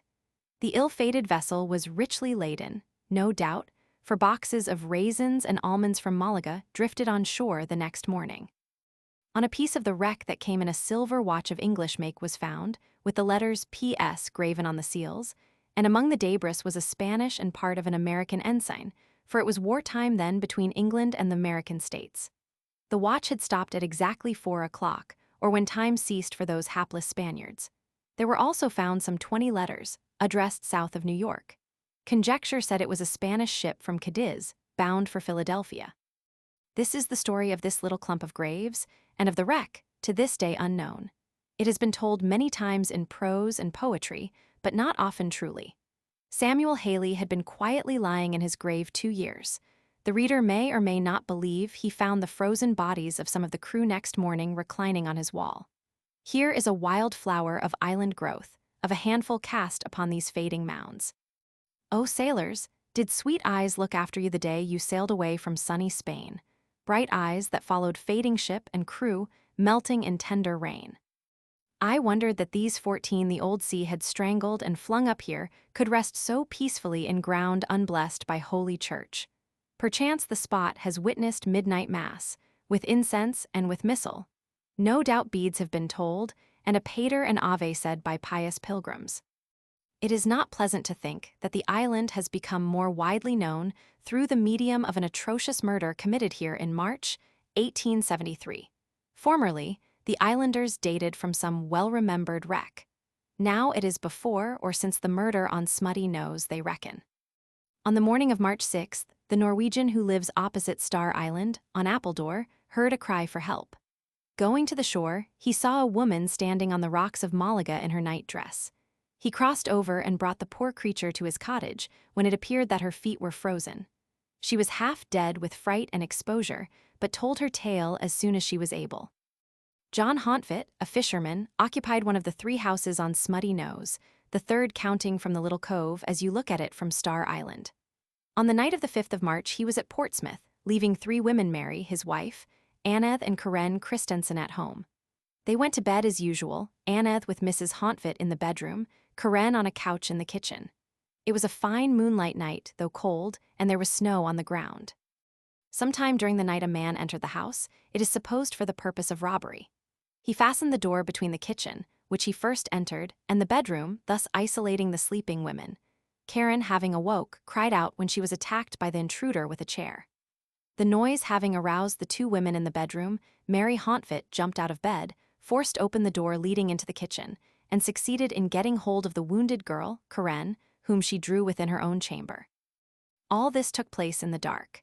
Mary then bade Aneth, her brother's wife, to jump out of the window, and she did so, but was too much terrified to go beyond the corner of the house. Mary, meanwhile, was holding the door of the kitchen against the attempts of their assailant to force it open. Foiled here, the villain left the house, and meeting the young wife, Aneth, was seen by Mary, in the clear moonlight, to deal her 3 terrible blows with an axe. But before she was struck down, the girl had recognized her murderer, and shrieked out, "Louis, Louis." After this accursed deed, the man went back to the house, and Mary also made her escape by the window. Karen was too badly hurt to follow. The clear-grit Norwegian woman ran first to the dock, but finding no boat there, hid herself among the rocks. She durst not shout, for fear the sound of her voice would bring the murderer to the spot. There she remained, like another Betty Moody, until sunrise, when she took courage and went across the seawall to Malaga and was rescued. I was told that when she fled, with rare presence of mind, she took her little dog under her arm, for fear it might prove her destruction. It resulted that Louis Wagner, a Prussian, was arrested, tried for the murder, and condemned as guilty. The fatal recognition by Aneth, the figure seen with uplifted axe through the window by Mary, and the prisoner's absence from his lodgings on the night of the murder, pointed infallibly to him as the chief actor in this night of horrors. To have committed this crime, he must have rowed from Portsmouth to the islands and back again, on the night in question. No great feat for one of those hardy islanders, and Wagner was noted for muscular strength. It is said he was of a churlish disposition, and would seldom speak unless addressed, when he would answer shortly. He was not considered a bad fellow, but a poor companion. I went to the house. Relic hunters had left it in a sorry plight, taking away even the sashes of the windows, shelves, and everything movable. Even the paper had been torn from the walls and carried off for its bloodstains. Hauntfit described, with the phlegm of his race, the appearance of the house on the morning of the tragedy. "Karen lay Dara Aneth lay here," he said. "I saw they were preparing to make it habitable again. Better burn it, say I." We had a sundog at evening and a rainbow in the morning, full-arched, and rising out of the sea, a sure forerunner, say veteran observers of foul weather. Says the quatrain of the forecastle. "Rainbow in the morning, sailors take warning, rainbow at night, is the sailor's delight." I spent a quiet, breezy afternoon in exploring Appledore. The landing from the harbor side has to be made in some cleft of the rock, and is not practicable when there is a sea running. Passing by the cottage at the shore, I first went up the rocky declivity to the site of the abandoned settlement of so long ago. It may still be recognized by the cellars, rough stone walls, and fragments of bricks lying scattered about. Thistles, raspberry bushes, and dwarf cherry trees in fragrant bloom were growing in the depressions which marked these broken hearthstones of a forgotten people. The poisonous ivy, sometimes called mercury, so often found clinging to old walls, was here. Some country folk pretend its potency is such that they who look on it are inoculated with the poison.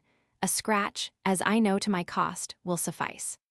Here was a strip of green grass running along the harbor side, and for the first time the semblance of a road.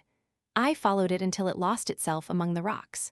A horse and a yoke of oxen were browsing by the way, and on a distant shelf of rock I saw a cow, much exaggerated in size, contentedly ruminative. Clumps of huckleberry and fragrant bayberry were frequent, with blackberry and other vines clustering above the surface rocks.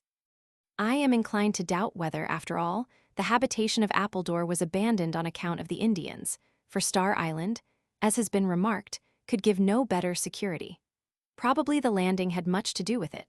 Without some moving cause, the inhabitants would hardly have left Appledore and its verdure for the bald crags of Star Island.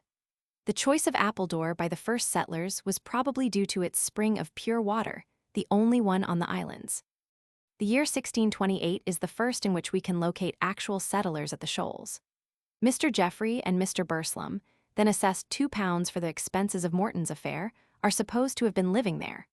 By 1640, the Reverend Mr. Hull of Agamenticus paid parochial visits to the Isles, and some time before 1661, says Dr. Morse, they had a meeting house on Hog Island, though the service of the Church of England was the first performed there. The three brothers Cut of Wales settled there about 1645, removing soon to the mainland, where they became distinguished. Antipas Maverick is mentioned as resident in 1647. Another settler whom the chronicles do not omit was William Pepperell, of Cornwall, England, father of the man of Louisbourg, who was here about 1676. The removal of the brothers Cut within 2 years, and of Pepperell and Gibbons after a brief residence, does not confirm the view that the islands at that early day possessed attractions to men of the better class sometimes claimed for them. Pepperell and Gibbons left the choice of a future residence to chance, with an indifference worthy a Bedouin of the Great Desert. Holding their staves between thumb and finger until perpendicularly poised, they let them fall, departing, the tradition avers, in the direction in which each pointed Pepperell to Kittery, Gibbons to Muscongas. The first woman mentioned who came to reside at Hog Island was Mrs. John Reynolds, and she came in defiance of an act of court prohibiting women from living on the islands. One of the Cuts, Richard by name, petitioned for her removal, together with the hogs and swine running at large on the island belonging to John Reynolds. The court, however, permitted her to remain during good behavior. This occurred in 1647. It gives a glimpse of what society must hitherto have been on the islands to call for such enactments. No wonder men of substance left the worse than barren rocks, and that right speedily. I walked around the shores of Appledore, stopping to explore the chasms in my way. One of them I could liken to nothing but a coffin. It seemed so exactly fashioned to receive the hull of some unlucky ship. On some of the rocks I remarked impressions, as if made with the heel of a human foot. In the offing, Duck Island showed its jagged teeth, around which the tide swelled and broke until it seemed frothing at the mouth. Another Smith's monument is on the highest part of the island, all the others being within view from it. It is a rude cairn of rough stone, thrown together with little effort at regularity. The surface stones are overgrown with lichens, which add to its appearance of antiquity. It is known to have stood here rather more than a century, and is said to have been built by Captain John Smith himself. Howsoever the tradition may have originated, it is all we have, and are so fain to be content. But I marvel that so modest a man as Captain John should have said nothing about it in the book writ with his own hand. By some, the monument has been believed to be a beacon built to mark the fishing grounds. Smith arrived at Monhegan in April 1614 and was back again at Plymouth, England on the 5th of August. He was one of those who came to fish and trade, seeking out the habitations of the Indians for his purpose. There were no savages at the Isles. Of his map Smith writes, "Although there be many things to be observed which the haste of other affairs did cause me to omit, for being sent more to get present commodities than knowledge by discoveries for any future good, I had not power to search as I would." Etc. I should add, in passing, that Smith, who admits having seen the relation of Gosnold, does not allow him the credit of the name he gave to Martha's Vineyard, but speaks of it as Capewalk. One of the remarkable features of Appledore is the valley issuing from the cove, dividing the island in two. This ravine is a real curiosity, the Great Depression occurring where the hotel buildings are situated affording a snug cove on the west of the island. Just behind the house, enough soil had accumulated to furnish a thriving and well-kept vegetable garden, evidently an object of solicitude to the proprietors. From the veranda of the hotel, you may see the ocean on the east and the bay on the west. In Mr. Hawthorne's account of his visit here in 1852, he relates that in the same storm that overthrew Minot's Light, a great wave passed entirely through this valley. And, he continues, Leighton describes it when it came in from the sea as toppling over to the height of the cupola of his hotel. It roared and whitened through, from sea to sea, 20 feet abreast, rolling along huge rocks in its passage. It passed beneath his veranda, which stands on posts, and probably filled the valley completely. What I had been here to see. When I came back to the harbor side, both wind and tide had risen. I was ferried across by a lad of not more than 10 years. At times the swift current got the better and swept the boat to leeward, but he stoutly refused to give me the oars, the pride of an islander being involved in the matter. The little fellow flung his woolen cap to the bottom of the dory, his hair flying loosely in the wind as he bent to his task. After taking in more water than was for our comfort, he was at last obliged to accept my aid. These islanders are amphibious, brought up with 1 foot on sea, 1 foot on shore. I doubt if half their lives are passed on terra firma. Duck Island is for the sportsman. He will find there in proper season the canvasback, mallard, teal, white-winged coot, sheldrake, etc. Few land, except gunners in pursuit of seafowl. I contented myself with sailing along its shores, watching the play of the surf and the gambols of a colony of small seagulls that seemed in peaceable possession. Duck Island proper has a cluster of wicked-looking ledges encircling it from southwest to southeast. The mariner should give it a wide berth. Its ill-shapen rocks project on all sides, and a reef makes out half a mile into the sea from the northwest. Shag and mingo are 2 of its satellites. This island was resorted to by the Indians for the seals frequenting it. I had observed lying above the landing on Star Island a queer-looking craft, which might with great propriety be called a shell. It consisted of a frame of slats neatly fitted together, over which a covering of tarred canvas had been stretched. I at first thought some Kanaka's canoe had found its way through the Northwest Passage and drifted in here, but Mr. Poor assured me it belonged on the islands and was owned and sailed by Tom Leha, whose dwelling on Londoners he pointed out. As Tom Leha was the Celtic skipper of the creed, I had some speech of him. His boat, he said, was such as is used in the Shannon, where it is called the Saint's Canoe, because first used by one of the Irish saints. It was a good surf boat, light as a cork and as buoyant. One night Leha, with his wife and 3 children, arrived at the shoals in his canoe, which a strong man might easily carry. No one knew whence they came. Their speech was unintelligible. There they were, and there they seemed inclined to remain. Your bona fide shoaler likes not intruders. The islanders gave Leha and his a cold welcome, but this did not discompose him. He was faithful and industrious, and in time saved money enough to buy Londoners. He waved his hand toward his island home, as if to say, "An ill-favored thing, sir, but mine own." As seen from Star Island, Londoners shows 2 rugged knobs connected by a narrower strip of shingle. It has its cove and a reasonably good landing. Halfway between it and Star are hidden rocks over which the sea breaks. It was not occupied by its owner when I was there. It was a lovely morning when I rowed over to White Island.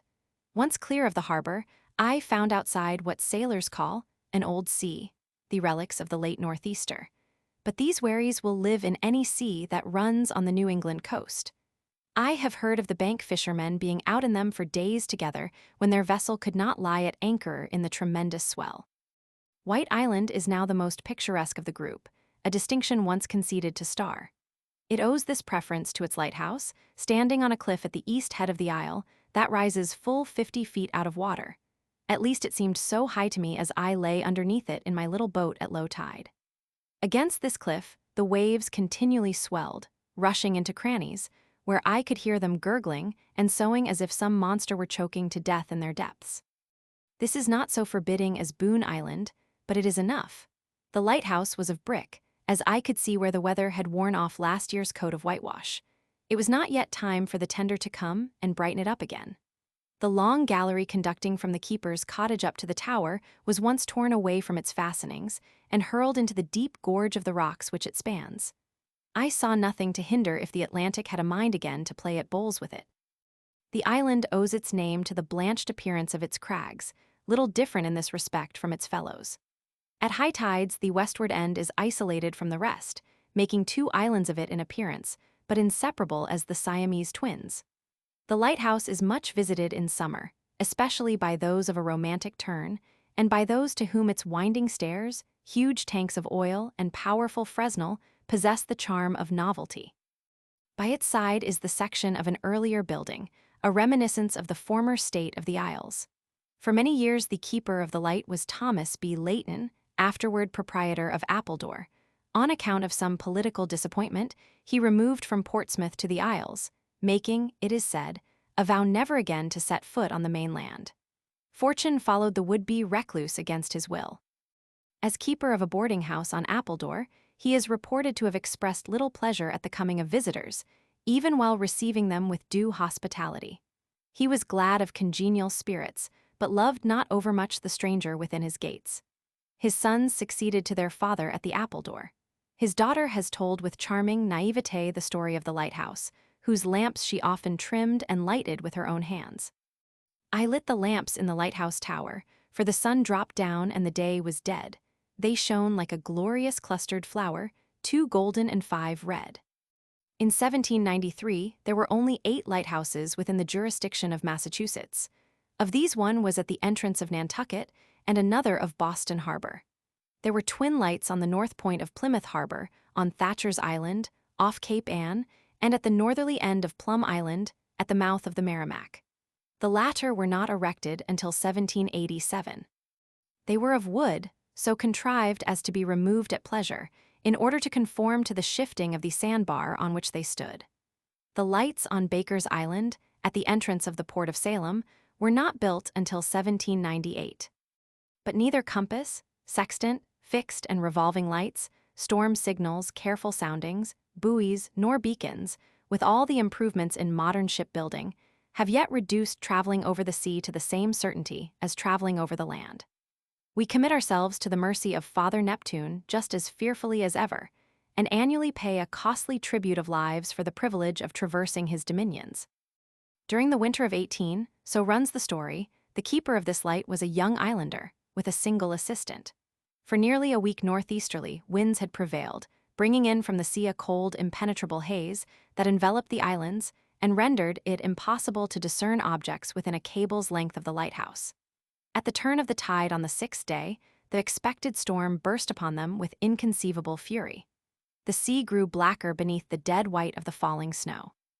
The waves, urged on by the gale, made a fair breach over the lighthouse rock, driving the keeper from his little dwelling to the tower for shelter. The violence of the gale increased until midnight, when it began to lull.